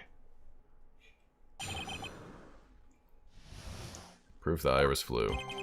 When I reached Dusky Bridge, she was already gone. I was so worried, so I frantically searched all over for her. That led me to finding a beautiful crystal sphere, half buried in the snow. That led me to, oh, that's hers. I'm sure that Iris is simply wearing a spare hood. After all, no one else could have lost a crystal sphere that night. This one, pretty, isn't it? But finders keepers. That sphere, where'd you find it? Let me see, around here somewhere. Looks about right. Yeah, that's the victim's. It was half buried in the snow. It had pretty much stopped snowing by then. But there was still some falling as I walked to the bridge. Of course, thanks for this crystal sphere. Alright. That's mine, okay? Want it back afterwards. There's something on it. Oh my, it's blood! What? Blood? Yeah, found half covered in snow near Dusky Bridge the night of the crime. Has a blood on it. You ready, Edgy? What? There it is. I was wondering where it went. What, the sphere? Yeah, because it wasn't in the stack. You're becoming messy. Okay. Has Pearl and Maya been found yet? Has what? Has Pearl and Maya been found yet? No! They're literally missing, and we haven't... Oh my gosh. I reached Dusky Bridge, she was already gone. So, you went to the burning bridge. What, Queenie with the backseating? Ban her. Yeah, but I like her. You can't do this. What do you mean backseating? I was just commenting. I like her backseating. Wait, was I doing something wrong? No. That's right, to me and Iris. She actually flew to get me. The least I could do was meet her halfway. But the defendant was not at the bridge when you got there.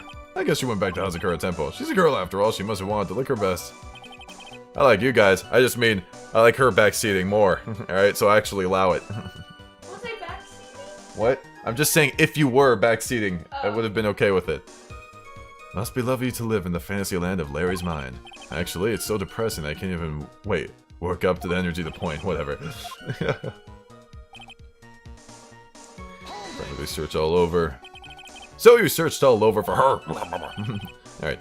She was flying pretty high, you know. I thought maybe she slipped in her landing and got hurt. Hey, it was more than possible. Also, when I headed out to the shack the first time, I was snacking on a banana. I was pretty sure I threw the peel away somewhere around there, you know.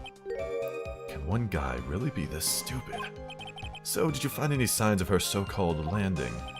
I don't really remember. Kept on falling over myself and kind of lost it for a while there. You fell over yourself. Yeah, the snow was real deep and there's even a banana peel out there. Yep, there's stupid, and then there's Larry Butts. Short of it is I didn't find any signs of her landing, correct? Then what happened next? Dude, poor Larry, man. People got their standards too high to be dating Larry. I mean, well, people have dated Larry. That's unfortunate. Half buried. It was sitting in the snow with a little gathered... Oh, yeah, okay. It was very hard to spot, actually. I mean, it was dark out, too. I'm impressed. You did well to find it. No matter what you may think when you look at me, I'm a pro. A genius security guard. I used a pen light I borrowed from my company okay, to help in my search, and it sparkled really brightly as if it was saying, "Here I am," to me. Does indeed look very much like the crystal sphere on Iris's hood. But need I remind you that she was not wearing her hood that night? I'm sure that Iris is simply wearing a spare hood. No. Each nun is assigned their own hood, and they are assigned only one. I don't know anything about that, okay? Iris is special, alright, dude? Even if she did steal a spare hood, I'll forgive her. This is getting us nowhere. A destination for the day, it seems. Oh, yeah, okay. This crystal was found near the bridge. As a fact, if it didn't come from a hood, where could it come from? That was the question I aimed to answer. Yep, alright, pretty obvious. After all, no one else could have lost a sphere that night. Let me confirm this one last time. The reason you thought that this was Iris are the hood and this crystal sphere. That's right, my gut is never wrong. I mean, wait, I'm at the old bikini the next morning. Yeah, whatever. Okay. And here, okay, and your crystal spheres were still there, safe and sound. Indeed. Okay. Yeah. Exposing the obvious contradiction in this testimony, but I fear all that waits us are further mysteries. It did indeed come from the staff.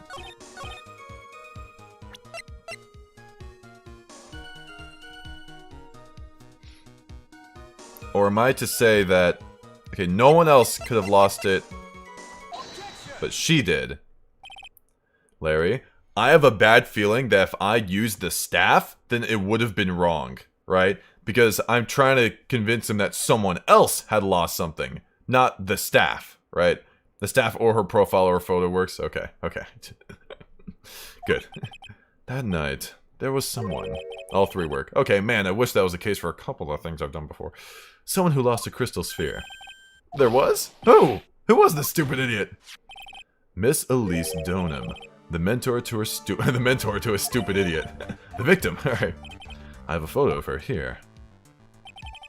And on the end of her staff, you can see a familiar-looking crystal sphere. Hey, that's my photograph. Give it back. Queenie helped with this one. I mean, whoever didn't remember that this thing was a part of the staff, that's on them, man. I think most people did. Crystal sphere like that is quite easy to find. I have one just like it on my brooch. They look nothing alike. In any case, please take a look at this. This is the victim's staff found at the scene of the crime. Ah, the crystal sphere, it's gone. What? What? No. Oh my gosh. What? What does this mean? If anyone jumped or flew across the bridge that night, it certainly was not Iris after all. She was not wearing her hood. More importantly, the crystal sphere found at the landing site was not hers either. Interesting, interesting, interesting. So many interesting things that we have to keep in mind about this interesting case, wouldn't you say, everybody? Why am I speaking like that? The one who dropped the sphere was the victim, Miss Elise Donham. Yeah. A fool alongside another fool on a fool's errand to reach a foolish conclusion. First of all, this sketch, which I prefer to call a scribble, is ridiculous. People cannot fly, thus it is rejected. You can't do that. I saw it with my own two eyes. In this crystal sphere, this is nothing more than a red herring. You honestly believe that? Give it some thought, and I'm sure you'll realize as well, Miles Edgeworth. Elise Donham was in her room on the night of the murder. There was no reason for her to go to Dusky Bridge. Therefore, this sphere cannot be related to this case. That is all. Miss Franziska von Karma. The only people who will accept that explanation are scatterbrains and clowns. Why are you pointing at me? The victim's crystal sphere was found near the bridge on the night of the murder. Yet you expect us to believe this has nothing to do with the case. Dang, dude. Crystal sphere was probably thrown away at the bridge after the murder. After the murder? There is blood in this crystal sphere, isn't there? This naturally suggests that it was thrown away after the murder took place. The killer placed it there to throw the investigation off the scent, which is the exact same reason that he drew that ridiculous sketch. What? You mean I'm the killer? No, what? All joking aside, just when did this crystal sphere appear near the foot of the bridge? Unless this can be proven in some way, I refuse to believe this is related to the case. She makes a valid point. There's no evidence that Elise Donham left Hausakura Temple that night. However, if somehow this crystal sphere can be proven to have been dropped before the victim was killed.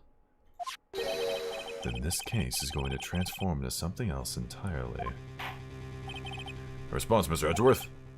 I want your final opinion on the disposition of this crystal sphere.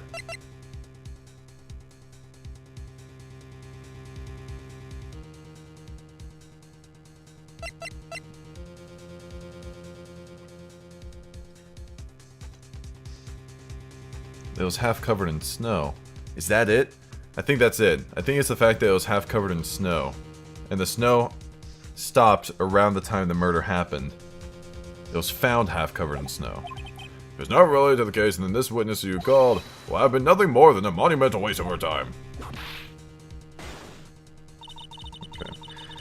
Prepare yourself for some very appropriate punishment, Miles Edgeworth. Can I prove it? Can I prove that the crystal sphere was dropped before the murder took place? Yes, I can. Can I prove it? That isn't the issue. Simply prove it. That's the only option. That's what he'd do. That's the way Phoenix Wright would do this. Your Honor, allow me to prove something to you. I will prove that this crystal sphere is a vital link to solving this case. You'll do what? That look in your eyes. You remind me of Phoenix Wright when he's cornered. That should come as no surprise, because right now, I am Phoenix Wright, and I am indeed cornered. You would think that he would say, that should be of no surprise. Or it should be like, oh, I'm not Phoenix Wright at all, I'm not cornered. Yeah, you know, some kind of comeback. It's like, that should be of no surprise, because right now, I am Phoenix Wright, and I am indeed cornered. I am screwed. Or do you present your evidence? Wait, what? Evidence that proves the crystal sphere. Oh, okay. Was dropped before the murder. Wait, why'd this picture come up? I'm a little spooked that the picture came up. Now I'm doubting what I think. I think that it was dropped before because it was half covered in snow, right? The snow was from 7 to 10:50. The murder happened at around 11 o'clock. Therefore, it had to have been dropped before the murder, right? That makes sense. But the picture came up and that kind of spooked me. Screw it! That wasn't it. I really got a penalty for that. I can't believe it. Wow, I actually got a penalty for that. That's unfortunate. Penalty run over. Oh, go, Edgy. Do it, prove it. Wow. Whatever.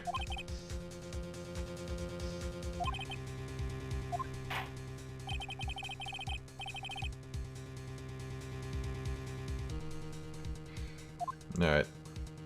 Almost perfect. Indeed, drop before the murder. It's whatever. A lot of people do this. The weather report in regards to snow is actually pointed out as unreliable. Whatever, dude. Alright, the night of the crime has blood on it. You're not worthy to be called Miles Edgeworth. Edgeworth makes mistakes, he's fine. Okay, what days? She was alive, had her fingerprints on it.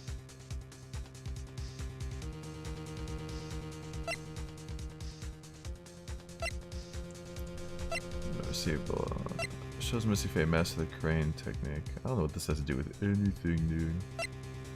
We're no man for it to be perfect 100% of the time. She dropped it.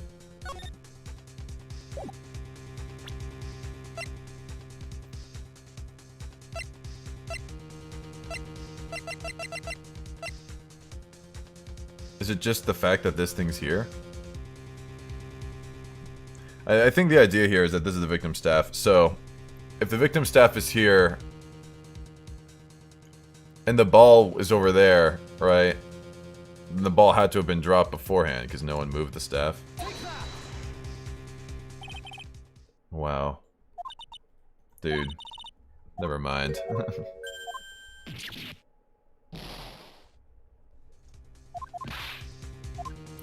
No, because what I'm saying is, when they found the body, the staff was there, right?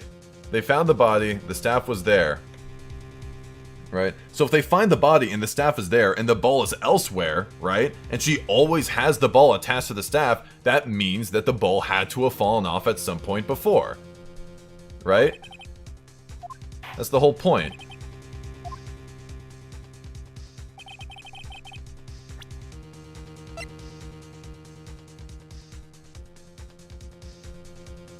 Or do I do the opposite?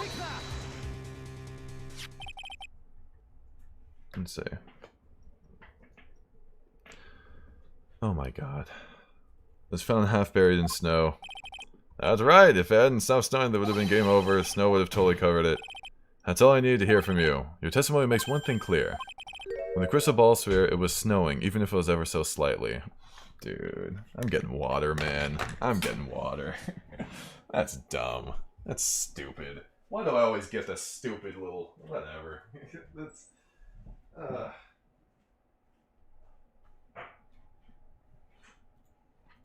Zoom's like too big brain for this game.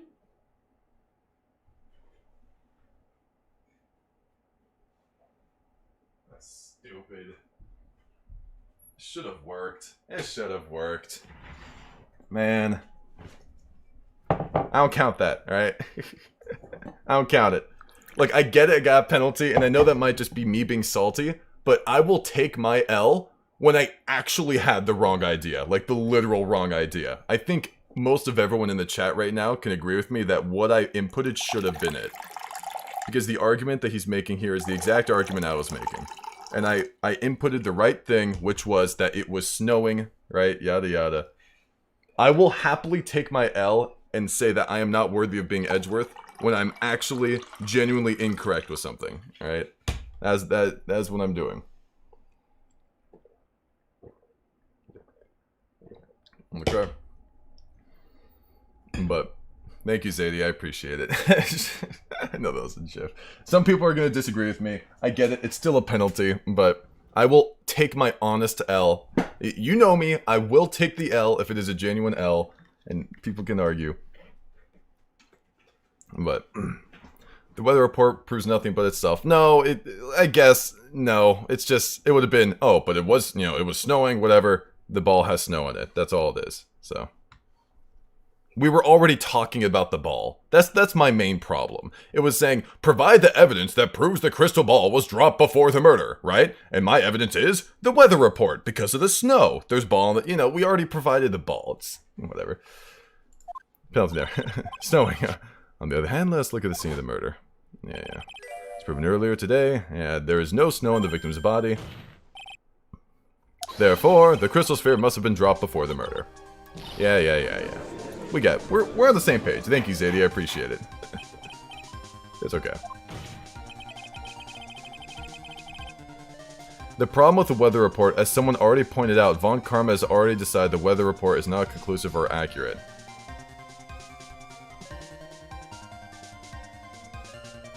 What are you talking about? But we just referenced the weather report just now. Like, the weather report was just referenced right now. And, like, we had to use the weather report to some degree to prove that the body, not having snow in it had something to do with whatever, right? Like, we proved that the weather report was accurate because of the body, right? That's the idea. Like, the woman saw the body at 11 o'clock, right? We proved that the weather report was accurate because there was no snow on top of the body at 11 o'clock, meaning the weather report that said the snow stopped at 10:50 is indeed accurate. That was the point, right? And then we were able to proceed with the trial, proving that the data was correct. And with that, we were able to prove the lightning thing. We used the weather report for when the lightning struck. We used the weather report for when 30 minutes passed between the fire starting and going out. We proved that the weather report was accurate, That's the point. So, alright. Whatever. Alright. On the night of the murder, the victim did go to Dusky Bridge. Let's not harp on it. It's still a cool case. It's still pretty cool. Still fun. And there something occurred that caused the staff's crystal sphere to come loose. Alright, what could have been? This sphere, there's some blood on it, isn't there? Allow me to raise a certain possibility at this junction. The real crime scene was near the foot of Dusky Bridge. The murder didn't take place in the Hausakura Temple courtyard. Only a fool would suggest such a foolish piece of absolute foolishness. Just who is the fool, and which part is so foolish? This reminds me of, like, those Phoenix Wright little meme games or whatever. you know those little games where it's like, not games, but like those videos where it's like, just who is the fool and which part is so foolish? I don't know. That just reminded me of that for some reason. Have you been paying any attention this whole time, Miles Edgeworth? All right. The sister saw everything. She saw the victim being killed by the defendant in the Hausakura Temple courtyard. That's not exactly true, now is it? To put it more precisely, what she saw was the murder weapon being removed from the victim's body. That's the same thing. No, it isn't. Stupid! Alright, if I had a whip, I'd use it right now. You said it yourself. Very little blood is actually lost. These hands are rated E for everyone. At the moment of a blade's insertion, if you want to talk about when the most blood would be lost from a body, that would be when the blade's removed. If that statement is the truth, then Dusky Bridge could very easily be the scene of the murder. The murder weapon was not removed, thus there was no bleeding. You are forgetting one vital thing, Miles Edgeworth. At least Donim's body was found in Hausakura Temple. On foot, it takes 15 minutes to travel from Dusky Bridge to Hausakura Temple. That's where the snowmobile comes in. You mean to suggest someone carried the body all that way? I've made it this far. The only place to take this is to the end. I just need to prove that my version of the event is also perfectly plausible. Now, if the defense is ready, the court would like to have an explanation. Please show us the method by which the victim's body was carried. Oh, this is easy. It's the weather report. It's the weather report. The weather did it. Because it was snowing. Wait, no. Okay, where's the photo of the... crime photo tracks? Alright. On that snowy night, there is one way that a body could have been moved. The snowmobile. Ha! As we know, the snowmobile was used that night. It was explained as having been used to dispose of the murder weapon, but it could have also been used to carry a body. Ooh. Order! Ah! This is completely unacceptable, Miles Edgeworth. You've dug yourself into your own grave. What do you mean? The only one who could have used the snowmobile was the defendant. She's the one who moved the body. Doesn't that put the file nail in your coffin? You're too late, Franziska von Karma. And in fact, the defense has proven something else entirely. We have shown that this case requires further investigation. What? Where was the victim, Ellis, oh, okay. Donim really killed. Okay. If her body was moved, whatever for? And finally, just what does this image mean? Do you even need to think about that? Such a creature can never see the truth, let alone describe it. This witness certainly sits on one of the lowest possible branches of humanity. However, he would never utter a lie that could hurt a girl with whom he is enamored. He drew this, so it is something that actually happened. The defense stands firm on this point. Edgy, thank you. That settles it then. I cannot give a verdict under these circumstances. Duh. Right. Seems to have fulfilled. I seem to have fulfilled my part in this. It's just as I thought, Franziska von Karma. You make a wonderful partner. Excuse me? There is one reason and one alone for me being here. To expose the darkness lurking in this case, and then pass it on to Wright. Really? That's what this is all about. You could have just told me that from the very beginning. Then I wouldn't have had Francie whipping me and all. Ouch! Miles Edgeworth. I don't care about what you were here to do. This is my chance to finally grind you under my heel. A shame that your chances seem to have slipped you by. What a shame. This is all your fault. Such a terrible witness. I demand satisfaction. Oh, God. He's dead. Oh, well. Cannot believe that the witness's testimony relates to an actual event. However, there has to be some sort of answer for the question it raises, eh? Have his words here today been the truth or lies? Next time we gather in this courtroom, those are the matters that shall be addressed. I'm counting on thorough investigation by both the defense and the prosecution. And with this, the rest is up to you, Wright. Court is now adjourned. Let's go, Edgeworth. Let's go, dude. That was sick. That was sick. Ooh, the jam. Okay. So, considering that Edgeworth is now off the stand, I will not take my 100% like, W on no penalties. Of course, there were penalties. I think my main mistake for the penalty machine was thinking that the bridge was out when, okay, I'm sorry. I thought the bridge was still on fire when Phoenix arrived. Because when I looked at the CG, I thought that that thing was still in flames, right, when we had arrived. So I was a little confused on that. I'll take my L on that part, because Edgeworth and I were kind of out of sync, so. Why does it say Hottie Clinic, by the way? I'm still up at this hour reading through the trial record of a certain case. Oh, so this is when he read about case 4. Oh, okay, that makes sense. That makes sense. Okay. Okay. It's the first case my mentor, Mia Fey, had ever handled in a court of law. The horrifying truth I refuse to accept is holding me hostage here within its pages. We're gonna keep going. Interesting, interesting. Dahlia Hawthorne. What I have read, I don't want to believe. What's written here? This isn't the Dahlia I knew. After falling into Eagle Rigor... after falling into Eagle River V, I was somehow miraculously saved. But I ended up catching a cold that seemed to knock me around the world and back. I feel dizzy, my ears are ringing, my throat burns, and my head is on fire. But I will recover. I have to recover by this afternoon.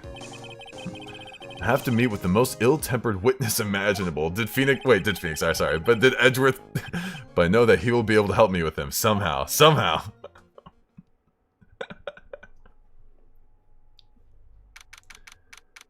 Interesting. Okay.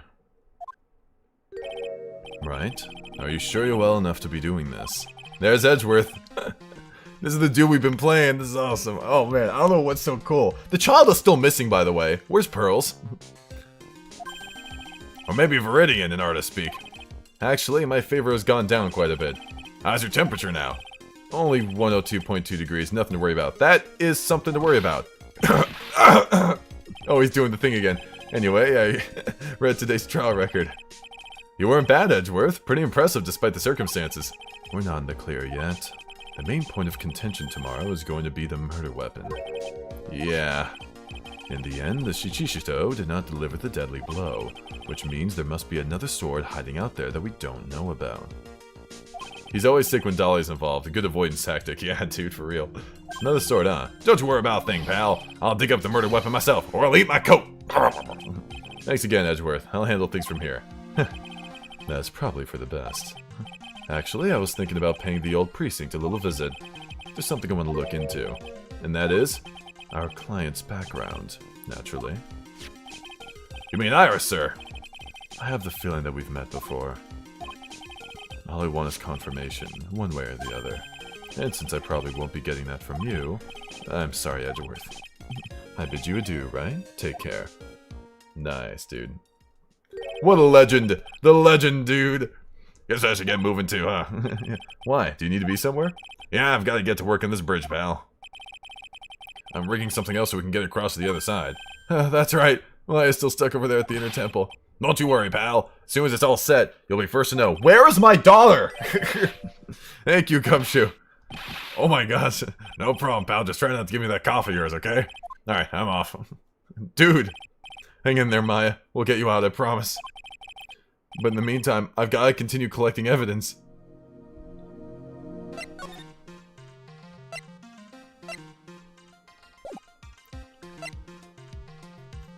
Oh my gosh. My daughter is gone. That thing looks like it's ready to collapse, at least more than it did before. According to Bikini, Eagle Mountain is very prone to earthquakes. Which reminds me. If my memory serves me correctly, Edgeworth isn't exactly a fan of earthquakes. Yeah, he really isn't. He's kind of traumatized. Now it really is more of a dusty bridge than a dusky bridge. That kidnapping incident happened here 11 years ago, so maybe it's cursed too. Okay. Hausakura Temple doesn't have a single private phone line.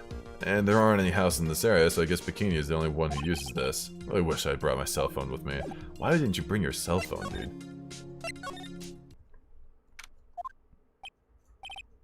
Looks like no one's here. Larry! Loris! Oh, sure, he'd be hiding here. Guess I'll try again later. Can we not go in? Does that have nothing to do with it? I guess it just does not have anything to do with it? Okay, I guess we'll go back there later. Whatever, man. Perhaps Phoenix could use the ropes to shimmy his way across. What's the worst case scenario? Death? Or falling? Man. Good luck completing the case. Gonna leave since it's late where I'm from. See you later, Max. Hope you had a good time. Come on, please. It's for Art's sake, I swear. There's only one guy I know who could be this persistent and high-strung. I'm talking about the heroine here. The heroine in my book. It'll make you famous.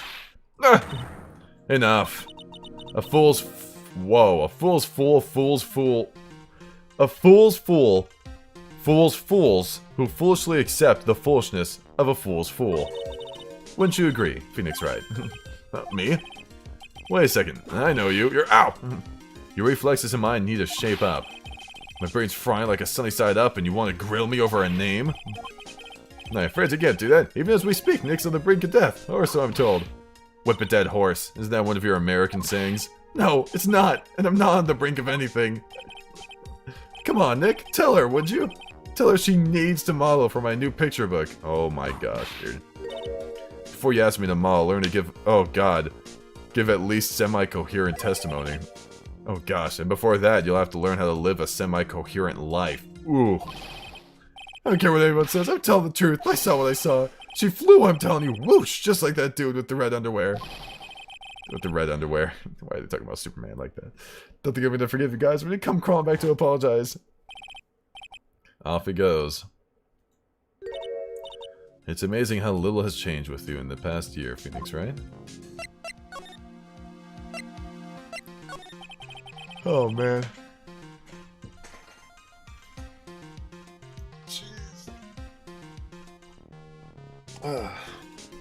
Superman.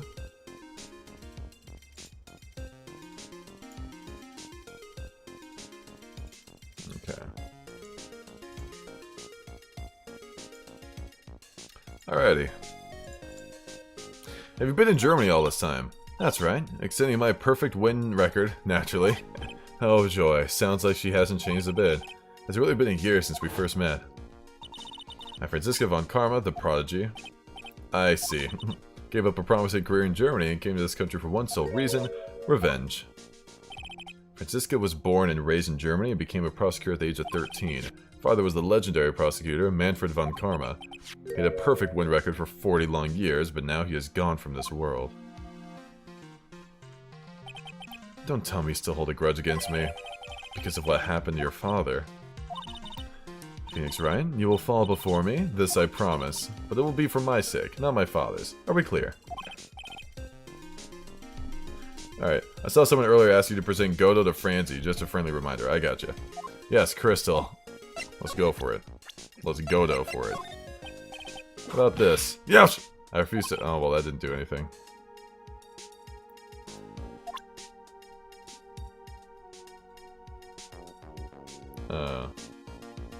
I tried it. Maybe it was something. Maybe you were thinking of something else, or maybe they were thinking of something else. I don't know. An old friend said to be #1 at the DA's office. Studies foreign judicial systems now. Interesting. Huh. Legendary prosecutor Manfred von Karma's daughter became prosecutor at age 3. It's an unbelievable sight at Heavenly Hall. The night of the crime.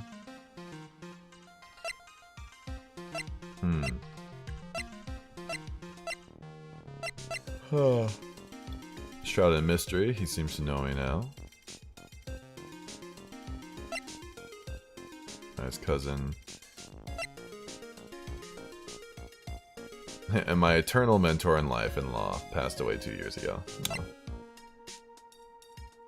Went to the inner temple for spiritual training and is now trapped there. Okay. I gotcha. Just kind of want to look over them again. In truth, I was shocked. I came back to America with the intention of defeating you. Instead, it was my little brother who was leading the defense. Edgeworth. Come to think of it, Edgeworth was pulled into being a prosecutor by Manfred von Karma as well. Miles Edgeworth told me something very interesting, you know. He said this case has a special significance to you. Because it does. And that's precisely why I'm here. Your personal involvement will make, oh god, crushing you into teensy-weensy pieces all the better. It's probably the fever, but where's Kodo, dude? She's so openly hostile, that's almost kind of cute. Oh my gosh, Phoenix. Phoenix! Phoenix, stop! That foolish fool doing such a foolish favor for such a foolishly foolish fool. Phoenix! Phoenix! You can't crack, dude. You can't crack! Make no mistake, Phoenix, right? I came here for one thing and one thing only, to pulverize you. It's not like I thought you were here to bring me some cold killer X, you know? Oh boy. Phoenix, come on, man. You gotta stop. It's just his fever, guys. It's just his fever, okay? He's going through a fever right now. He's not simping, alright? Don't use that word around him. He's not doing the S word. He just has a fever, okay? Went over the whole case on the flight over. You read the whole thing. Yes, every last word of every last sentence of every last paragraph. God, don't you just have a fever, right? And then that one woman that was whipping you, you just end up, thinking she's cute. Just a little bit. Just because of your fever, right? It happens, alright? Doesn't matter who you are. Sometimes that happens, alright? All the ridiculous things okay. You made a very interesting read, you know? Attempting to cross a burning bridge. Did you even consider the dangers? See, look, now I'm confused. Attempting to cross a burning bridge. Wasn't the fire out? That's what confused me in the case, man. No. The only thought in my mind was I have to get across. A fool who doesn't think is more foolish than the fool who foolishly thinks. Interesting. Gumshoe said he'd let me know once the bridge was repaired. Maya, she's gotta be okay, I just know it. Plus, I needed to ask her about what really happened at the inner temple that night. It was mostly out, not completely. No, that's fine. I'm saying... She said the bridge was burning, right? In my head, I was thinking the bridge was burning as well, but it wasn't. That's all I'm saying. So. Alright. Do we have anything to tell you? Do we really have anything to talk to you about? Goodbye, Francisca. Aww. Is that Bikini? Yeah. Sister Bikini. Why, my, I didn't know you were here. How are you doing? You don't have to pretend to be in a good mood for my sake. Hi. Suppose I made a terrible mess of things, haven't I? Let Mystic Elsie die. And there's Iris as well. Mystic Elsie, now that I think about it, There's an acolyte stuck in the inner temple. And that poor little girl has gone missing, too. Why is she still missing? You owe me pearls, do you? I'm afraid I do. He hasn't been seen since the morning after the incident. She's missing. Why didn't anyone tell me about this? Oh god, I was wondering why Phoenix didn't know. Oh wait, so he didn't know this whole time. Like, dude. Bro. Dude, where's the Amber Alert? It's getting old. Does Japan have an Amber Alert? Of course they do, right? Well, what's the Japan's version of Amber Alert? Huh. You gonna look that up now? They have seriously lost faith in myself. Are you talking about your performance at the trial today? You believe me, don't you? I'm not a liar. I would never lie. I know what I saw. I saw Eris pulling that sword from Mystic Elsie's body that night. I'm certain of it. At least, I was until this morning. I don't see any psych logs, so she must be telling the truth. So why are you so unsure of yourself all of a sudden? Pearl alert. You know the artist testified? Okay, you know that artist who testified after me? Her white hood fluttering. What if Misty Faye channeled into Pearl? That's a possibility, right? Maybe the reason why Pearl's been gone for so long is because Misty Faye... Look, honestly, I'm just trying to find some kind of connection between the Hanging Scroll and what's going on right now. The only thing I could see is that Misty Faye maybe channeled into Maya or channeled into Pearl. Right? Maybe Pearl channeled her or something. I don't know. Maybe Pearl saw the Hanging Scroll and then channeled her. I don't freaking know, dude. I saw Iris flying. Let's see. I swear, you were pronouncing these names incorrectly on purpose. I'm not going to say yes or no, but I will say, people correcting my pronunciation in chat, I find hilarious. So there might be some purposeful mispronunciations. I saw Iris flying. Her white hood fluttering. I feel like I might start flying myself. Yeah, we got you, dude. I saw that man testify so fervently about something so impossible. It's hard to wonder if I had acted just like him when I was on the witness stand. I wouldn't take that guy too seriously. He's an artist, but all he draws is trouble, and nothing else. Alright. If both Bikini and Larry are telling the truth, that can only mean one thing. They both didn't see what they thought they saw. What they think they saw.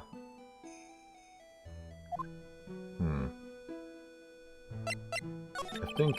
On the night of the incident, you met Iris at the Inner Temple. Is that correct? Are you saying that Pearl is dead? No, I didn't say Pearl is dead. I'm saying that Pearl channeled Misty. I said... Yeah, I said Pearl channeled Misty, or whatever. Maybe, I don't freaking know. I'm just spitballing, guys. I'm just throwing stuff out there. I'm throwing darts, alright? On the night of the incident, you met Iris at the Inner Temple. Is that correct? That's right, I'm sure it was Iris. Oh, I said that Misty channeled Pearl? My bad.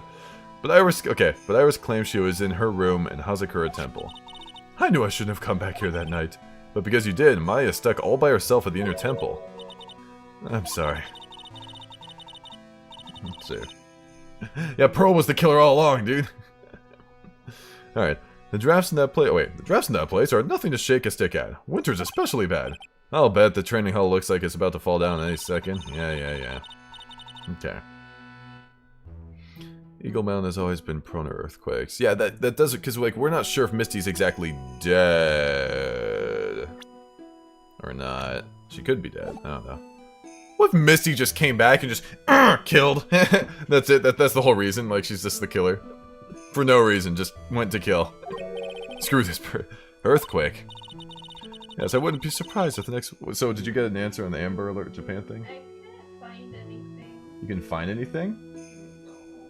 Dang, really? Emergency warning system, right? That, when I look that up, it's just for, like, ballistic missiles, severe weather, volcanoes, tsunamis, earthquake. Also, their warning thing is scary sounding. Scary sounding? Can I listen real quick? Here, can you hand me your headphone? Oh, that's okay. Well, you tell me if you can find it. I wouldn't be surprised if the next big one levels the training hall. We've got to get Maya out of there fast. But still, there's really no need to worry. That area on the other side of Dusky Bridge is isolated like an island. It's like an island? How so? Well, the only thing on that side of the bridge is the Inner Temple. No one lives out there, and is surrounded all sides by the river or the forest. I see. So a criminal will be trapped, okay, should they choose to flee in that direction. As long as the bridge is out of commission, he or she will have to stay there. That means Maya could be stuck out there with a murderer and with no way of escape either. Oh dear!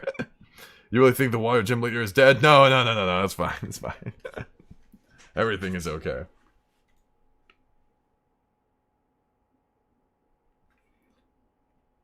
Yeah, emergency broadcast stuff is really spooky. The Japan one sounds like it's... Yeah, that's a little spooky. I don't know if you guys were able to hear that or not. But, still spooky regardless. I mean... I think Japan's is way more creepy than ours. Way more creepy, you think? I suppose it does. Out there with a murderer. My gosh. Please, Gumshoe, get that bridge up faster. My gosh.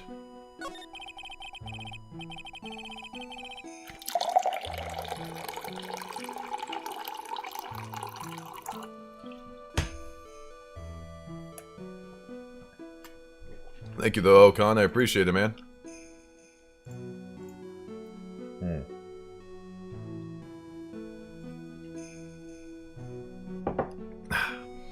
If you don't mind me answering some questions. Oh, do you need my measurements for your investigation? No. Please, no. I want to know a little more about the victim, Miss Elise Donham.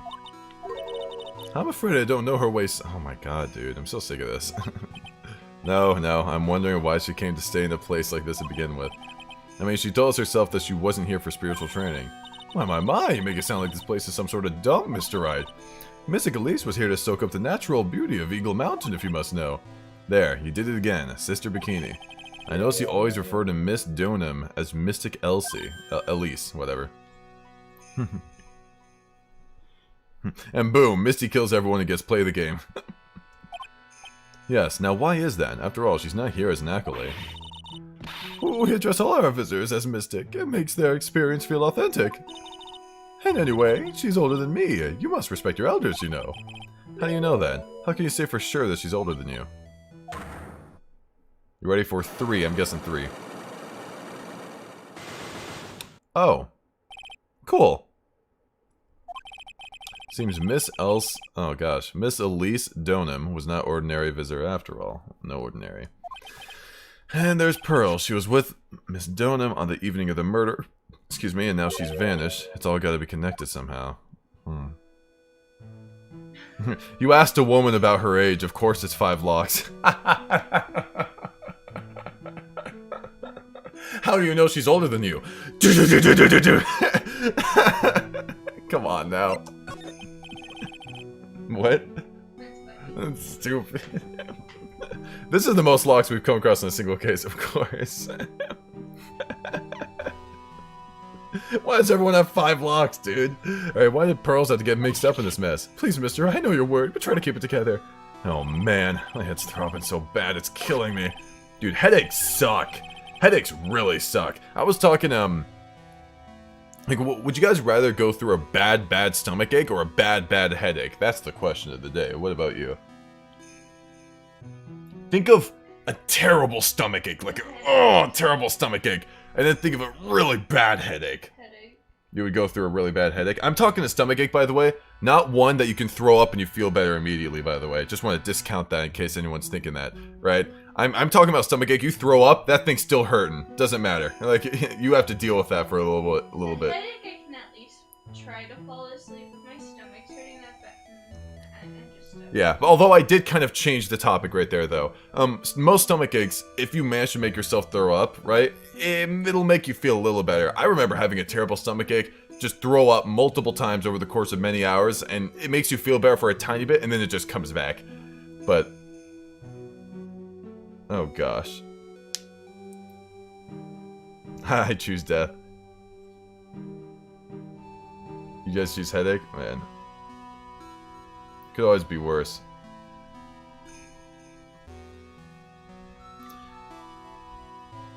Because, like, laying down soothes stomach aches way better than headaches. Aspirin's like 50-50 for whether it works or not. I take the stomach ache. I do think that there are more things you can do to ease a stomach ache, or cure it, quote-unquote, than a headache, right? Because my brother gets migraines a lot, and, like, I've got to say, that is not what you want to deal with, you know? And yeah, like, you can at least think. With a headache, it's like, dude, like, even thinking just kind of sucks. So. Headaches make your head hurt, make head hot, and when you rest under a blanket, you get really hot. Can you imagine if there was a Pokemon battle, Misty versus Dahlia, which one would have the better kill streak? I like how we're talking about this and that comes out of nowhere. I don't know, man. Maybe Misty would have a higher kill streak. But yeah. Pearl, she was the mister. Okay. Oh, wait. Pearls. Sorry, I didn't mean to make fun of your accent. Pearls. She was with Miss Donham on the night of the murder, remember? Yes, but I have a temple to run, you know. I was busy preparing for the training. I didn't see the little darling even once after we finished eating dinner. The murder. It didn't take place right in front of her innocent eyes, did it? According to the detective, she hasn't turned up at her home either. Come on, keep calm. There's one place left where Pearls can be. She just has to be there. Come on, Gumshoe. Tell me you'll be done with repairs soon. Let's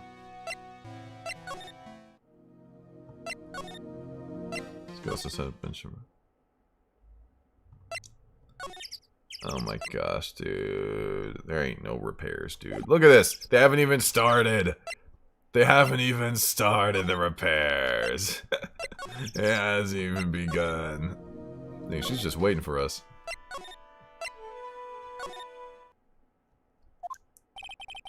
This is where Sister Bikini witnessed the incident.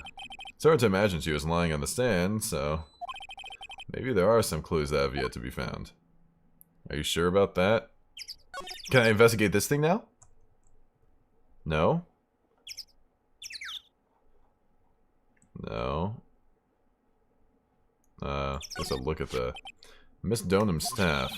I definitely remember there being a crystal ball here. I guess Larry eventually found the sphere in, okay, near the foot of Dusky Bridge. What was it doing all the way out there? Very interesting.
That would be quite a twist. That would be quite a twist. That would be quite a twist. I don't know, I was just thinking, like, we don't know who this person is, and the only other woman that this could possibly be is if she was Misty Faye. That would kind of bring everything around full circle, wouldn't it? But if that's the case, why would Maya not recognize her? And Pearl. I guess Maya didn't know her mother that much. We don't know her age. Supposedly she's older than 48. She's older than 48. That would provide relevance to the hanging scroll. Okay, that would provide relevance to the hanging scroll. That would make sense why she took an interest in Pearl, because she's a part of the Fae family. Maya and Pearl Pearl especially wouldn't recognize her. I don't think Maya was old enough to recognize her. I don't think there's anyone in our party, if you're okay with that, would recognize her. And then, yeah, Maya said she didn't recognize her mother's face.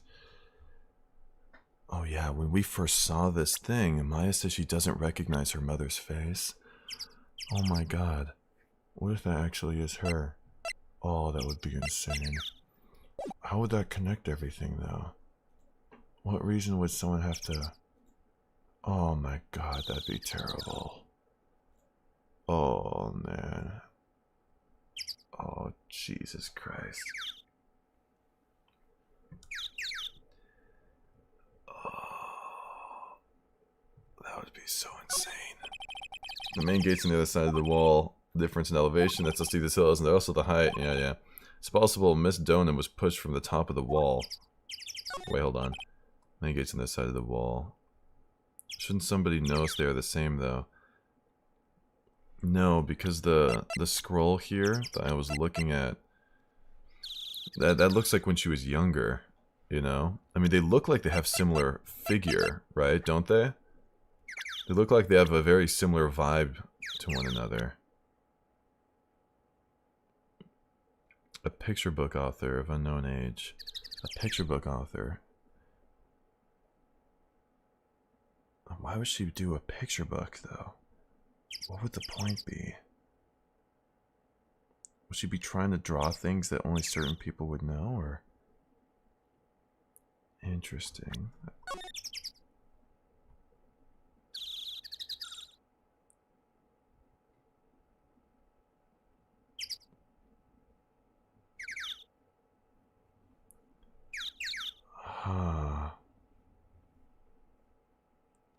Didn't she say that she's dressed differently for kids? I think these two are the same person. I think that's the only thing that makes sense. There's no other character that's ever been hinted at that this person could possibly be. With Agodo, he's pretty obviously Armando, who is Mia Faye's boyfriend or whatever, right? There is no other character in the series that we've learned about, I think, that is an old woman that has any connection to the Fays as much as Misty Faye. And I feel like at the end of this trilogy, that would be quite a way to wrap things up as well. And I hate to say this, but I think that would be part of the reason why people love this case as well. Because I hate to use that as kind of a corroborating evidence, but... why would she be here, though? That is the question. Oh, man. Oh, man. I really hope I'm not right. Actually, I kind of hope I am right. There's the dark part of me that hopes I'm right because of how interesting it is. But there's a part of me that really doesn't want it to be right. Because if that's the case, then Maya's mom just freaking died here. Oh. Ah. Man. Whatever. The main gate's on the other side of that stone wall. The difference in elevation is almost 10 feet. That's how steep this hillside is. That's also the height of the body fell from according to the autopsy. Is it possible that Mr. Donut was pushed from the top of the wall? Okay. Let's see who else is here. The Shichishito, it's there in Mystic Ami's right hand, but it was proven in court to get it today that it wasn't a murder weapon. Given the design, it must have been used for some pretty gruesome things in the past.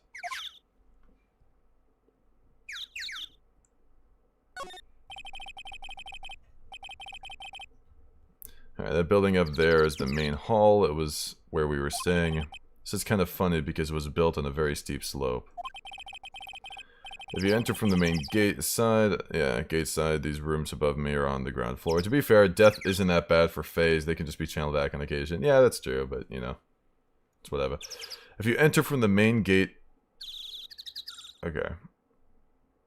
Alright. If you enter from the main gate side, these rooms above me are the ground floor. Apparently, Mr. Donan was staying in the corner room. I guess that's why... Miss Donan, by the way. That's why she was pushed from that night. Man... I'm really thinking that through. Huh.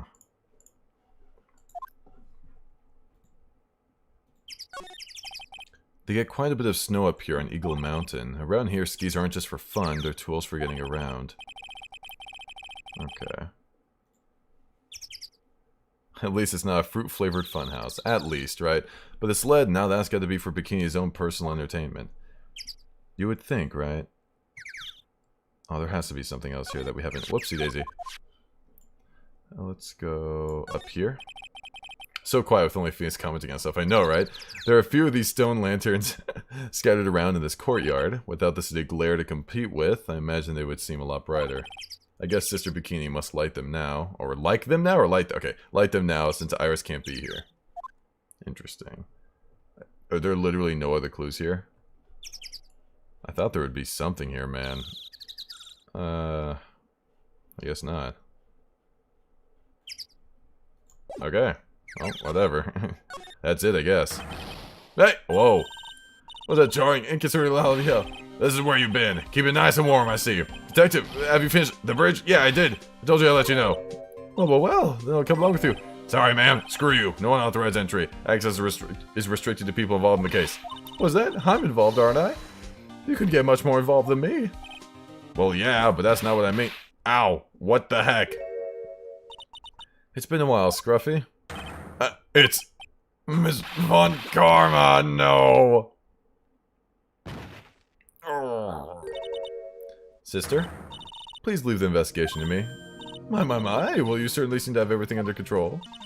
I am on your side. I won't do anything you don't want me to. As you work to pin the guilt on Iris. What are you daydreaming about, Phoenix Wright? Ow, that hurts, you know. Silence! Fool!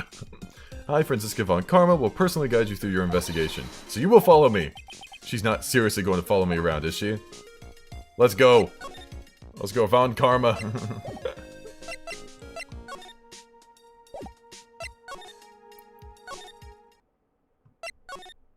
Alright, here, let's go Suspension Bridge.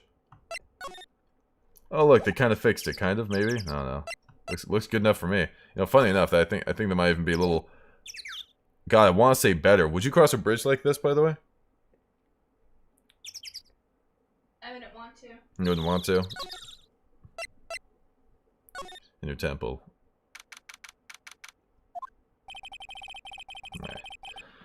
Alright, things have certainly become a lot more hectic than before.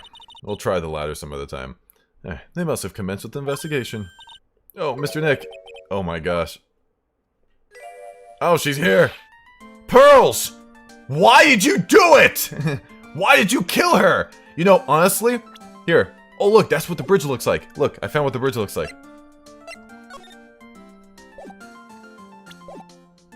And now I'm even more confused than before. I'm confused. If that's what the bridge looks like... Where the triangles come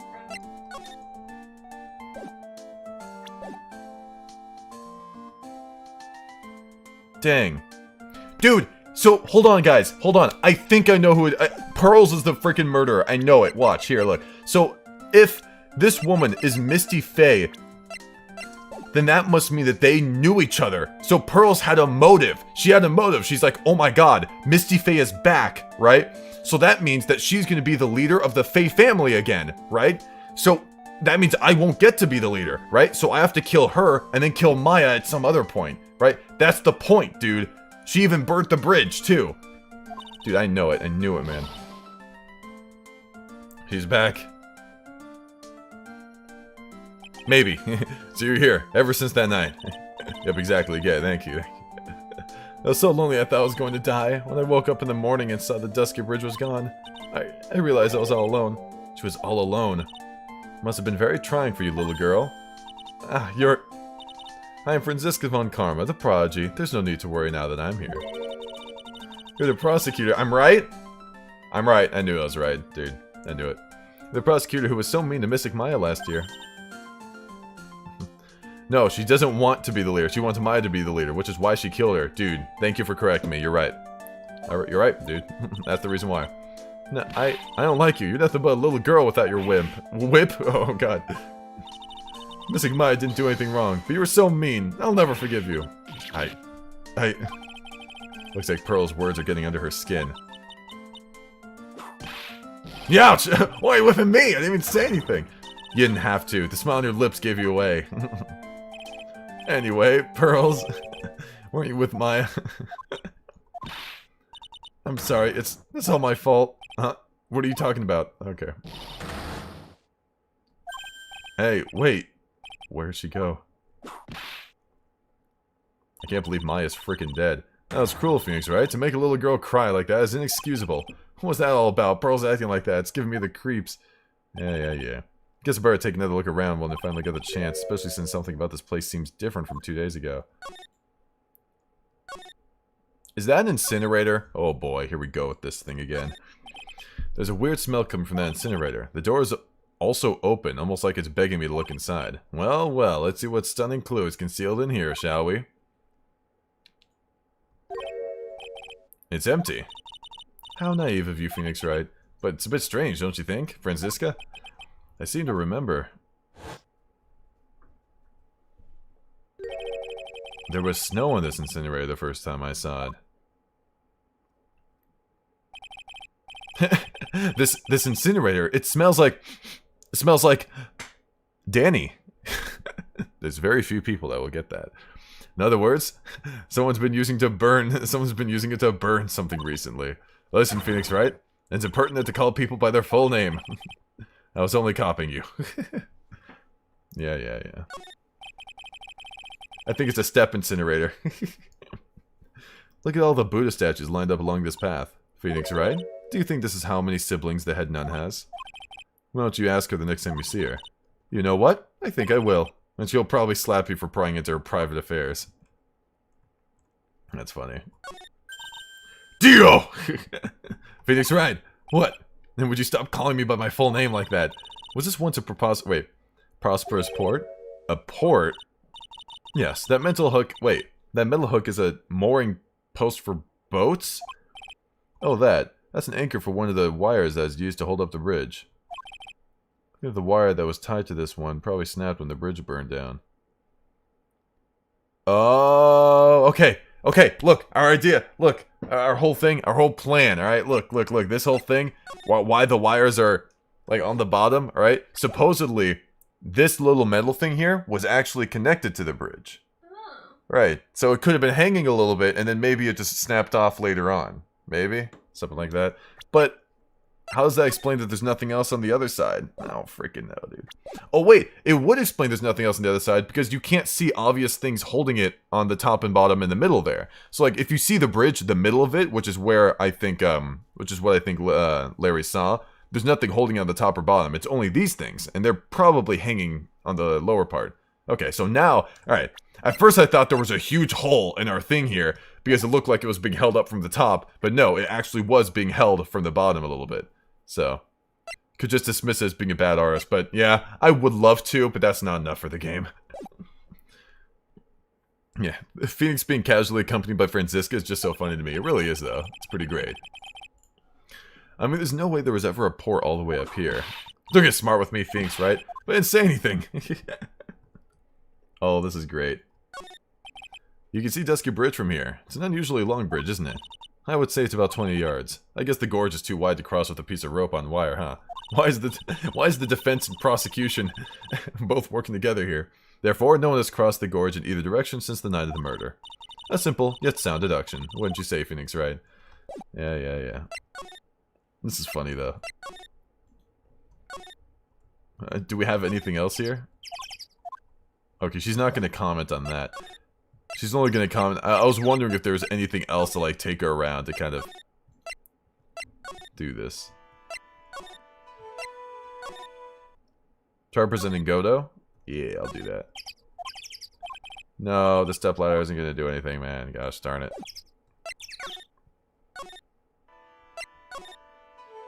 Guys, I'm sorry. I'm trying to investigate the ladder. It just won't do anything, man. I'm trying. You can't say I didn't try. Dang, I got him, dude.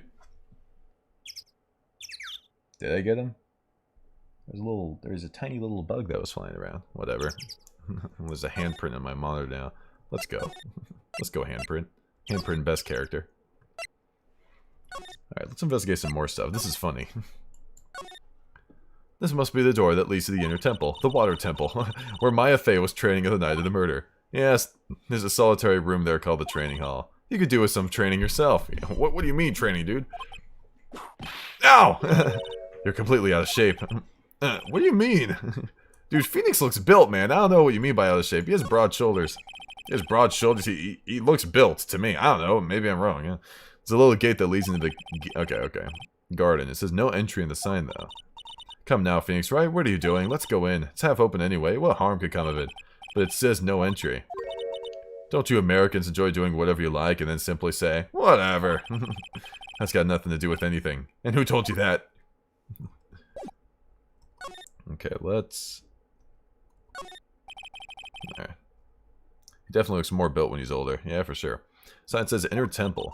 I don't know how you're reading it, but it's incomprehensible. I swear I've seen that word before. Actually, I can't read it either. Feigning comprehension isn't a very good habit to have, Phoenix, right? She looks really happy to have finally caught me on something. Yeah. Anything else around here? I think we can go in. Whatever, I'm walking here. Let's see.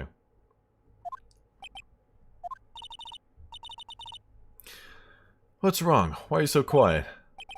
Maya, she was supposed to be in here training. Yet it appears she's nowhere to be seen. What's that? That strange lock.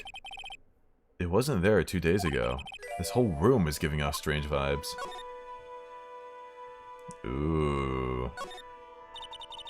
What do you think this yellowish poster is, Phoenix, right? It's a scroll, not a poster. It's a picture of a woman who's actually... Oh, it's smudged now? I'm not seeing a woman here. There's a different atmosphere in this room. Oh, it's smudged now? Are they trying to hide it? That the victim is actually Misty Faye? No, it's not a different atmosphere. It's a different smell. It's gravy. What's the matter? This scroll, it's been completely covered in gravy, maybe. Ah, yes, there's a very appetizing smell in the air. But gravy is a type of sauce. So we run out of pain, you Americans use gravy as a substitute. I see. No, no one does that. For starters, it stinks. Gravy tastes good, though. This must be the gravy that we had with the roast on the night of the incident. But why would anyone do this? Why this scroll? Misty Faye's image is obscured by gravy. Well, they're obviously trying to hide what she looks like. Oh, wait, I can still investigate stuff? The scroll shows a picture of Misty Faye master the crane channeling technique, but why would anyone cover in gravy? Oh, it's covered now. Oh, that's so mean. Oh, that's so mean. I'm so glad I checked it out earlier, because those two look very similar. Oh man, I'm so glad. 1 billion lions versus a cup of gravy. I don't know, man. Probably the lions. Or gravy. I don't know. Good. That's a 50-50 coin flip, I gotta say. Can't make out what's drawn the scroll at all. I'll never understand you Americans and your so-called artists. Artists. Yeah. Yeah. Wait, you can switch between the two?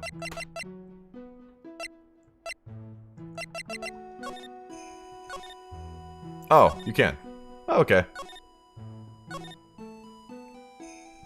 Why would someone use gravy to mask what the woman looks like? To show that she, so no one has any kind of connection. Okay, the reason why I think that this image was covered in gravy was so people couldn't figure out that the victim is actually Misty Faye, right? Because if she is Misty Faye, then all of a sudden she has enormous connections to this place which might be revealed, right? Because if someone has like a gripe with Misty Faye, for example, right, they would want to hide that the victim actually is Misty Faye, is what I mean. To hide a motive is kind of what I'm talking about. It's an antique dresser. Don't you dare open it, Phoenix, Wright? Now I know how Maya feels when I tell her not to touch things.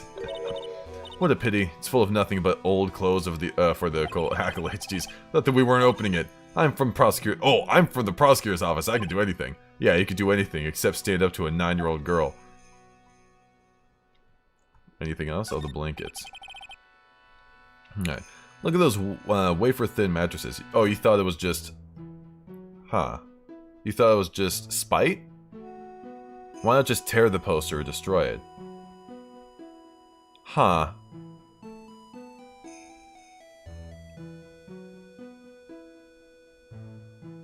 That's an interesting question.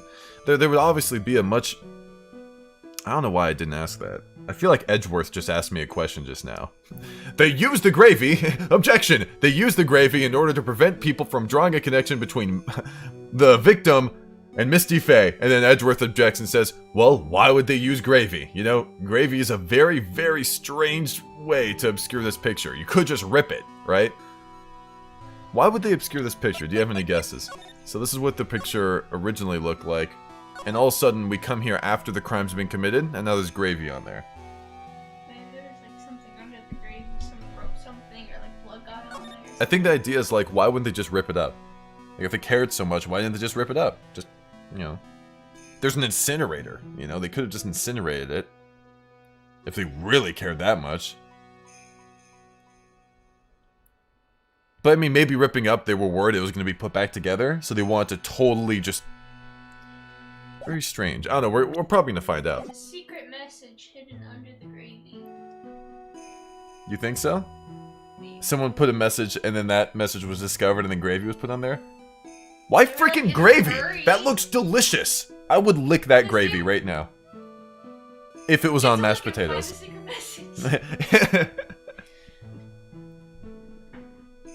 Yeah. Yeah, the effect is that Misty can't be seen. That's the main thing. Those wafer-thin mattresses. I'm sorry, Phoenix, right? Wafer-thin. Yeah, you know, thin like a wafer. In other words, uncomfortable. That's how we describe things like these mattresses. I guess you must say wafer-thick or something back in Germany? Not about these mattresses, certainly not. Alright. This door. When I was here 2 days ago, that weird lock wasn't on it.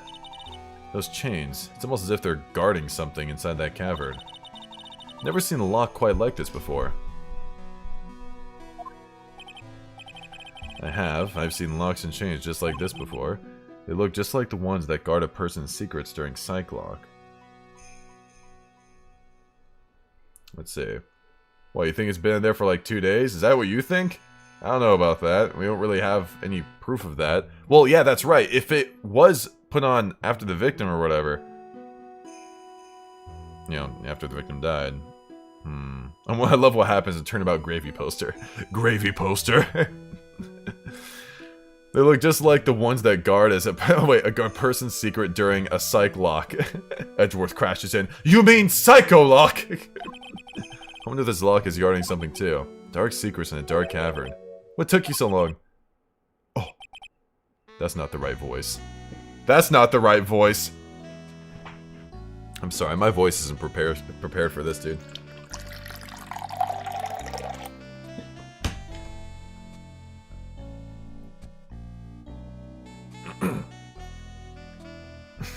Oh god, Godo, dude. I thought even you'd manage to get here faster than this, Mr. Try. Prosecutor Godo, I didn't know you were here. Prosecutor? How come you didn't show up at the trial today? I could ask you the exact same question. But I had a cold, so... I had something slightly more important than a common cold to deal with. The importance of which is something you have no hope of ever understanding. Enough. I believe I have the measure of you. You're the very worst kind of prosecutor. What could be more important than a trial? Who's the wild mare, Trey? This is Miss Von Karma. She was the acting prosecutor in your absence today. Huh. Well, I guess I owe you one then. But you can go now, princess. It's time for the big boys to take the reins. Who do you think you are? This case is my... Hey, Philly, know your role. Shut your mouth. You can't stand women like you. I'm only going to say this once. Lady Von Wippenberg, go home. Phoenix Wright! What are you hitting me for? You deserve more cracks of the whip than that, right? What? You still don't get it, do you? You don't realize that you've set something in motion that you'll never be able to undo. There's something different about Godos today. Yeah. Getting such a strong sense of something from behind that mask of his. Is it anger, or is it sorrow?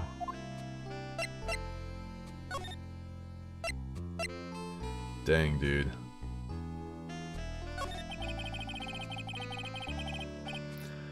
You had some important business, and that's why you weren't in court, huh? So what was it? I've told you once before, but perhaps you don't remember. I returned from the depths of hell. Yeah. To do battle with you.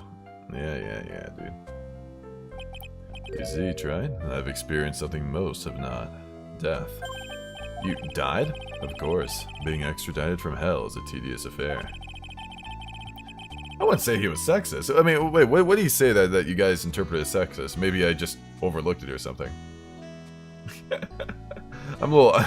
He's not sexist. He's not sexist. He's the sexiest. Oh, God. I'm so confused. Because obviously, like...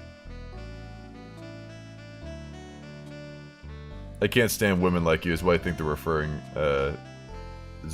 to. When you said, like, that she's fulfilled her role, I took that as this was his case originally, and she took over for him in the same sense that Edgeworth took over for Phoenix. Right? I think telling her to go home and let the boys handle it, I think that was a bit much. I think that's a bit much, but...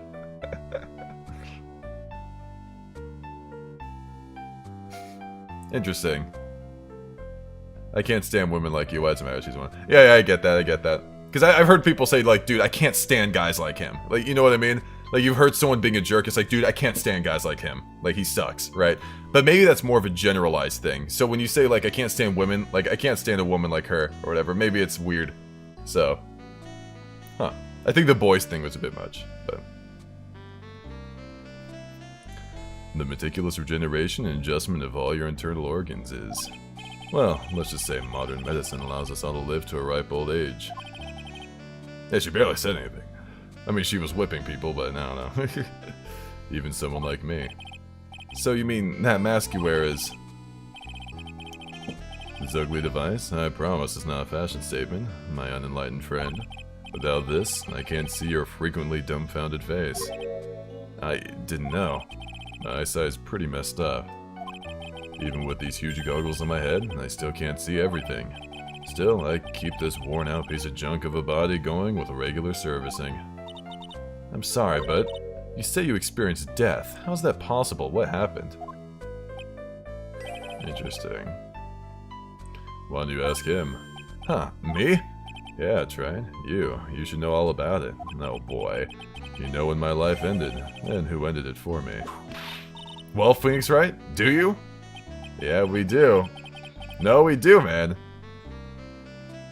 Godo is ageist and sexist? Whatever, man. I mean...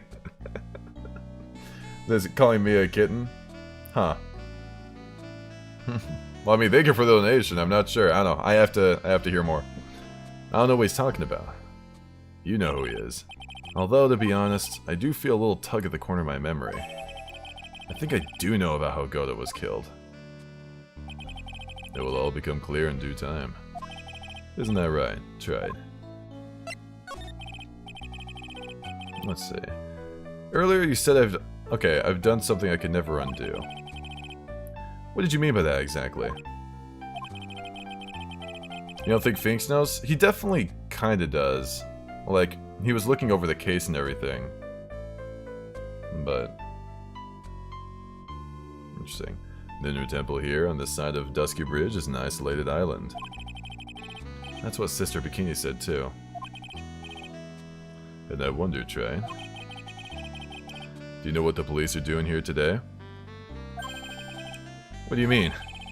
They're searching. Searching for any traces of an acolyte who went missing. Interesting. Missing? As leader of the search party, I can tell you this with absolute certainty. Interesting.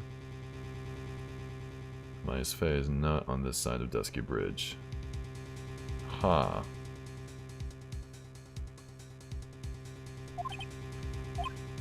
But that's impossible. She came here that night and... I won't say it again. The chances of her being here are nil. Excluding, of course, one very unique place. One? Where's that? The Sacred Cavern, the entrance of which we are standing at right now. This is the only place that the search party has yet to explore. So they haven't searched that cavern yet, huh? Be aware, though, that the temperature inside frequently falls below freezing.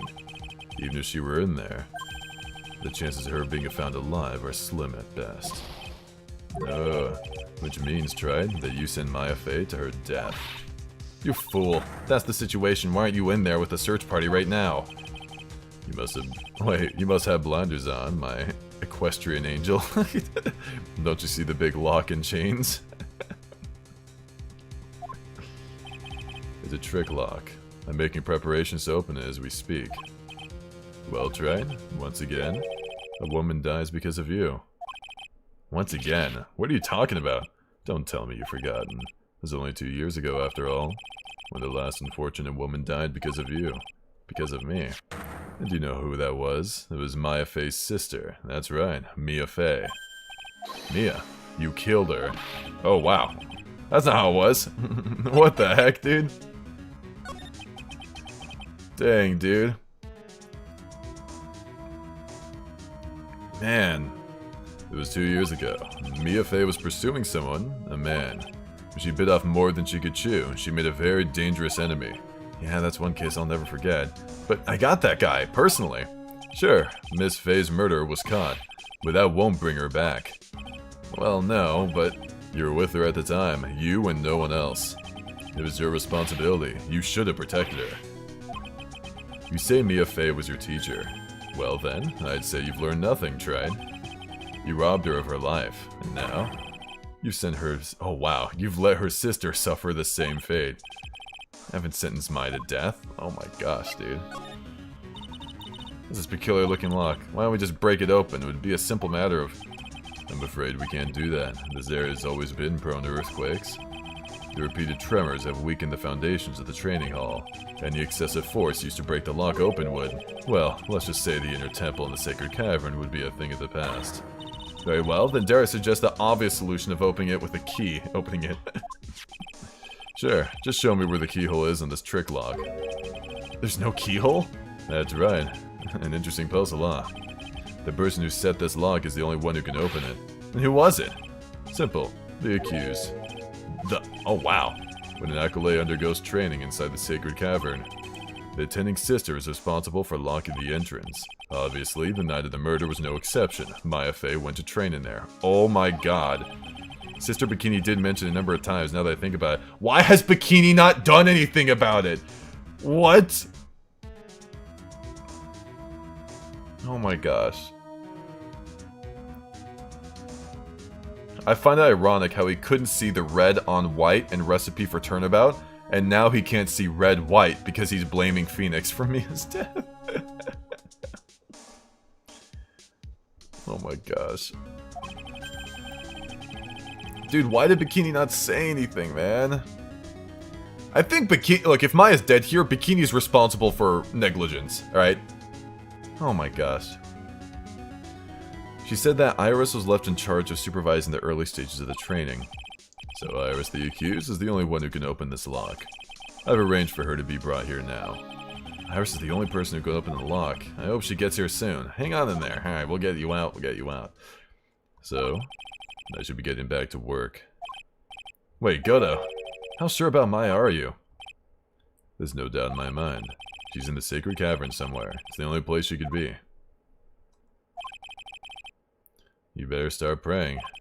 You better pray that friend of yours brings the accused back here soon. Edgeworth? Listen up, Tribulations. There's only one thing I want to say to you before I go. I'll never accept you. Never. Dang, dude.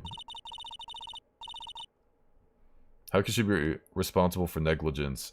The fact that she hasn't mentioned it at all, I think is pretty... The fact that she hasn't mentioned that there's a lock... The fact that she hasn't mentioned that our friend is trapped in there, right? Because one of her little nuns or whatever, right, put a lock on that place. Like, she hasn't mentioned that at all. Like, that's news to me. Like, for all we know, she was just over there, like, whatever. But now it turns out that Bikini had to have known, because, you know, she's been here the whole time, had to have known that Maya was there underground, freezing. Like, that's certainly something worth mentioning, right? Like, man, I don't care if she couldn't have changed it. She didn't say anything. Like, it's crazy. Should choose your friends more carefully, Phoenix, right? That's what everyone says. Looks like I don't have much of a choice. Guess I'll just have to do what I can for now. Wow. Dude, that was... Godo just murdered us. He is so upset that Mia died.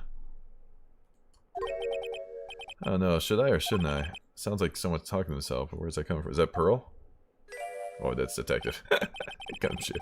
I guess I better wash that off. That's what I'll do. No, but I can't do that. I'm a detective.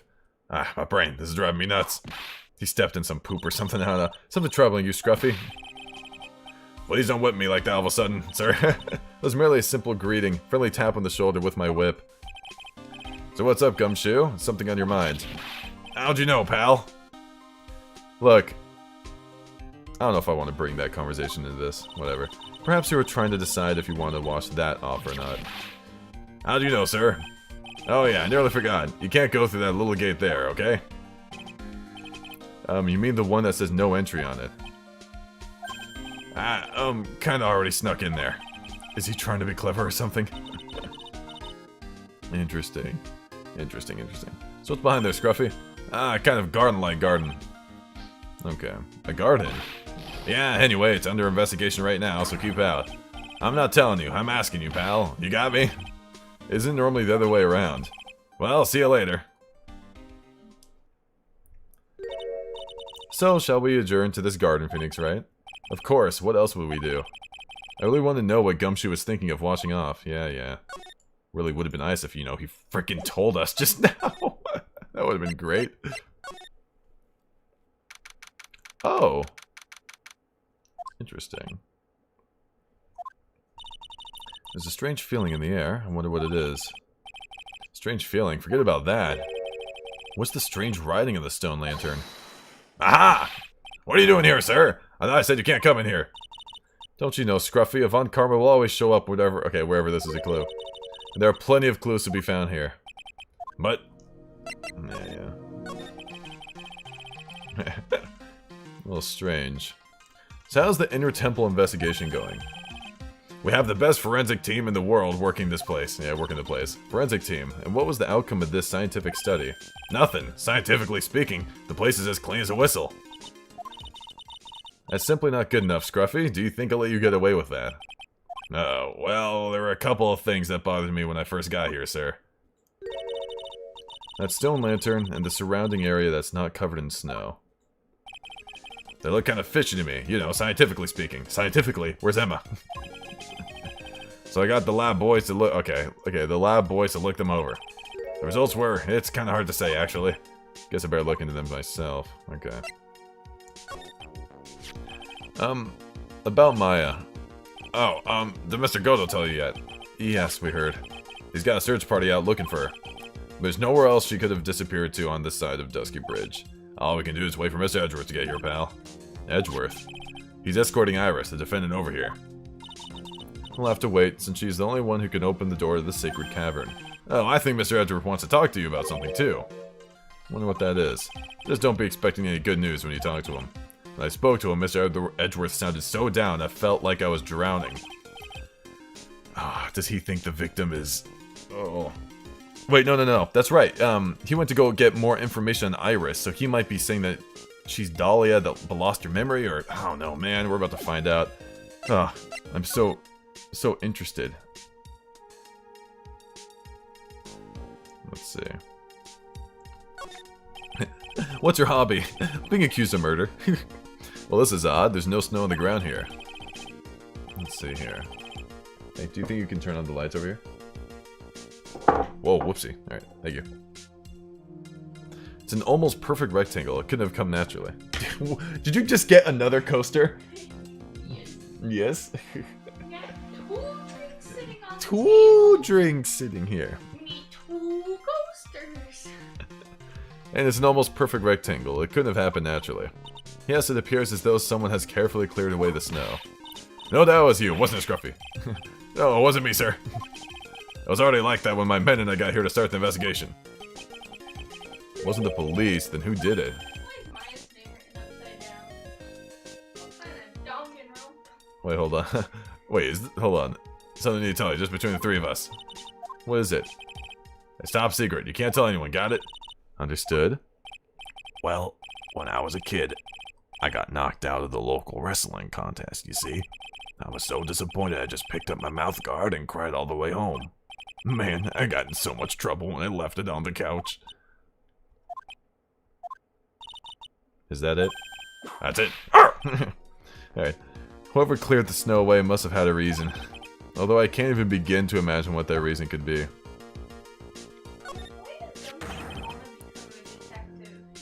Does that actually say Maya? Yeah. Are you sure? Upside down? Yeah. Well, don't look at it there. Look at it on the post. Well, I'm looking at upside down. Look at it on the Oh my actual god, that post. actually does say Maya. I don't know if I would have caught that. Actually, do you think I would have caught that? Do you think I would have looked at it that way? I think it's way easier to see on the actual post than in that little screenshot thingy. Huh. Because, yeah, the contrast is a lot greater on the post. I probably would have looked from different angles the moment it came up here. If it was just that over there, I don't know if I would have caught that. But Oh, now, I saw her name instantly. yeah, but now that it's displayed like this, I think I would have. Uh-oh. I'm, almost Interesting. died. Interesting.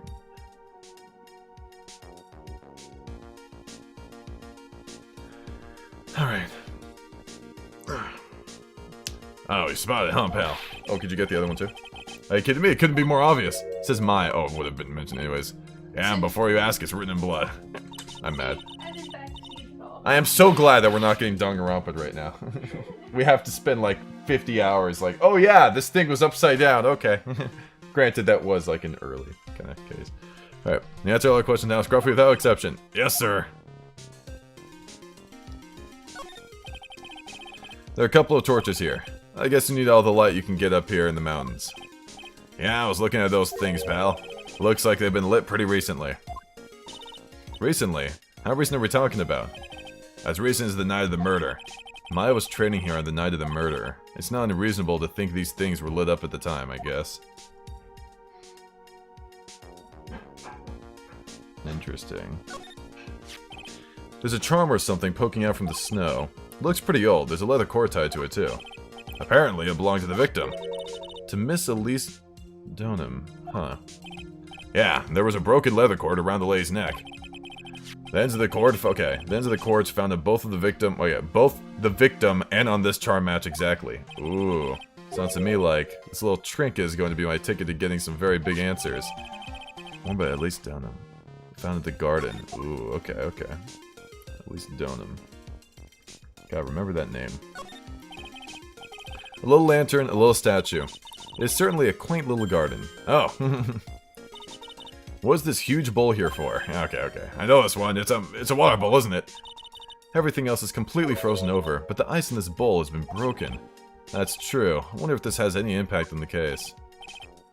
Well, I doused my face earlier with the water in this. I was getting kind of sleepy. Oh my gosh. Next time you're sleepy, you need only you need only come to me. Oh my gosh. Yeah, sure. Yeah.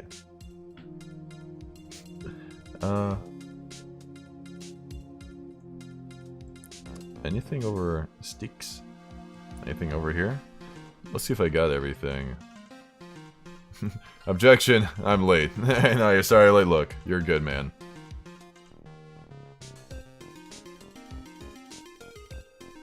I don't know if I have anything. What do you got for me, Gumshoe? Bloody writing. Alright, bloody writing. Maya, so these letters are written in blood. Yeah, what's worse is it's the victim's blood. Okay.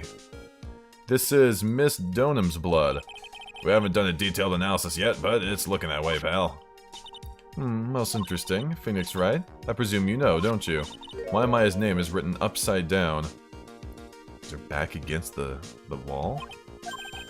You know what? That was really bothering me too. But I just came up with the answer. The result of my own special Gumshoe investigation. Really? Do tell. Well, on the night of the murder... No, we're not Edgeworth anymore. Well, what happened is I think we went from Edgeworth versus Franziska to Phoenix versus Godo. I think that's like the second part. Huh. Yeah. So it was a complete... Do we go back to the other judge as well? Or do we have the Canadian I think judge? we would still have the same judge, right? Because like, why would the judge change mid-trial? I don't know. Why is everyone else changing mid-trial? Well, that's because they were replacements. The judge wasn't a replacement. The judge is just the judge. Well, I mean, kind of was, because Edward picked that judge, because the judge wouldn't know him very well. Well, yeah, but that wasn't really... I wouldn't say that was a replacement. It was just, you know... Oh, okay. Yeah. That stone lantern was upside down. He's correct. Anyway, there's really only one logical explanation of this mystery. Gumshoe big brain moment, yes. That's great, that's great. Thank you, Dada. Okay, wrote these letters in own blood. You must be joking. That's impossible. Dude, if this is the victim's... Okay, so this is the victim's blood. I am super convinced that Misty Faye is the woman that died.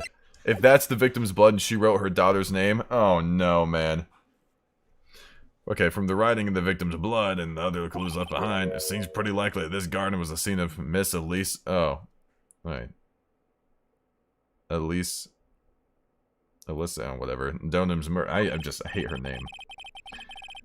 At least that's our current theory on how the events look, pal. Or took, pal. Whatever. Thanks for correcting the autocorrect. It was supposed to be Gumshoe. It's okay. I have more than 2 brain cells. I got you. So Miss Donham was killed here. However you want to look at it, that's what people are saying now. Then what Sister Bikini saw in the courtyard of the main temple was... Well, what was it? If that wasn't the scene of the crime, what did she see? What do you think, Miss Von Karp? Surely a special Gumshoe investigation would reveal the answer, no? But wait a sec, the bloody writing and all the other clues here. Someone could have easily set all that up after the murder, right? Sorry, but that's not an option, pal. Why not? How quickly forget in Phoenix, right? Ever since the incident occurred, this place has been completely inaccessible. Because Dusky Bridge was completely burned out. I was overseeing repairs to the bridge the whole time. No one came over here before me and my men. Which means no one could have planted all this stuff here, pal. Did Francesca... Is she on your side? Franziska? Francisca, whatever her name Yeah. is. Is she... on your side, or is she helping the... I don't know, she's just kind of around. There. I think she was originally just here just because we're both investigating the same thing. But now it turns out Go's the prosecutor again, so it's like... I don't know what her deal is right now. I knew it. I should have washed the blood off the lantern as soon as I got here. This really was the scene of the crime. And I need to figure out exactly what it was that Bikini actually saw.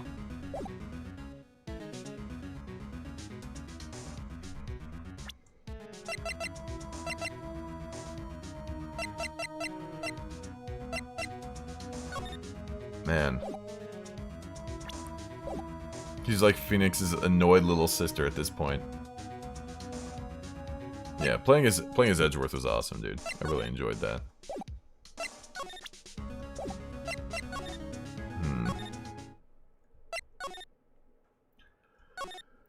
Across the bridge. And now... main gate. It seems you have a visitor. Mr. Wright. Iris, I'm really glad to see you. Godo managed to mobilize the police by claiming a state of emergency. Not him again. Never mind him, we've got to hurry and unlock the sacred cavern. I'm sorry, Mr. Wright, it's my fault someone's so important. Oh, gosh. Mr. Edgeworth, can we finish our conversation later? Alright. Let's hurry to the inner temple then. I'll see you later, right? Hold it! Whoa! Wait, Edgeworth. I'm coming with you guys. Sorry, Wright. I can't allow you to come with us. What? I hate to be the one to break it to you, but IFA is in a rather delicate position. What do you mean by a delicate position? This isn't simply a rescue operation, right? It's also an investigation. That being the case, we can't allow members of the public to interfere. Come on, Edgeworth. If anything happens, you'll be the first to know. Please understand, right? But it's Maya, Mr. Oh gosh. All that matters is that Mystic Maya is rescued, correct? Listen to the voice of reason for a change, Phoenix Wright. Oh boy. From now on, consider anything beyond Dusky Bridge to be off limits. We'll be going now. Excuse us. Man. Ow! This is no time to be standing around, Phoenix Wright. Aren't there other things that demand your attention? Yeah. She's right. Thanks for reminding me. Let's go, let's go. This woman, dude. Sister Bikini looks like she's shrunk some... shrunk... Oh, that's just her back, right? Don't be so rude, Phoenix Wright. What's wrong, Sister Bikini? my, hello you two. How are you doing? From the sound of that sigh, I guess she's still pretty down. Iris was just here, you know? She was accompanied by that handsome, crimson-clad prince. She talking about Edgeworth? It was just a courtesy call. I wasn't allowed to talk with her at all.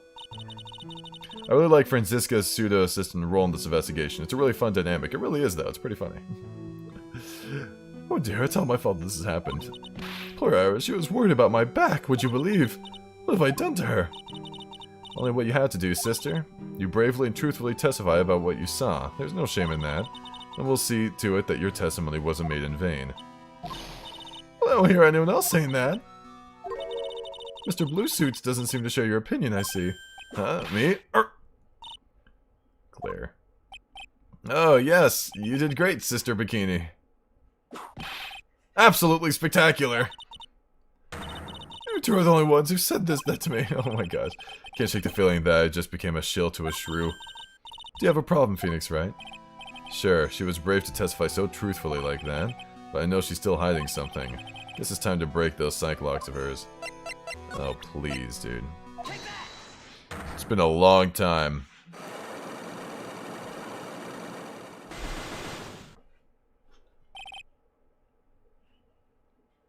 My gosh.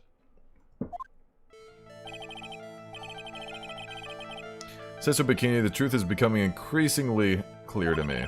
I'm convinced that Miss Elise Dunham had a special significance to this temple. As to why she had a special significance, I believe it has to do with her true identity. What are you talking about? Miss Elise was an author, just an author of picture books. Man. That's 5. I had my suspicions almost immediately after I met her. Suspicions? Yes, but I didn't have any evidence to support my theory, though. Are we doing it now? Are we doing it, man? Alright, let's see. Founded the Garden of the Inner Temple. Okay. Miss Dunham had this charm with her at all times. Where did you... This isn't some cheap good luck charm either. What do you think it is? What could a talisman like that possibly mean? It's a talisman, is it? Interesting. This thing speaks volumes about who Miss Dunham really was. The talisman and one other item unequivocally proves Miss Dunham's true identity.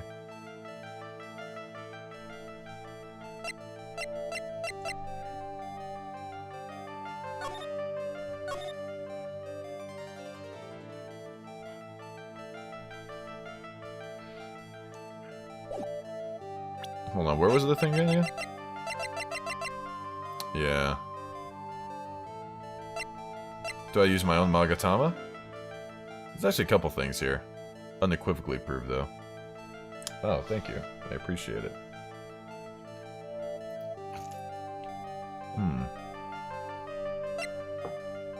Okay.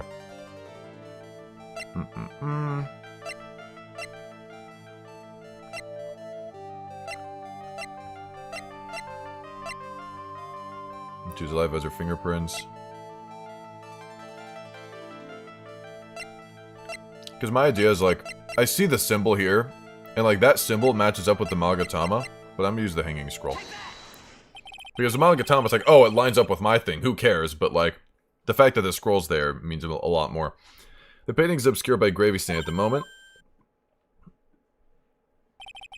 But this scroll shows the master of the Kurain channeling technique. The crest at the top is a sign of that honorable title. The very same crest that adorns the talisman the victim carried with her.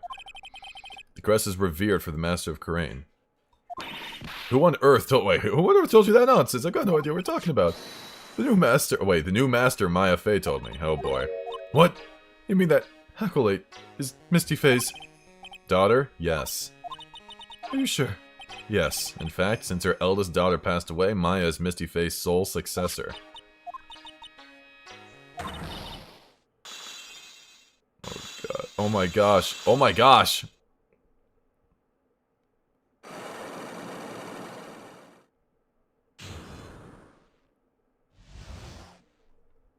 Oh boy. Miss Elise granted us with her presence about a week ago. When she showed me the talisman with that mark on it, well, I nearly fainted. No, I'd seen her since she disappeared 17 years ago after all. What is the significance of this talisman, sister? The Kurain talisman is the symbol of the Master of Kurain. The bearer must carry it with them always, until their death. Until their death. So Elise Dunan was really Maya's mother. Oh my god, I was right. Darn it. Maya's life sucks. Come on, dude. Man.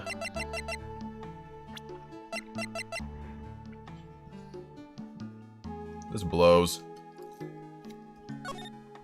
Why the gravy, though? Was the gravy really necessary? Wow. Dude, come on, man. You think that one girl, Maggie, has bad luck? Maya has worse luck. Bigger sister died, was accused for the murder, right? Was accused for another murder later on, right? Of, yeah, okay. She was accused of another murder, right? Which her aunt, right, set up. Her aunt ended up getting jailed, right? She ended up getting kidnapped, right, for a while. And now her mom died. I think her dad's been out of the picture. My god. Stupid. In a sad way. She was Misty Fey, the master of the Kurain channeling technique. The truth comes out at last. Looks like we're making some headway here. Tell me, sister, after 17 years, why did she choose to show herself now? Because something happened that called her out of hiding. Did it have to do with Godo? I wonder. What happened? Well... What's happening? Is it really an earthquake? Oh wow, an earthquake, are you serious? This kind of tremor might... Oh god. Meanwhile with Edgeworth, oh god. Might cave in. What? Oh my god. Oh, how is... Oh my gosh. Why did I think about Edgeworth being scared before Maya? Maybe it's because that's the last person I saw. Seems to have passed. Well, we get to stand here. Oh god, the inner temple. Sister Bikini, we'll finish this later. Of course, you're along now. People may have been hurt. I must get some first aid kits ready. Come on then, Phoenix Wright. They won't bar you from entering as long as I'm with you. Thank you. Alright, okay. Right at the moment I had the worst feeling in my gut. We just had an earthquake. Oh god. Wonder if he's alright. Dude, come on, man. This is such a bad moment. Dude, as if... Look, because he developed this PTSD to earthquakes because something terrible happened during an earthquake. And now, something terrible is going to happen during an earthquake again! Just add on to it, why don't you, universe? Gosh. Come on, let's go.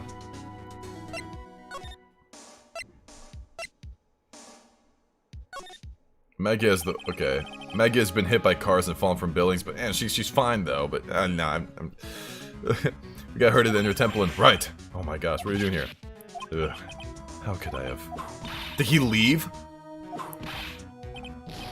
Why am I the one getting whipped? She's gone. No. The defendant, Iris, she's gone. Gone where? She fled. She escaped. Did she cause an earthquake?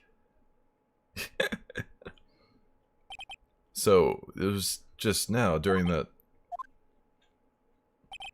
It's easy to see Edgeworth's one and only weakness, his fear of earthquakes.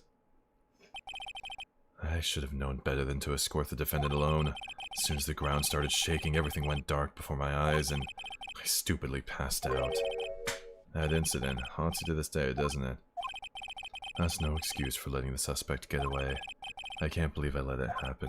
Right, the inner temple area is a dead end, so she could have only escaped to this side. We haven't seen her.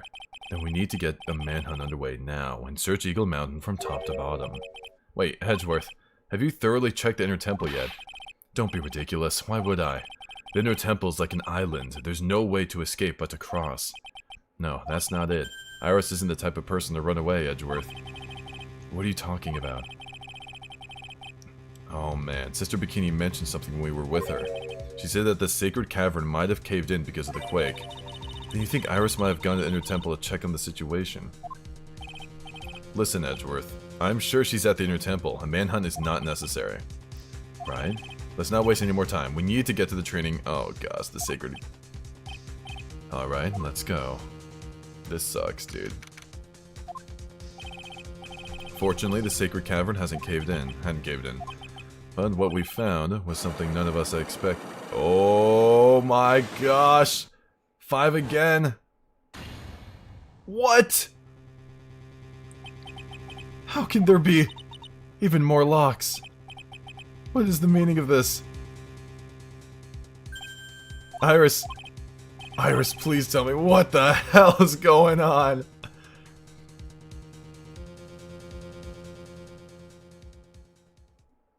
It made babies?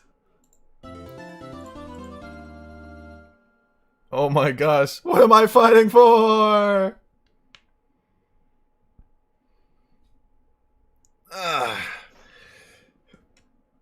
Man.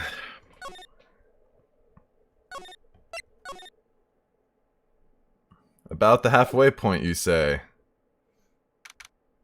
About the halfway point, you say. I think that's a good cliffhanger. That's been about 7 hours. I got my food here. I need to go to the bathroom. We're about halfway through. We've done 7 hours. So, I think that's a pretty good stop. We can continue tomorrow. I think that's a pretty good point. But we gotta go on the cliffhanger, dude. I'm sorry, guys. Look, we're gonna continue tomorrow. Alright? Just fall asleep for a bit. Fall asleep for like, a little over 12 hours. Yeah, this is a very good... Look, we can end off here, man. I mean, tomorrow's the last chance to finish the case. Alright, guys. Now, this is very important. I do want to say something real quick. Again, this has been March of the Blind Zyke. Every day, I have been streaming. Now, March of the Blind Zyke ends tomorrow, right? So that means that I have to finish this game by tomorrow, right? No matter what, I am going to finish the game by tomorrow. That is the goal, right? I have to, right? Streaming till the end! Yeah, streaming till the end, right? Even if it goes past midnight or whatever, I don't give a crap. I'm still going, because at the end of the day, I still started the stream on the 31st. I doubt there's, right? I doubt there's more than 12 hours as well. Or 13 if I start at 11. I might start at 11 just in case. So that's the goal, right? So I'm going to finish on there, and then we'll be good, right? So, hopefully it won't come to that, but we'll see. I'm really, just for the record, I am enjoying the case a lot. This has been a blast so far. Playing as Edgeworth was sick. And like, they didn't even do it for the longest time. It's like Edgeworth versus Franziska, and then now we're switching back to Phoenix versus Godo. A lot, and I mean a lot of character arcs are being wrapped up here. Like, a lot. Thank you, Okan. It's gonna be the finale. It's gonna be the finale to the Ace Attorney trilogy that I've started the beginning of this month. It's gonna be the finale to March of the Blind Zyke. It's pretty sick, you know? I got to see Franziska kind of accompany us around, Edgeworth kind of go up against her to kind of prove her where she was wrong in the whole prosecution thing, right? We got to see Canadian Judge again, you know? Maya's mom died. Isn't that just... Yeah.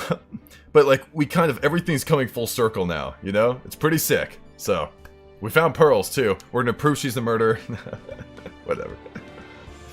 So, what did I think of Gant? No, Gant was sick. The 1-5 was great. So, I cannot wait to get past everything that's gonna happen tomorrow and stuff. It's gonna be amazing. So, I'm gonna end it off now. this is my Twitter. So, if you wanna follow me, feel free. I post lame jokes every now and then whenever someone tells me to post a joke. So that's post a joke. Yeah. I don't know. I'll think of something. What? After the stream, post a joke. After the stream? Yep. Okay, fine. All right. If you follow now, then whatever. I'll frickin' I'll post a joke or something. I don't know. If you want to keep up to date with me, I'll try to post a joke within the next 10 minutes. That's my goal. Okay. All right. Cool. All right. All right. I'll see you guys later tomorrow, where we'll wrap everything up. Farewell.